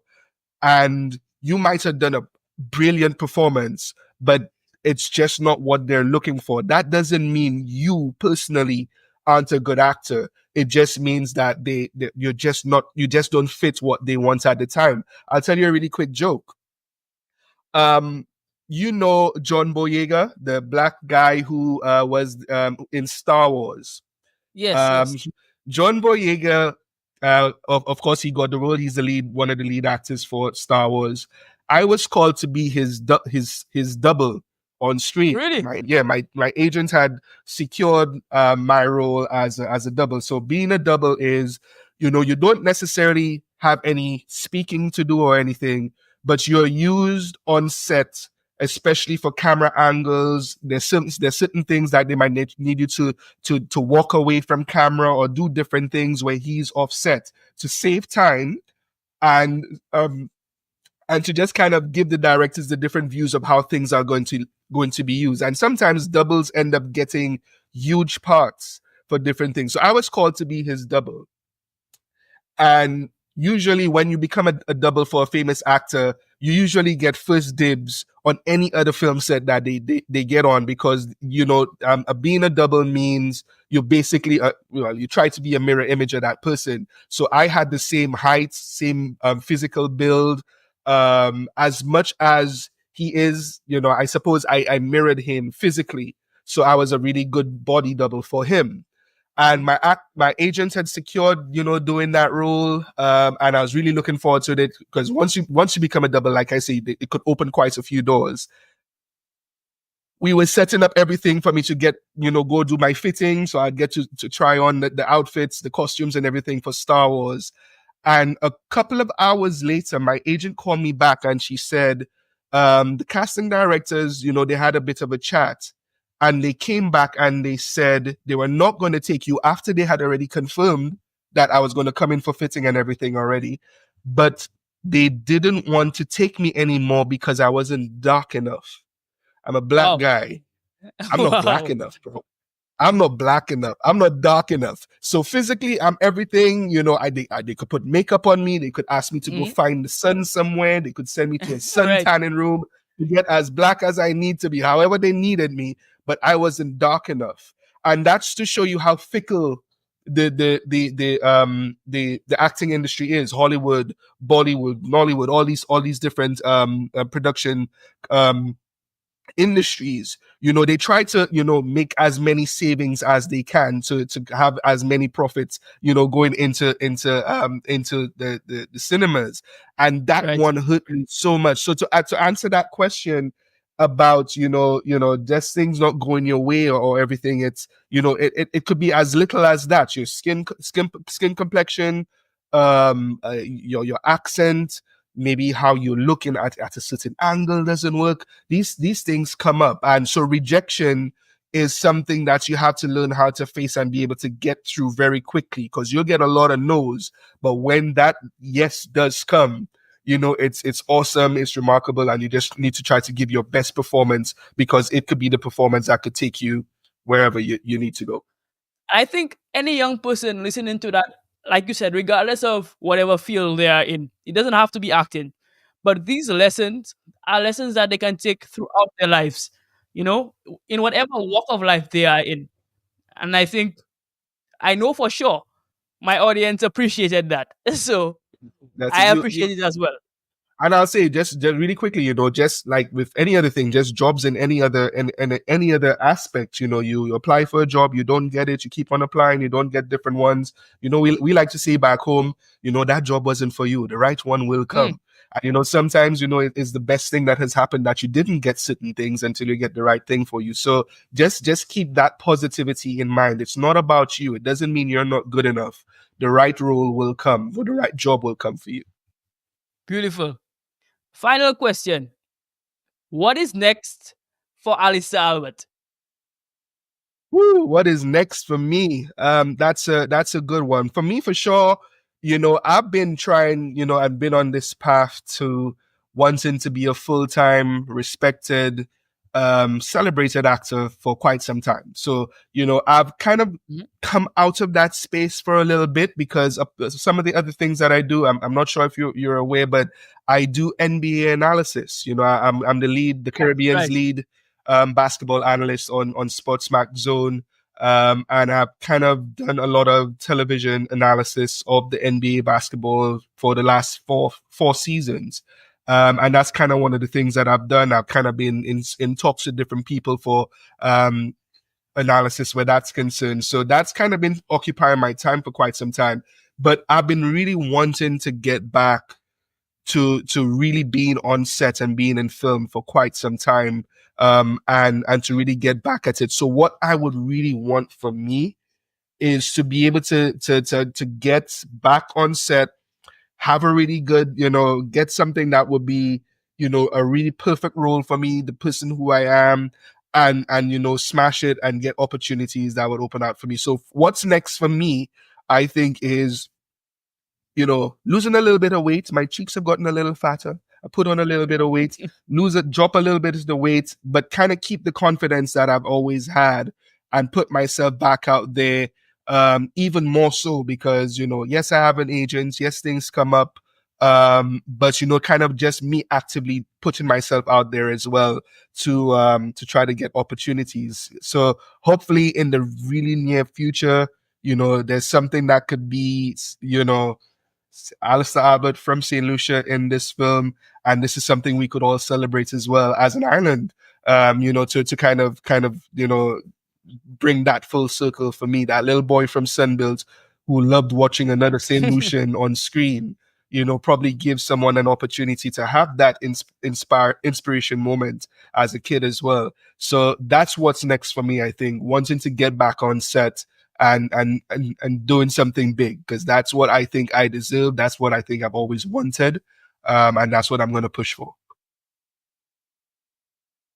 And I hope it for you as well. Thank you. I can hear the passion in your voice. Definitely. And everything that you've said to me, I look forward to it. And let's rebook an interview, man. Let's do that. When it does happen, we're going to rebook an interview. I'll be very happy to do that. You could get in touch. I will definitely say yes. We don't know what the schedules will be like, but I'll definitely we'll give figure that it out. time, because I think, it's really important to be able to share these stories and enjoy, the successes of our fellow brothers and sisters from St. Lucia who are doing things all over the place. For sure. Alistair, to thank you so much for coming on to the podcast. No problem. You might not feel like you won yet, but I can tell you that you're already a St. Lucian icon. Thank you. Believe it. Oh, icon is a big You've word. inspired me. Yes, thank you. I am saying it already. You're already an icon. Thank you. In your space. You're doing amazing things. And I know for sure somebody will see this interview and be inspired. Thank you. And that is what this platform is for. So if they're inspired by you, then we've done our job. We're all game changers in our own right. And if I could definitely be a game changer for this one person to feel really good about what I've said and kind of inspires them, job done. That's all I'm looking for. Beautiful. All right, bro. Thank you for coming on. No problem, man. Thank you Guys, very much. this has been yet another episode of the Game Changers podcast. And to thank you for coming on, thank you for coming to listen. Remember to like and subscribe. Game Changers is available wherever you get your podcasts, Spotify, Apple Podcasts, YouTube, wherever you get your podcasts, you can listen to and watch Game Changers. Anyhow, as usual, thank you for coming again. And as usual, stay hungry. And I'll see you next time.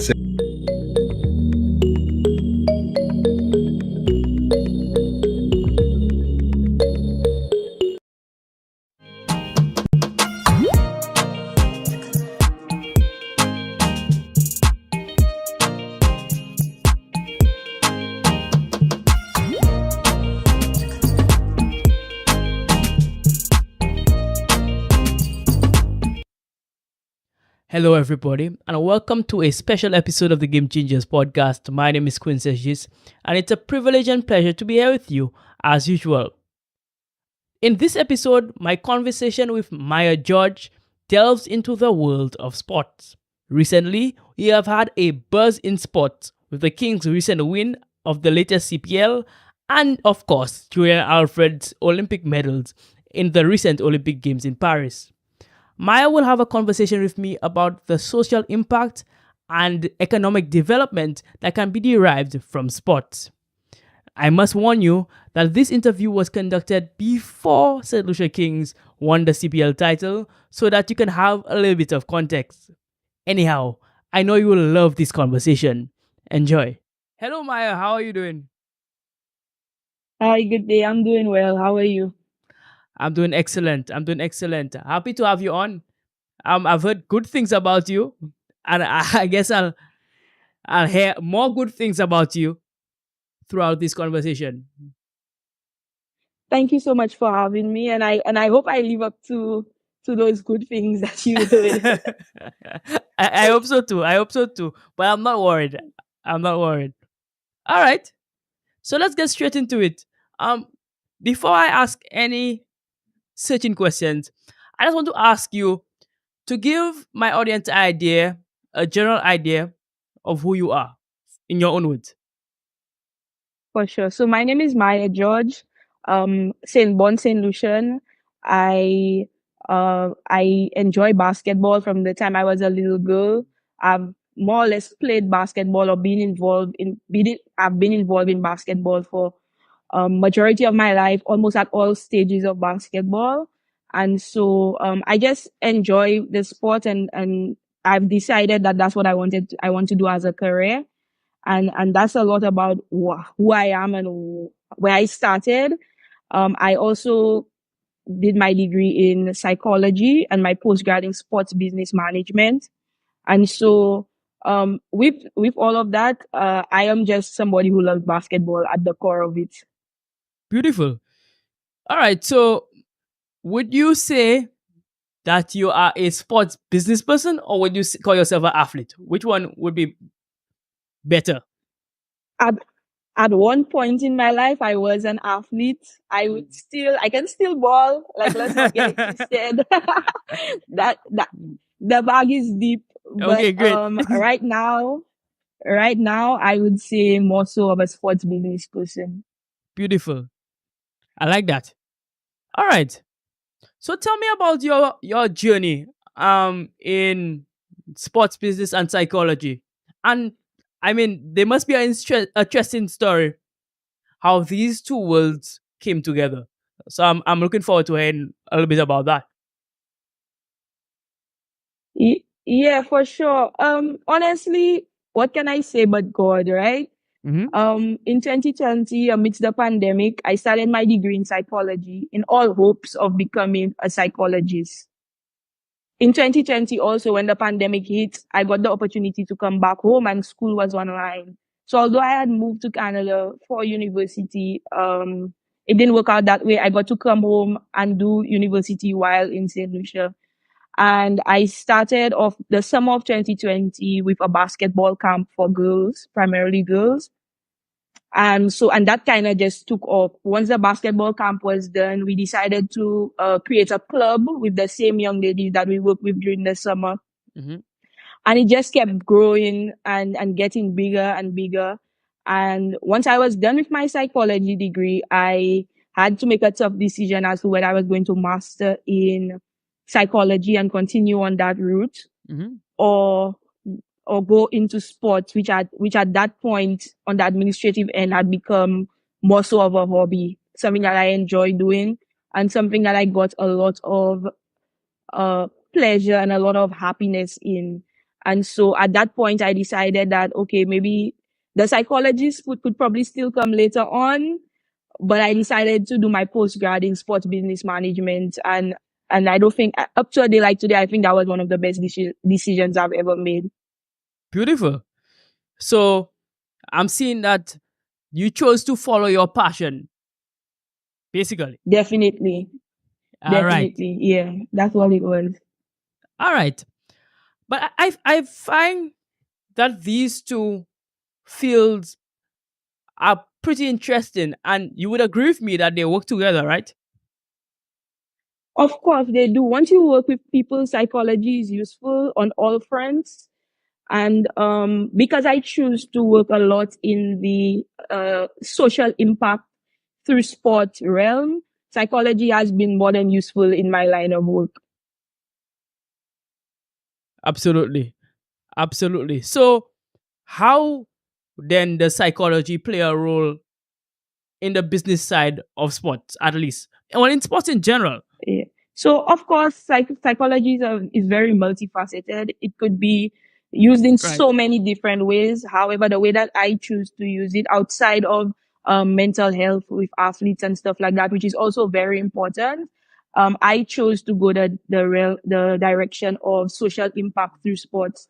And when we talk about social impact, we talk about how can we use sport, which is typically or normally used as a form of entertainment for impact amongst young people and people of different backgrounds.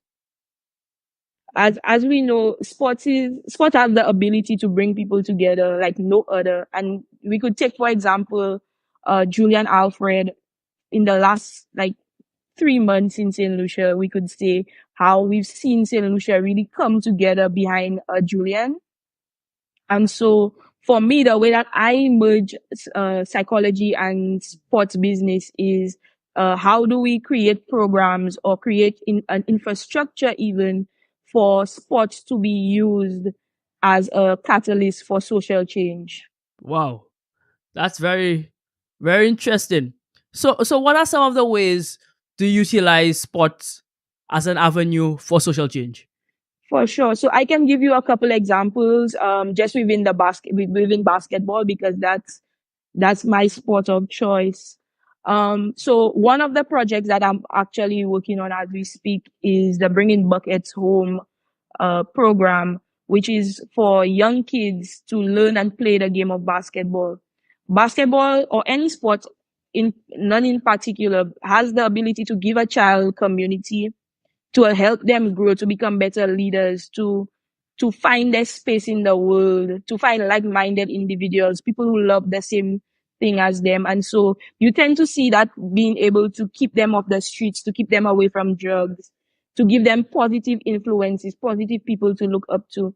And so just so that this particular program is geared towards primary school children. So you kind of get them in that sweet spot when they're still looking for their interests and looking for what they're going to continue doing for the next 5 to 10 years of their life. And so that's just one example. Right. And so one of the things that we had as an objective was to keep the youth away from crime, give them something to do after school, give them an interest, give them something that they will continue to do into secondary school. And so that's just one way sports can be useful in that category. I also had the pleasure of interning with the Toronto Raptors in the organizational culture department. And we worked on programs where we were able to through basketball provide certain requirements or necessities for young people or people of difficult backgrounds, for example, people who are not as fortunate as we are. And seeing all of that and using basketball to do all these things is really a plus. Absolutely. I like that you are utilizing sport for youth development, particularly giving them something to do. Because even the Bible says that idle hands are the devil's workshop. Yeah. And we know that young people can engage in all manner of things. For sure. But I'm seeing that you're giving them something positive to do with their lives. And I think that's commendable, first of all. But I also think that it's important because particularly in our society, just speaking from a St. Lucian context, we realize how crime and violence has unfortunately taken over our nation.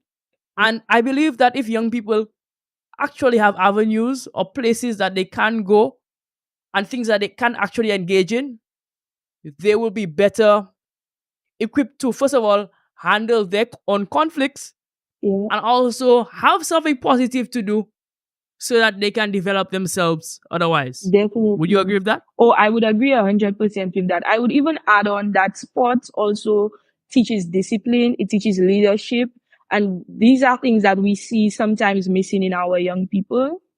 And so even dedication, having, instead of going out and misbehaving, you choose to come on the court instead, and these are the type of things we try to instill in our young athletes, and all that is all part of the program that we'll be putting together.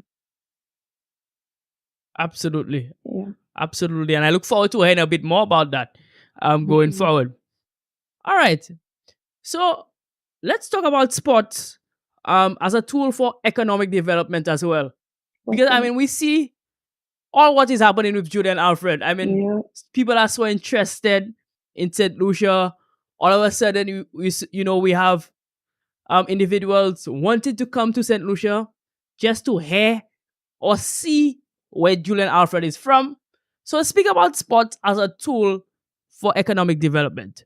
Yeah, so thank you. That's a very good question. Sports as a tool for economic development has been used all over the world. I think what we've done with Julian Alfred is definitely a step in the right direction with making her a tourism ambassador for St. Lucia.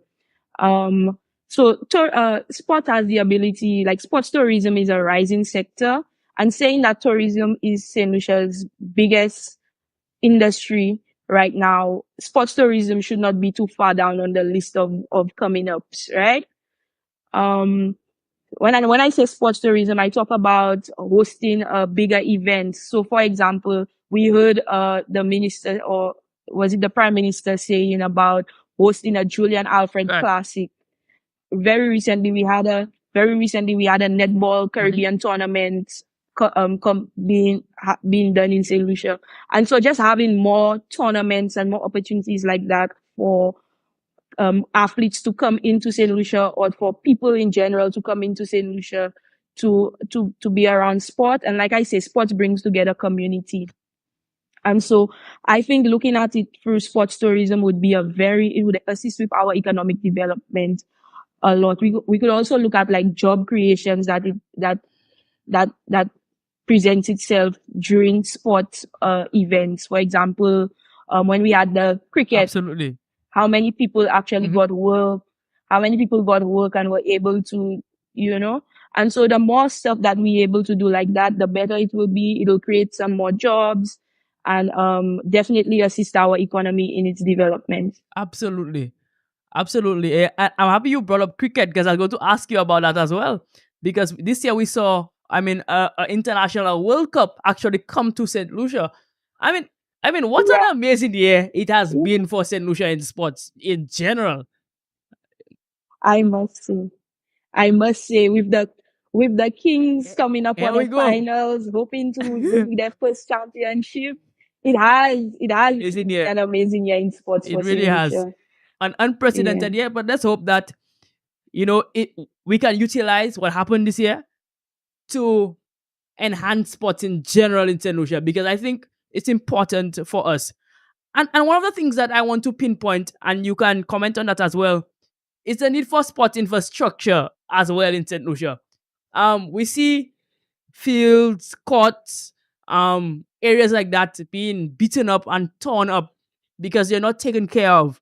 Right? And then obviously we need more of them. We need more fields, but those that we have are often not taken care of. So speak to the importance of that as well. Yeah, that's a very good question. And that's something, whilst we were speaking, it actually came to mind. I think that issue is twofold. One, in that the first of it is that when we are given these infrastructures, us as a people, we need to take care of it and not vandalize or destroy. Ensure that we take some pride in what we have. On the second hand of it, we do need better infrastructure in terms of more spaces that are readily available to host games and tournaments and stuff like that, where we don't need to, just before the tournament is coming up, where we have to pump so much money into ensuring that the area is ready.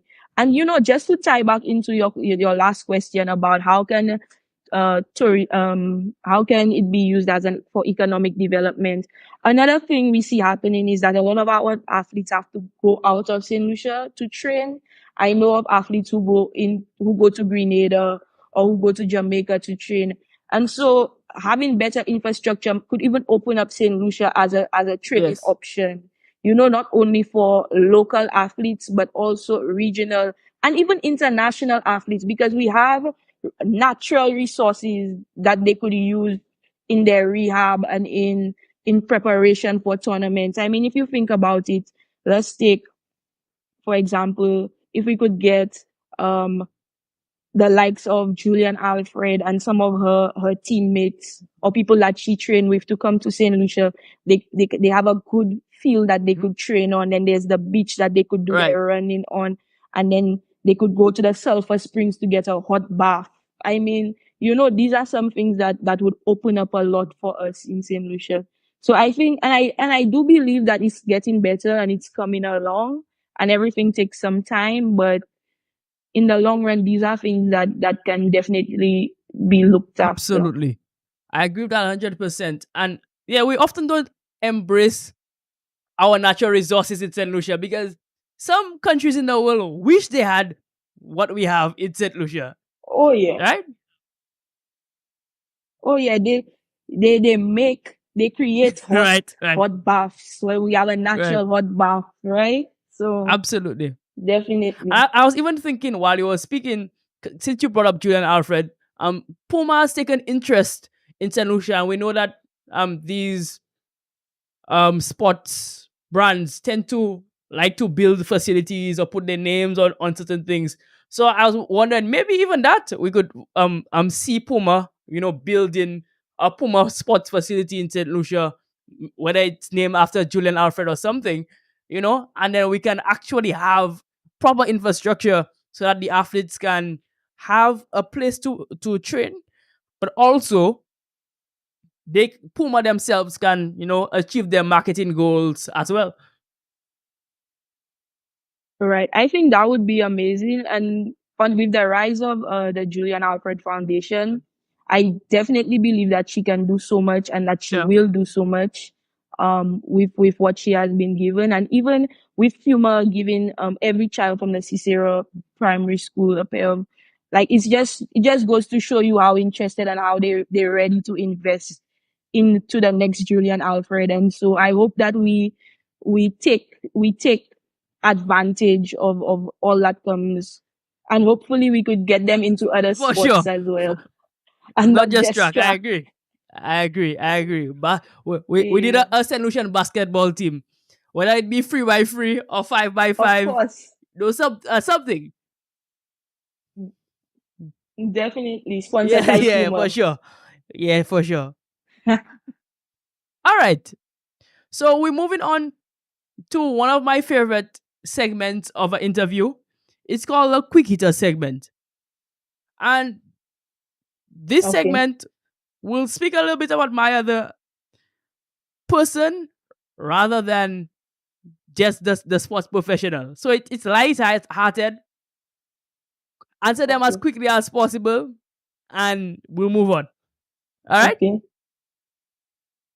Okay, great. Yeah. So first quick hitter question. What do you like to eat? That's a good question. Okay, dumpling, anything dumpling, bouillon, white dumpling, yeah. That's absolutely. Tell me your illusion without telling me your illusion. Always, everywhere I go. All right. Second question. Who is your hero? That might be a tougher question. My hero. I'd have to.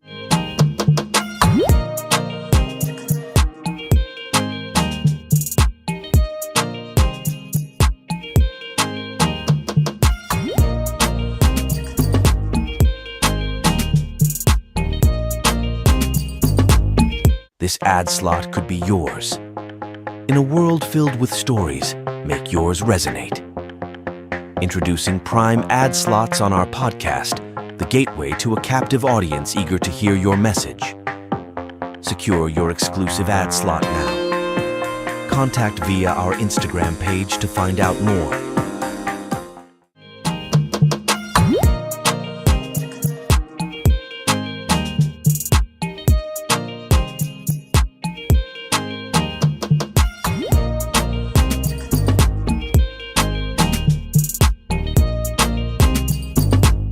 Say my mother. Oh, My wow. mother, definitely.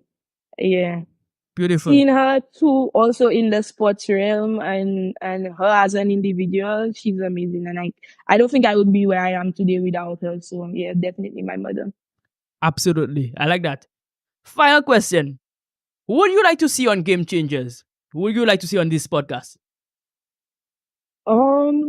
Keeping it in the sports realm, I'd definitely say Makiba Alcide. Okay. Makiba Alcide. She's another young person who's really making a name for herself and really putting a spot on her back. And so I think she would be the perfect person. Yeah, for sure. We love to have Makiba on. I've heard good things about her. I've heard her speak as well, and she sounds very, very good. So, I mean, a perfect fit for the podcast. Absolutely. All right. So we're moving on to the back end. I'm going to ask you about technology and analytics in sports. With the rise of technology and analytics, how can psychological insights complement data-driven decisions in sports management? So how can the numbers inform decisions? Of course, with anything, numbers are important, right? When you make a decision on the business end, there's always numbers that come up that will help you to know if you did in fact make a good decision, or if maybe the next time you have to change and make another decision. And so I think with all the technology, even the AI and all of those new stuff coming up, I think it's very useful. And if used in the right way, that it will really make an impact in sport, not just on the business side, but also on the athletic side of things. Absolutely. I agree with that 100%. You know, and I think, I mean, in the Caribbean, we don't really utilize it as we should yet. Again, infrastructure, and you know, we need to get there. But I think that is definitely where the world is going. And the more numbers we know, the better we become. You know, they say data is king. And without the numbers, you know, we cannot improve on anything. So absolutely, I would agree with that. All right. So moving on to my next question. How do you manage, and that's more of a personal question, how do you manage the pressures of working in such a competitive environment, both personally and professionally? That's a very good question. It is a very competitive environment, but honestly, to me, it's just trying to keep up with what's new. Okay. Ensure that I'm reading and I know what's happening, not only in St. Lucia, but in the world when it comes to sports. In terms of myself, I try to put myself in the best position to be able, so that if anything comes up, that I'm able to stand up to the, you know, to whatever it is, in terms of like taking small courses that would just give me one leg up, you know. So it's very competitive. It keeps you on your toes. I think sports on a whole is there's always a lot going on. And so sometimes you find yourself getting lost in everything that's going on, but just trying to stay focused on what it is you're trying to accomplish. Yeah, that's about it for me. For sure. For sure. And I like the fact that you spoke about staying focused, because in anything in life that you want to achieve, you must put your effort and perseverance, and that boils down to being focused. Because sometimes I feel like we get sidetracked and want to do all kind of things at the same time, and then it messes us up. So I think that's important, what you said about, you know, staying the course and staying focused. Yeah. Absolutely. I agree. So my next question to you then will be, a young person is looking at this interview and is fascinated not just by you, but is wants to have a career in sports. whether it be become an athlete or go on to the business side, the management side, the agency side, maybe even the sports science side. What advice would you have for that young person? My advice would be to start small. Okay. Always start small and build.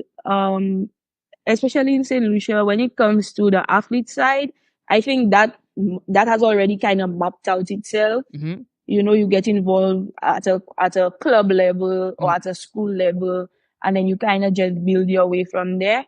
But the sports management, sports administrative, sports science side is a little different in the sense that you kind of have to form your own path, so to speak. That's how I feel about it. There's no one way to do it. I decided to go the psychology sports business side, Mhm. but there are so many other ways that you could go about it. And so it's very much a trial and error process. Like I said, I would advise anybody to start small. My sports management journey started through the hosting of um, youth basketball camps, Mhm. and it has grown tremendously by the grace of God. You know what I mean? And so far, I've been able to work with in Saint Lucia with the youth through the club that myself and some of my teammates created, Net Blazers Basketball Club. I've also been able to work with the Toronto Raptors as an intern. Wow. And even right now, I'm in Ghana working with a basketball club. And so again, I didn't know that's what would have come out of me just starting. You know what I mean? Mhm. And so start small and grow and grow. Find somewhere that you see that you could fit in and be of change and be helpful, and grow from there. Absolutely. Beautiful advice. I think that advice works for everybody, not just sport professionals, but professionals in general. It's important to start small, and you never know what can become of it. But put your best foot forward. And Yeah. if Julian Alfred has taught us anything, is that St. Lucians and Caribbean people can be world class if we put our mind to it. 100%. We have so many talented people in St. Lucia. It's just up to you to kind of put your head down and do what you have to do. A lot of the beginning of sport is voluntary, which means you don't make any money off of it directly, like off the jump. Mhm. But if you keep going and you just keep pushing, it definitely has its perks, I must say. For sure. And you will reap the benefits in the end. Absolutely. All right. Maya, I have one more question for you. What is Okay. next for you? That's I wish I could answer that question. I wish I could answer that question. But you know, opportunities tend to open up themselves as you go. Like I said a while ago, right now I'm in Ghana, on the motherland, working with some young people, kind of again through social change and sports and basketball, creating programs for young people. And simultaneously, we're also running the Bringing Buckets Home program, which is a program happening in St. Lucia. And I just want to big up Miss Petal Brown for being my partner on this. And in fact, for her bringing me in on this, because she was the one who came up with the idea. And so I still have quite a bit going on. And once I'm done here, the world is really my oyster. So we'll see. We'll see what happens. For sure. And we look forward to hearing more from you. I'm very excited for you. It's always amazing to see fellow St. Lucians doing amazing things wherever they are. And I want to thank you for coming on to this podcast today. Don't be a stranger. Feel free to come back whenever you want to. Once you have something to talk about, I'll provide the avenue. Once we set it up, I'll have you here. Thank you so much for having me. It's been a pleasure. And I look forward to coming back, I must say. Absolutely. I look forward to having you again. Okay, guys. So this has been yet another episode, and to thank you for coming on and listening to this episode. Remember to like and subscribe. Remember to follow Game Changers across platforms. Also, Game Changers merchandise is coming back on stream very, very soon. So look out for that. And yeah, stay tuned. And as usual, stay hungry. I'll see you next time. Bye bye.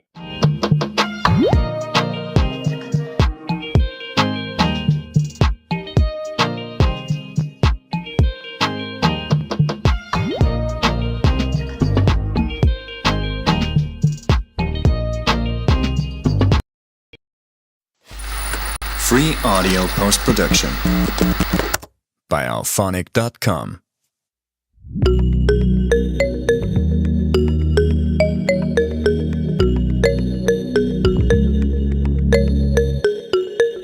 Hello, everybody, and welcome to episode 2 of the Icon series. I'm so happy that you have continued on this journey with us. If you haven't checked out episode 1, go and take a look. It was amazing. I am sure you will like it. My guest today is a creator of Caribbean music. In fact, he's not just any creator, he's one of the greatest creators out there. His name is Arthur Ale, and I can't wait for you to hear this amazing story. Yo, Arthur, how you doing, man? Doing good, man. Can't complain. What about you? Fantastic. Even better that you're finally here, man. Yeah, man. It's it took a little, scheduling, but we here, and that's it. Yeah. Everything in time. Yeah, man, for sure. For sure. I would find it hard that many people will not know who you are. But let's just assume that some people in my audience don't know you at all. Tell people a little bit about yourself. Well, first of all, Elijah is my original name. That's the Oh, name wow.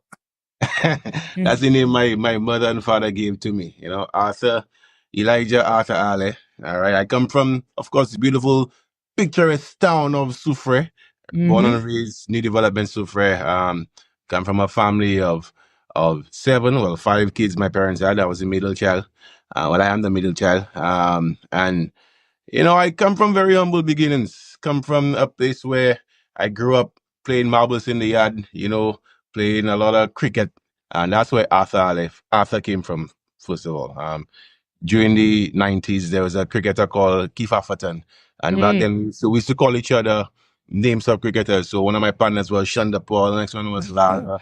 And I used to always get Keith Atherton in before the conflicts box. I don't know if it's Kellogg's or one of them boxes. And Atherton was always one of those. So I would always call myself Atherton.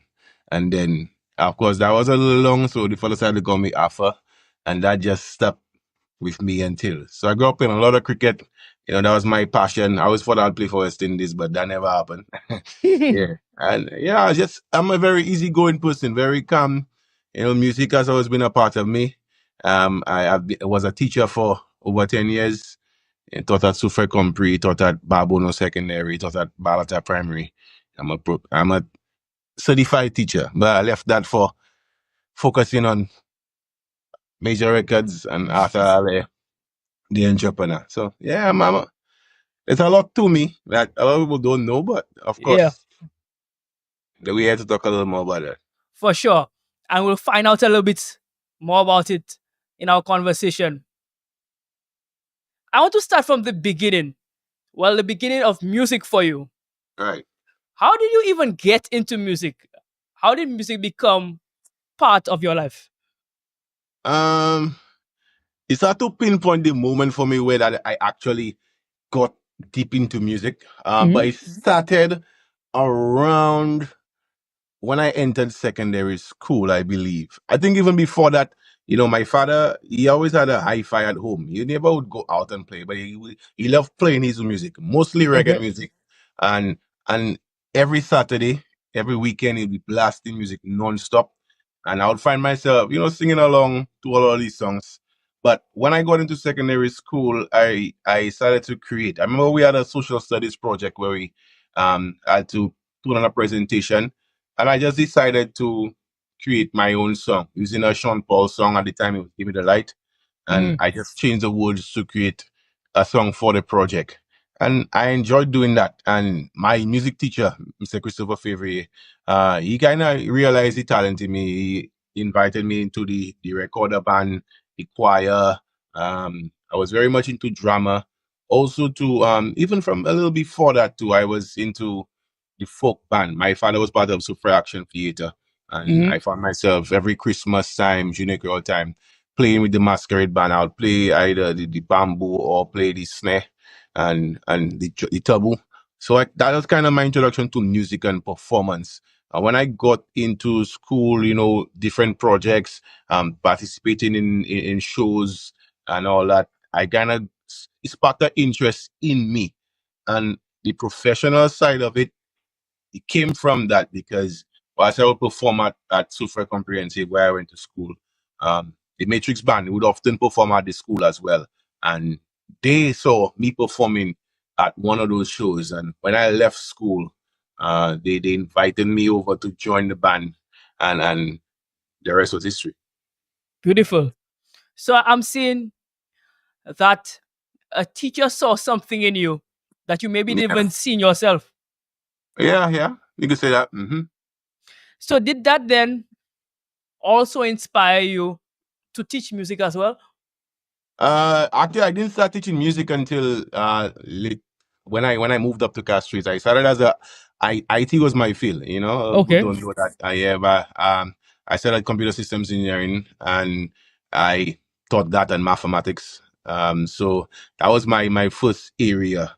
But then when I decided to when my career at music kind of took off and I moved up to the north, I decided to focus. I wanted a lighter load, so I went into the primary school this time, and I taught at Balata Primary teaching music, and of course music is my love, so that was easy for me to transition to. Makes sense. Now let's switch to the career now. Where did you know that, okay, this can really become a full-time gig or at least a career for you? When did you know you were making it big? I still feel like making it big. I mean, I'm big in everything is relative. Huh? So upcoming artists might look at me and say, "Boy, you're a very established Saint Lucian artist. You travel in the world." And yes, I am. I've come a long way from where I started. This year is 16 years since I joined the Matrix Band and got into music professionally. But when if you're talking about when I decided to go fully into music only and focus on that, it would be around 2017, thereabout. I started to realize that as much as I love teaching, music was my true passion. And in order to become successful, you have to look at other people who are successful and see what they're doing and see how you can model that. I'm the kind of person who go on Wikipedia and just read a professional's biography to learn their story. And I look around in St. Lucia and see, okay, who can I model? So I would look at guys like Ronald Bohingson, who has made it. I think he's a very successful musician here.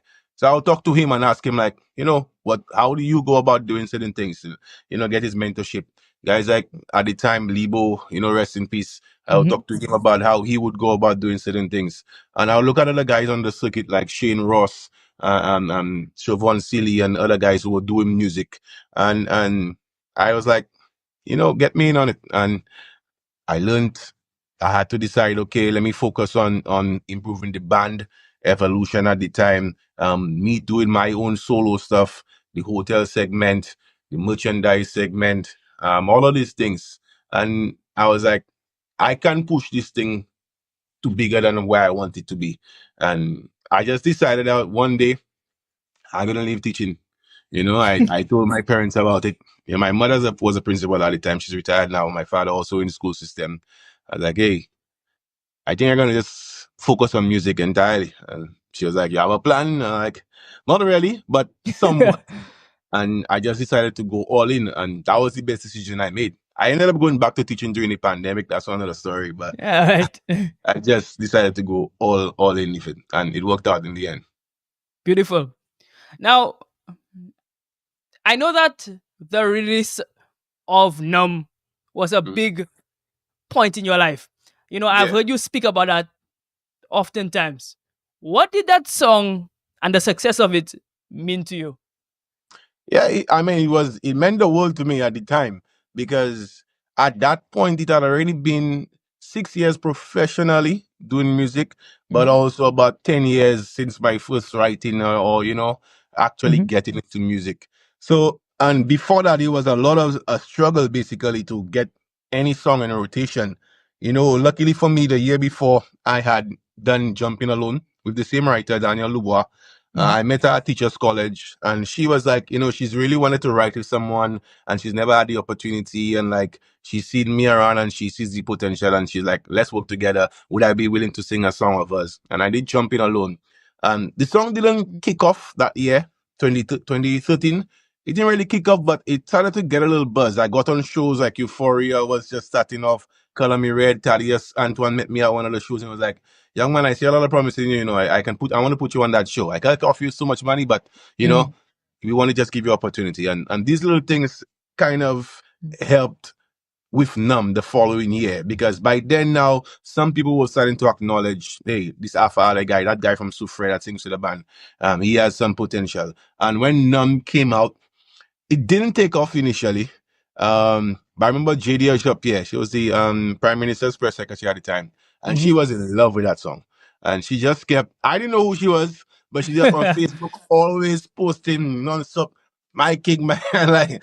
So other people who were tuned into her page, whether for political or other reasons, they started to tune into the song as well. And then I met Kidel Sonny to Daniel Dubois, and we decided to shoot a video for Numb. And then Numb just, after I ended up winning the Groovy Monarch, of course, that year. And that was, the start, like, yeah, boy, you're finally getting somewhere. Because even with the previous year, people were like, oh, the cheat tune. And I was like, nah, I was just happy to actually finally be making an impact. And Numb after Soca Monarch just became like an anthem. And to this day, it still plays in parties. Sometimes I still sat my set with it because it's just that song that people resonate with, and it's a song that I produced myself as well, producer and co-wrote with Daniel. So it made it even sweeter to me to know that, I was making an impact with my contribution. Beautiful. I am very, very interested, in that process. And I realized that, it takes a village really almost to produce a song. Because I'm seeing connections with Daniel Dubois, with Kidel, a whole set of individuals. And often, sometimes people only see the artist, but it's a whole ecosystem. Yeah, man. At the time, too, we just wanted the blessings of going to Teachers College. I had a group of friends from Ancillary, the Youth on Fire Ministry, Kate and Alice, big up to them. There was a whole core of teacher friends who were rallying with me. So they were part of from my video to my stage presentation. It was a real team, and Kidel was just getting started in videography too. He had done a few things before, but he was finally trying to find his niche. Daniel, of course, getting in there, creative direction. It was a real team of us, that came together to kind of elevate each other, and it really worked out in the end, and we were making that impact on the ground, that little buzz that was needed for each and every one of us. Right. Now you mentioned Soca Monarch. How many times have you won that competition? 6 times, yeah. 6 times. All right. Was that a specific dream of yours coming into this? Nah, Soca Monarch was never the dream. I'm someone I do like competition, first of all. Okay. I've never enjoyed competition. It's never been about competing for me. Soca Monarch did what it had to do for me in terms of, in our Caribbean culture or the soca culture, is very much a part of it, and it gives the season a boost. It gives us songs a chance to, get out there. And people are zoned into it. They tuned into it. So it really helped to put Alpha Ale out there and give me a platform, basically. So, I never set out to say, boy, I go win one Father 6 Monarchs. It happened along the way. I saw the success it brought me. In the start, the finance was not the best. The first time I won, it was only $10,000. I probably Right. walked out of the Soca Monarch with 2,000, maybe less than $2,000 in my hand. Yeah, I'm telling you, after I paid everybody and paid my everything, my presentation, it was nothing. So it wasn't about the money at all for me, but it was about using the platform to create an impact. Beautiful. Now, you know, I know that people typically associate that type of music with the carnival season. But what I have seen you do in particular is utilize it also outside of the carnival season. Do you think that is important, and is it done enough? Yes, of course, it's important. Is it done enough? I don't think so, which is probably why soca isn't where it's supposed to be. I tend to try to create music that's anthems. If you look at Yeah. songs like no matter who you are, even if you're into carnival, as much as it says carnival in it, it's not a carnival song. It's about upliftment and you know, breaking away, being free and no, from the first line, nobody don't know how hard that I working, how the money making, how I surviving. That's Right. something that can resonate with people from all different walks of life.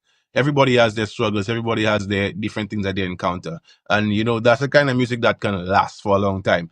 I'm a St. Lucian, I'm a West Indian. You know, that's always going to resonate with people because of patriotism. You know, a song like Mama every Mother's Day, or people always have mothers. People love their mothers at all times, you know, so it's not directly linked to carnival. But, you know, that beat is a song about just enjoyment and freeing up, you know. So I try to write music that's not that it's not just for the season, something that can, you know, always resonate with people from all different walks of life, whether you like soca or not. And I've seen that every time I do music, like sometimes people who are very staunch Christians, they'll be like, oh, I don't listen to soca music, you know, but, Yeah. you know, when I hear Feeling Irie, it's like, you know, Right. it's a joy. And that's the kind of music I try my best to create so that, and I think it's helped. That's why 16 years later, I'm still able to, you know, be regularly on shows or being given opportunities. Absolutely. So I'm seeing that your music is music that people can relate to. Yeah, man. Anybody. Yeah, for sure. That's the best thing to do, man. Create. You can always have those songs just for the moment. That's important too. Like for me, a song like Wine on You was like for the time, the vibe for a party, you know, and that's cool. You need those kind of songs, but also try to create music that, you know, you can sing 10 years from now, 15 years, no matter, and it will still mean something to people. Yeah, for sure. You know, I call that lifelong content, Yeah, man, or for content that is viable, not just viral, but viable for a long time. Yeah, I'm man. seeing that, Sure. you know, you're creating that type of timeless content. Definitely. Absolutely. Okay. So I'm interested then in what a typical Alpha Ale creative process is like. So from inception to, let's say, music video, what is Right. that process like? Sometimes it's very organic in that it just comes to me spur of the moment. Sometimes I come into the studio and say, listen, I need to create something, you know, and either way, it works out. Sometimes it doesn't, but I usually, now my process is like, I get the music first. So sometimes I produce. I don't like to produce. I do it sometimes just because I want to. But I would source a beat from, say, a producer, Vibes Productions, Minor Productions, whoever it is, and I would just play the beat and just get a melody. You know, I think melody is what resonates with people the most beyond yeah. lyrics. Because sometimes you listen to a song that's Spanish or African, you don't know what it's saying, but you still enjoy it anyway because of the melody and the flow. So that's what I usually think of first, and then I start to, depending on the melody, if it's a minor, major, happy, sad, I would say, okay, what concept would fit most with that music? So I was, what's something that's either trending or something that people can relate to? And thereafter, I just, you know, I'll lay down, I'll use my phone and just record simple ideas. And you know, sometimes it would come to me like when I'm showering or whether I'm on a taking a drive or something. When I'm in the studio, I'll just punch in a simple melody or something, mumble something, and then afterwards develop it. You know, look for different ideas, phrases. These days, Chat GPT is available to everybody. Yeah. I don't use it to create my content, but I would ask it for different ideas on topics and what, and then use that and develop those ideas. And then just try it out, put out a demo, do a demo. First thing I do, but before people would want to hold songs and just keep it to themselves until it's released. But I'm not like that. I send my content to a whole bunch of critics, people with the ordinary listening ear to critical musicians. People I know that always have an opinion about something. I'll send to them, hey, give me a genuine opinion on what you think this is. If it's crap, I'll discard it. If most people tell me they're good, I'll discard it. If Yeah. I get some positive feedback, then I take the idea, I develop it into something solid, and then, I get it mixed and mastered. I usually outsource that, whether it be Yannick from Minor Productions or out foreign, go to Barbados, Andrew Denny, or Johan Mix Madman Productions, whoever it is, and get a solid. When I think that I have a solid package, then of course branding is important. So I always have to get a good album art, whether it be a lyric video. And of course, I think visuals are very important. So from the little content to phone videos or whatever it is to just having a proper music video. There are various talented guys. Usually I use Kidal Sonny or Visual Productions. Whoever is available at the time. I'm seeing new productions. Conceptualize something that, vibrant, something that people can enjoy, relate to. And then I just put it out there, see how it does. I still do the radio route, whether people consider I'm a file or not, I still have to grind on the ground and make sure people get the music. So I still go around, do interviews, make sure everything is packaged properly. Because you can have a great song, and unless you really push it out there, it goes nowhere unless you give it the right marketing. Absolutely. I'm still learning that aspect, but I try my best. For sure. I like that you said, that it's still a learning process for you. Because some people think that, when they achieve a little bit of success, then they've made it. But the more success you achieve, the more you understand what you don't know. Yeah, it's true. It's true. Every level too has its levels and struggles. So as much as a startup artist, you have a hard time getting, whether it be airplay or getting your stuff sponsored.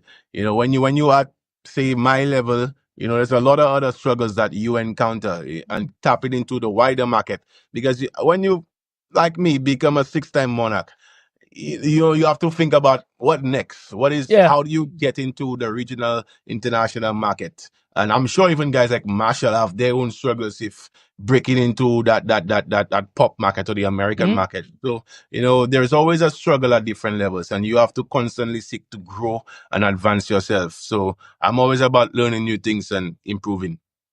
And you also spoke about, the use of AI.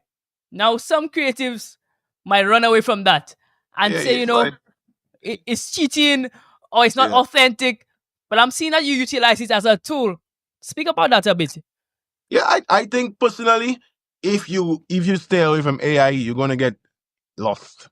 Yeah. You're gonna, the world is moving at such a fast pace that it's a sad situation, but you have to advance with the times, and especially for me, like with even I do more than just music for as in my songs. So I do jingle creation, all these things. So it helps. You can't let it affect your creativity or stifle your creativity and depend on it, but you have to utilize it to in little ways that can help you make the quicker, faster, from production to everything else. AI is not going anywhere, and it's only going to get more advanced. So you have to kind of get on the ball with it. And that's not just for music. In every aspect, every field of work, you can't be someone who plagiarizes, but, use it at your advantage. It's there. It's like at first people when people started to produce on computers, there were those traditionalists who were very much against it. Yeah. And if like sampling, when it came out, people were like, but if you move with the times, you're going to get left behind. Trust me. Yeah, for sure. Absolutely. All right. So we're moving on to a segment that is one of my favorite segments. It's called the Quick Hitter segment. So it will tell a little bit more about Arthur Ale personally. Mm-hmm. This is rapid fire question, so answer as quickly as possible. All right, I'll try. All right, good. So, first quick hitter question. Top 5 artists, they could be dead or alive. Bob Marley, Kiss, Bruno Mars, Mhm. Ed Sheeran, The Weeknd. Oh, I wow. said 5 already. Yeah, 5. That's 5. That's 5 phenomenal artists. I don't think anybody can argue with that. And people will still argue, but it's your list. It's your list. Smart. that if you go on my playlist, that's what I listen to most. Okay. That actually makes a lot of sense. Knowing your music, it actually makes a lot of sense. All right. Next question. Who is your hero? Well, That's a hard question. I don't really have a hero per se. You know, I don't have a hero. I don't. Okay. But I'm influenced by a lot of influential people around. Okay. Like those artists I mentioned, they have influenced me. You know, in St. Lucia, I don't have a hero per se, but people who have influenced me along the way, guys like Derek Yard, I look up to as a performer coming up in the game early. You know, and just seeing other people in St. Lucia who have had success, like the likes of Boo Hinkson or Darren Sammy, and even now, Julian Alfred has inspired me so much to want to achieve even greater. Beautiful. Final quick hitter question. Who would you like to see on this podcast? I know you know a lot of people. So let's name one or two. My protege, T Blacks, he's had quite a story, so I'll big up him, man. Yeah. We actually had him here in the early goings, but it wasn't nice, man. wasn't a great episode. So I'll have him here again. Yeah. True. I was still learning the game, and it was still new. So we can always have him back. Of course, good vibe, man. But that's a good vibe we're doing, man. And we need more podcasts and stuff happening from St. Lucia, to showcase, the talent that a lot of people are out there, but their stories are not being told too. So Yeah. you got the good vibe, man. Absolutely. Thank you for that. All right, bro. So we're moving on to the back end of the interview. Like you mentioned a while ago, you have many artists who look up to you and you help a lot of younger artists. I know Bill Seeker Stanislas is one of them. We've had him here. I know, like you said, T Blacks is one of them. The last time I spoke to you at St. Lucia Jazz, we had a conversation about why you do that. Tell the audience, why exactly do you do that? I personally believe that you gotta be the change you want to see in society, right? When I was coming up, I won't say that there weren't people who helped me. There were quite a few who did eventually lend a hand. But a lot of times we don't know how to access those people. So it becomes tough and we find ourselves lost and in a world of our own, trying to struggling, So I remember when I was doing the After Hour Challenge, I just sat back one day and was like, what can I do to better the industry? There are no platforms. How can I create a platform that will provide the opportunity to one upcoming artist? And I just went out and do it. I always believe, and that's something my mother always told me, giving is receiving. So not that I do it to receive something, but I'm never afraid to give. I'm never afraid to support. I believe that there is enough for everybody. A lot of times we fight for what we feel is crumbs, but there's abundance in the world today. And we should never shy away from, sharing, whether it be knowledge or whether it be our time, our physical space, whatever it is, because at the end of the day, it's not taking away from you. It's only going to help you in the long run. Some of those very same people that you assist, some of them will backstab, some of them will hate on you, some of them will do different things that you may not appreciate. However, it will never overcome the good that will come out of you doing good for others. So I just try my best to do that, and it's always helped me. I think that too has lent to my longevity in the industry and given me opportunities that I probably would have never had. Absolutely. And I'm sure these individuals appreciate that. And, from what they say, they swear by your guidance, and they respect you on that Yeah, man. level. So on behalf of them, and to thank you for doing that. Yeah, man. Respect you, tag. All right. I know that you are a family man, right?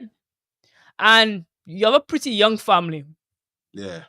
In your advancement, particularly in the last few years, how do you balance work and family life?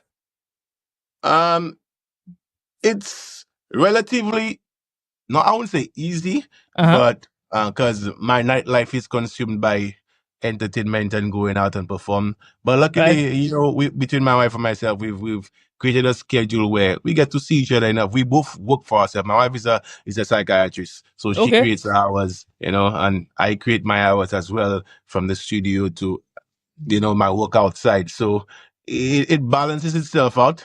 You have to make time for what's important. And I think beyond anything that we can achieve in life, family is everything.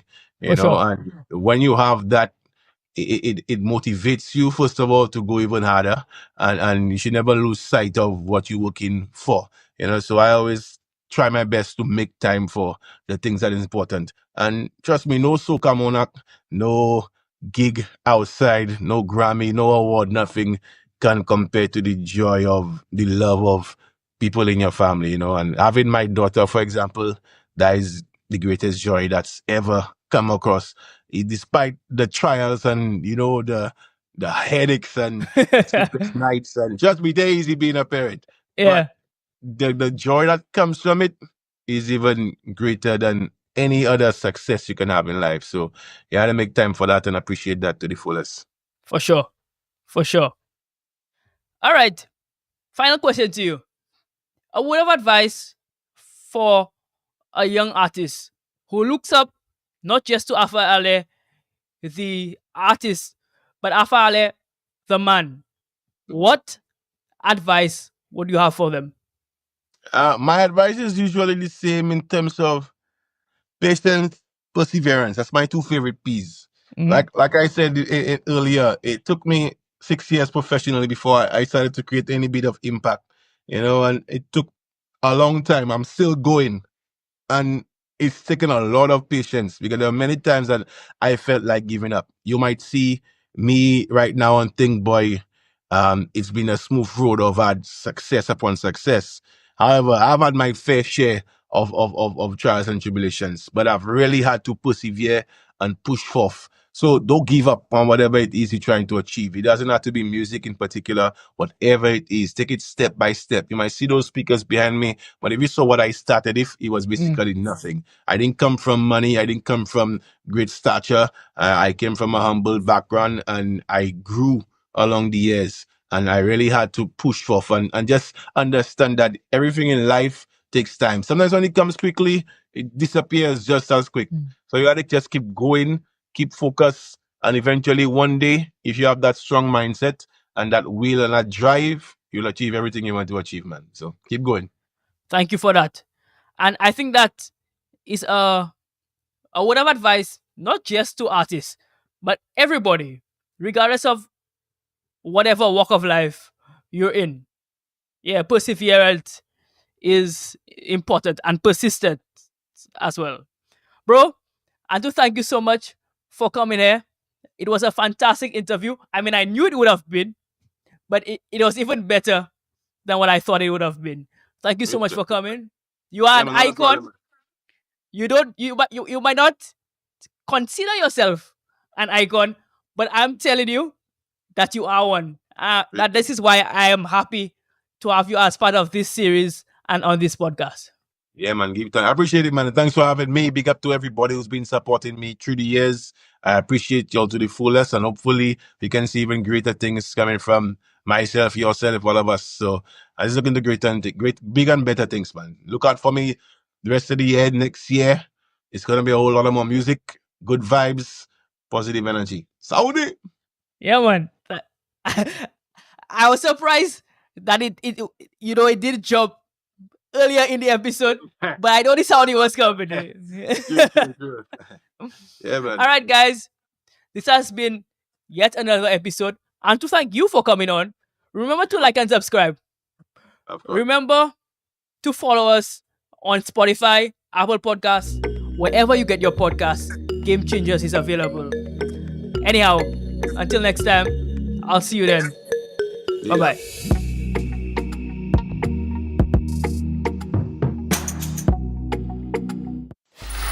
Free audio post-production by alphonic.com. This episode of the Game Changers podcast was recorded by Narmi Films. Go check them out for all your production needs.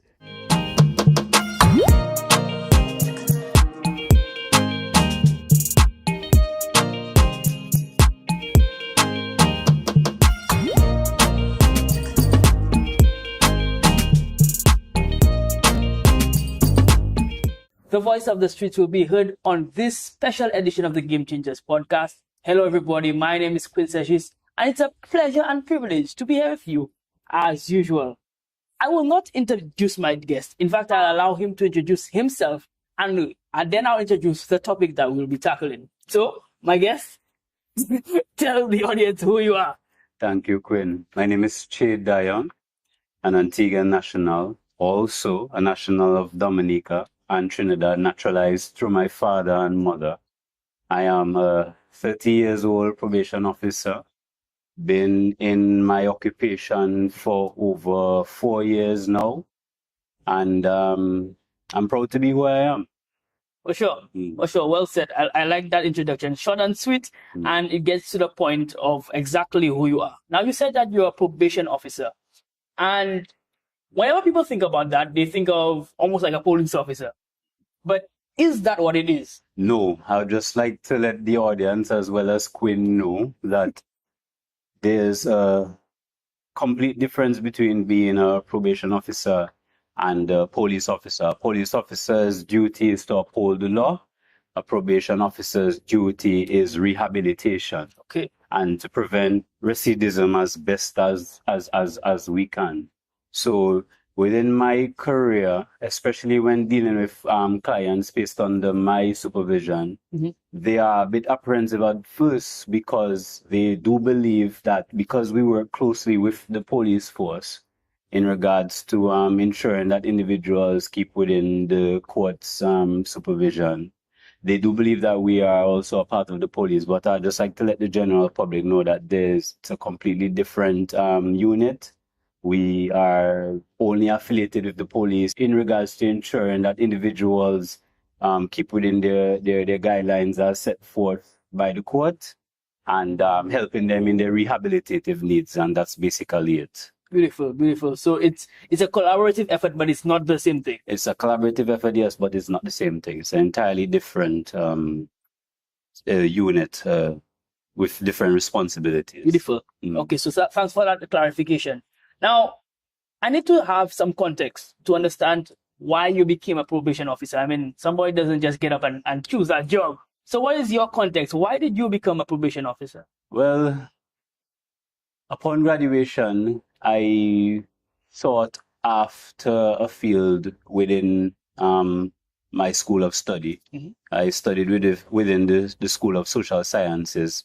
So my natural inclination was to land a career that's associated to that field. You know, it's commonplace for a lot of persons after university. They find jobs that are completely different from what their field of study would be. That wasn't the case with me. I tried my best to land a career within my field of study. I first considered being a guidance counselor within a Board of Education, Ministry of Education, sorry. But an opportunity presented itself to become a probation officer. Okay. And the responsibilities in regards to the chaperoning, there's a bit of counseling involved, ensuring that individuals stick with the guidelines set forth by the respective courts, and helping them, assisting them in any means necessary. It's pretty much along the lines of what I went and studied for, because there's a lot of psychology that's incorporated in dealing with your clients, the people who are placed under your responsibility. Interesting. So I'm seeing that you had a passion for psychology, and that led you to becoming a probation officer? Right. I always saw myself within that field. I originally saw myself as a guidance counselor. And then when the opportunity to become a probation officer presented itself, it was, to me, it was no different than my original aspiration. Makes sense. So it came naturally. Makes sense. Now, I know you would focus, or not focus, but you'll deal a lot with young people. Naturally, I mean, unfortunately, we have a lot of young males involved in crime. So, a day-to-day, what would a day-to-day be like for you? Well, a day-to-day, provided that I am a juvenile is placed under my responsibility, right, we would first ensure that the individual is attending school regularly. So we're checking with the various district through and see officers to ensure that they are attending school, they are focusing on their studies, and they're not getting into any form of trouble at school. We would assist in their educational needs. We would assist in placing them in programs that help develop not only their life skills, but the holistic and any other skills that would be of benefit to them. And it's essentially, you are their guardian, in a sense, to ensure that they keep on the straight and narrow.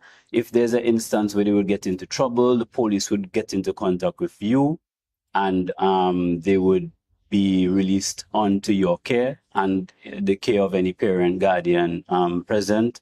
And you would just have to ensure that they abide by any rules set forth by the code. If there's a curfew, they have to abide by the curfew.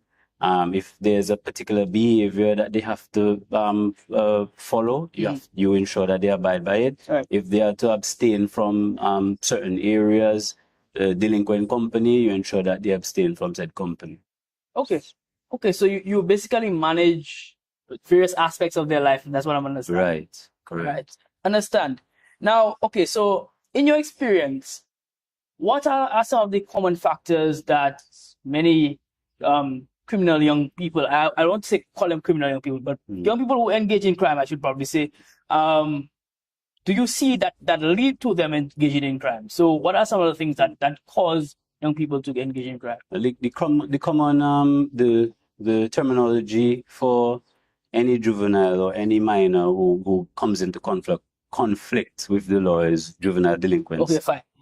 From what I've observed, the factors are, but aren't limited to, lack of parental support. Big one. Especially father figure. Oh, big one. A lot of these households these days, they are single parent households. Because they belong to single parent households, the mother has a responsibility to provide financially. And because the mother has the responsibility to provide financially, she is not always present. So the juveniles in question, they're left with a lot of time on their hands, which is unsupervised. Idleness, exactly. And you know the age-old saying from the Bible itself. Idle hands. Idle hands. The devil find works for idle hands. So as a result of such, just because the parent, the mother or the father, whatever single parent household they come from, doesn't have that time to supervise them as a parent should, they find themselves in a lot of instances where they breach the law, get into trouble, and so on and so forth. Okay. Another reason would be the socioeconomic level. Majority of them come from low-income families. Yes. So to be able to feed themselves, they would become involved in illegal activities to be able to provide a meal for themselves, sometimes a meal for them families. And unfortunately, because of that background, the parents would encourage that behavior as well. So those are the two most major factors I've seen. And there would be another case where there would be absenteeism. So there wouldn't be the existence of the father or the mother. Yeah. These children are essentially raising themselves, and obviously a child can't raise themselves. Not at all. So they find themselves involved in all manner of negative activities because they do not have that supervision. Interesting. So, okay, I'm thinking, do you think that education also plays a role in this thing? Yes, education plays an important role because the classrooms of today, they are filled to the brim. So the teachers now, they do not have that ability to focus individually on their respective student population. So a lot of them fall through the gaps as a result. And we all differ in regards to our learning capacity. Right. Some students, they struggle more than others. So as a result, those that struggle because they aren't able to get that focus or that patience necessary to enable them to learn, to be able for them to properly gain the knowledge necessary in regards to their studies. There is resentment, there is impulsive behavior, there's also straight up delinquency as a result because they aren't making their way in school. So they either misbehave, they find themselves behaving inappropriately. Right. They do all what they can to get into trouble because there's that frustration. Right. So they're frustrated with themselves, so they frustrate others. Exactly. Perfect. I understand that completely. All right. So then, what role does the probation system play in helping either prevent that behavior or helping deal with it when it does happen? Well, first we look at where the conflict is arising from. Okay. So we try to address what is causing the underlying behavior. So if there is a realization that the juvenile in question has a struggle academically, we try our best to break down the struggle and slowly but surely help build up their confidence in regards to the subject areas that are creating frustration within themselves. Okay, all right. So you say that self-identity and self-respect is very important in becoming... Right. And understanding where the shortcomings are and try to foster that level of confidence and also try to assist them in whatever subject areas that are an issue to them. For sure. So, okay, you spoke about how you help, but I mean, we know that people's circles matter, right? So how does their families, that is the juvenile delinquents, their families, do they play any role in this process? Unfortunately, sometimes the parents do assist, the parents do want best for their children, and they encourage their children to partake in the programs that we would implement for them. The parents would enforce discipline, which in itself goes a long way because spare the rod, spoil the child, obviously. Yeah. But the unfortunate factor is there are parents who do not pay the attention that they should. So sometimes the probation officer takes on the role of a parent where you would not only have to see to the academic needs, but you would also have to provide and assist with the basic life skills, what it means to be a man, what it means to be a woman, grooming, hygiene, and all the like. And boy, I'm seeing more and more that we have a conversation. I'm seeing the role, and parents sometimes don't even realize how important they are in the lives of children. You know, people say that, you know, when a home falls apart, the children are the ones who become the broken pieces, right? Right? Because, you know, when parents either divorce or they're no longer with each other or just don't play their role, we see it affecting the children directly. Yes. Yeah. Yes, it does. Yeah. And it's very important that parents understand their role and understand that we need better parents in society, because I think society lacks parents, and I think that is the big issue, you know, because I mean, certain behaviors I see certain people doing down the road, I would have never done that as a child because they would have, and let me tell you something, my mother would have destroyed me. And that's the unfortunate part too, because yes, parents play an important role, but the community also plays a role as well. And yeah. unfortunately, we have become a society that's very closed, Yes. very uptight, very self-centered and selfish. So that community dynamic where a community would raise and discipline a child no longer exists. No longer exists, So as a unfortunately. result, unruly behavior. Yeah, for sure. And it's rampant. It's almost like it's a worse pandemic than COVID was. Yeah. Exactly. Yeah. Yes. For sure.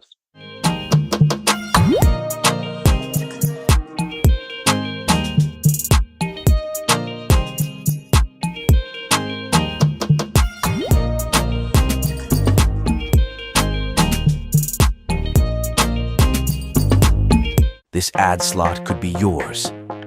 In a world filled with stories, make yours resonate. Introducing Prime ad slots on our podcast, the gateway to a captive audience eager to hear your message. Secure your exclusive ad slot now. Contact via our Instagram page to find out more.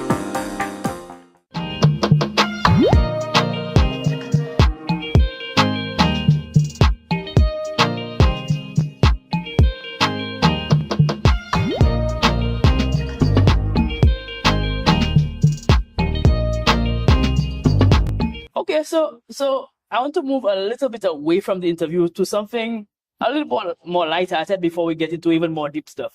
Right, so this part of our Game Changers interview I call the quick hitters. So it's just about learning about the individual that I'm interviewing. Right. It's lighthearted, rapid fire question. So the first answer that comes to you, I just give you your answer. Okay. All right. So let's go.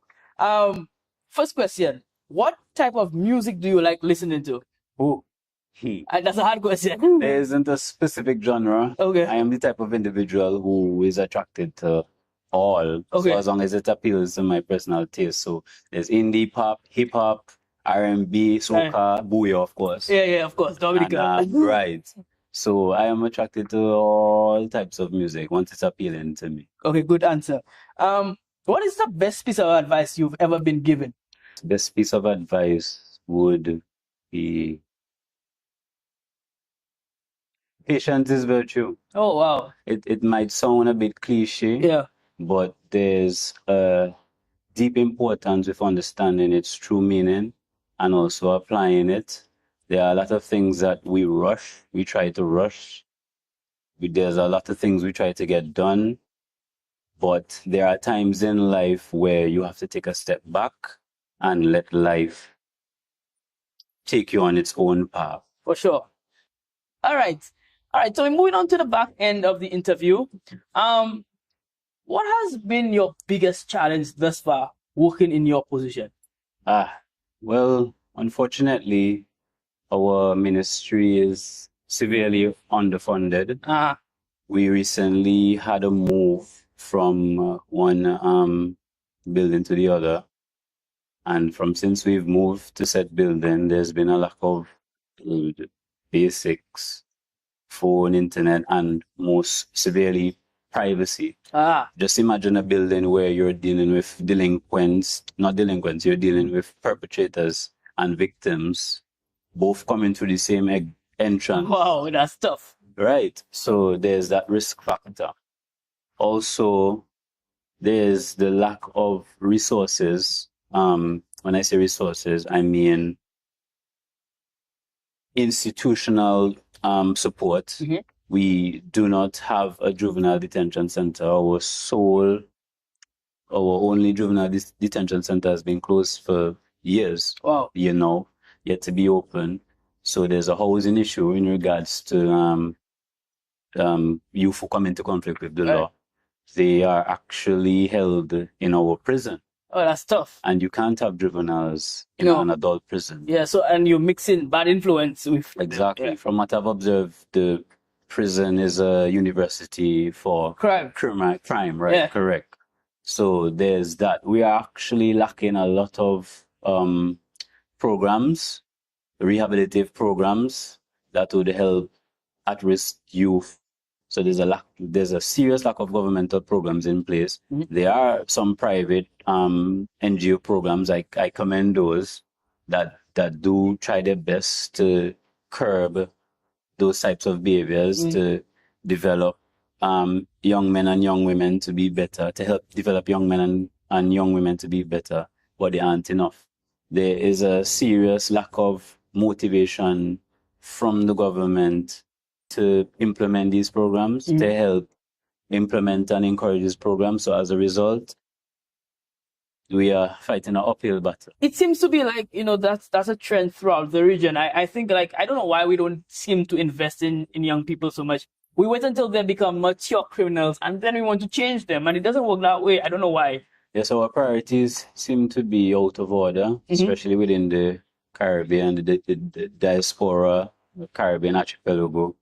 Our focus is on financial gain, but our focus should be on our societies as a whole, because without that human force, then you can't make the monies necessary for economic prosperity. You have to understand that the youth are the future, and if our youth are facing these turmoils unchecked without the necessary support of our society, of our leaders, then we're looking at a seriously dark future. For sure. Unfortunately. So what would you say is the most critical change that is needed to be done to fix these problems that we just addressed?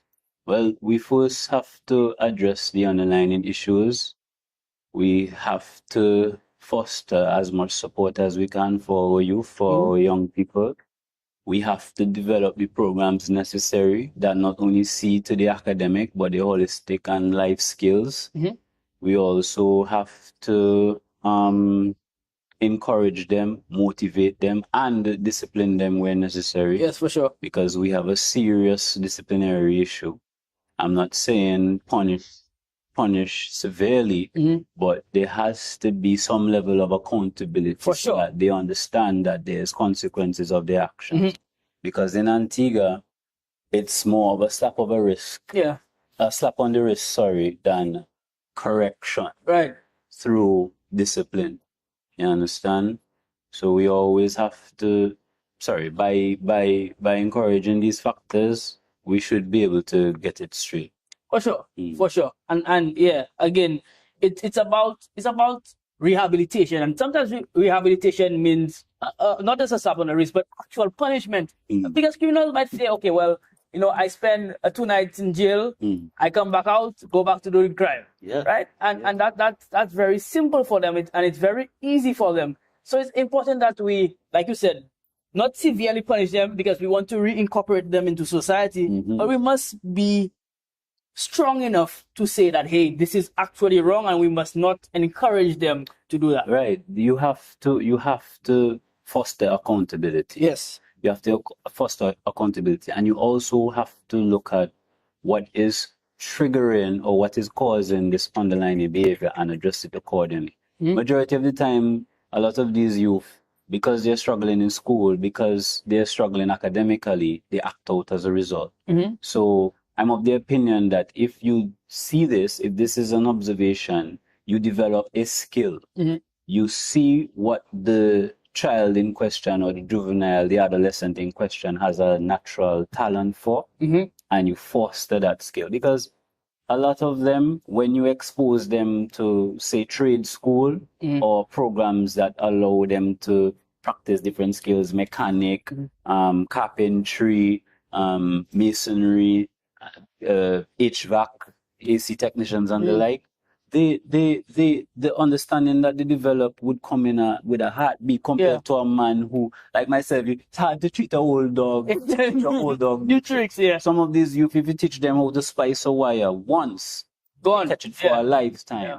So we do have to have that understanding and try to encourage them. If we see that they're failing academically, we encourage them in other aspects. For sure. And I think that the term for that is positive reinforcement. Exactly. Positive reinforcement. So you do not just, yes, punishment is necessary at some times, but you need to teach them the right thing to do instead of just teaching them the bad thing to do. Exactly. I think sometimes, that's another thing we do. Like, okay, we tell them, stop doing that. But we don't tell them what to do instead of that. Right. So they're left with, okay, what else can I do? I'm in poverty. I don't have anything. As a man, I feel like, I am ashamed of myself. I can't provide for my family. but I don't know how. And crime is literally all I know, right? So I think teaching them that is very necessary. I like that. It's an important factor. For sure. For sure. Okay, now this is my final question. Young people or people in general who view this podcast, I think, are solution oriented. They might be watching this and want to know, what can I do to help maybe a young person that I know? Maybe it's a family member, or maybe it's just somebody that I know in society who I know that's engaged in crime. What can I do for them to help them? How can I help out in this situation? Like you said, positive reinforcement, support, support, encouragement. These are severely important. You also have to call out the behaviors, call out the bad behaviors, explain to them how these behaviors can affect them in the long run. One of the things I personally do is I explain to them, listen, you are in the most beautiful stage of your life. You are a child, you're a young person. This is a stage where you're supposed to be enjoying life. The responsibilities of an adult haven't hit you as yet. So you're supposed to be making friends, enjoying yourself, enjoying life. Yeah, life might be hard, but there are people that you can look to for support. No one would look at an adolescent or a child and turn them away if they come to support them. That's true. And that's the unfortunate part. They are taught that they, unfortunately, grown individuals, they sometimes encourage a lot of negative thoughts, and we need to speak to our young people and explain to them that yes, your environment may not be the best, your life, your background, the family you belong to may not be the best, but you have a bright future ahead of you. For sure. And if you apply yourself in a positive way, if you apply yourself, if you foster that positivity within yourself, then the sky is the limit. So we always have to speak to our youth. We always have to call them out on their bad behavior, explain to them how the bad behaviors can affect them down the road. Another thing I explain to them is, listen, if you continue along this path, when you become an adult and you're charged and fined, if you try to go and attempt to apply for a visa, you would be denied. And imagine if an opportunity to present itself abroad. So I always do try to show them that sometimes the consequences of your actions, they can affect you for your entire rest of your life. Yeah. You understand? Because you are behaving delinquent, you're stealing from people, you're behaving delinquent, you're committing these crimes, these illicit acts. You're a prospective employer who could probably change your life wouldn't be inclined to hire you. So I always encourage them and try to show them that their behaviors could have lasting effects. And I do believe that people also should do the same. Encouragement, support, calling out the bad behaviors, basically being your neighbor's keeper, because we have a society where we've moved away from that, and we need to get back to that closeness we had as a community. So if you see that there's a juvenile or adolescent or young person within your community is involved in illegal activities, or to put it simply, bad behaviors, you speak to them. You speak to them from a non-judgmental perspective. Important. You understand where it is they're coming from, what may be influencing the behavior, and also you pray for them. For sure. We always have to foster the spirituality, because that's lacking severely. You sit down, you pray with them, you pray for them if they refuse to have a sit down and pray with you, because you know young people are a bit aggressive. So you pray with them and you be there for them, especially when you realize it's a situation where they basically don't have anyone to be there for them. Because sometimes all a juvenile or a child, a minor, or adolescent would really need is someone to just pay attention to them. Someone who cares. Someone who cares. So you pay attention where necessary. Absolutely. Absolutely. I couldn't think of a better way to end discussion. So be the change that you want to see. Often we complain about, young people this, young people that. but we do absolutely nothing to help them Nothing out. at all. And you have to be the change that you want to see. Right. Jay, I want to thank you so much for coming on here today, man. It's been a long time coming. Oh, God. We've been speaking on the interview, but you're in St. Lucia, Yeah. not just on vacation, but on a positive drive as well. I'm so happy to have you here. I hope these discussions continue. Don't be a stranger. I mean, a part two could always run. A part two could always run, maybe. right? But thank you so much. Thank you guys for coming and listen. Remember to like and subscribe. There's a lot more amazing content where this has come from. There are a lot more amazing guests as well. So many amazing interviews and amazing discussions coming your way. Thank you for all your support thus far. Remember to check out our channel. Remember to check out our merchandise, everything that aligns with Game Changers. And as usual, stay hungry, and I'll see you next time. Bye-bye. Yeah, man.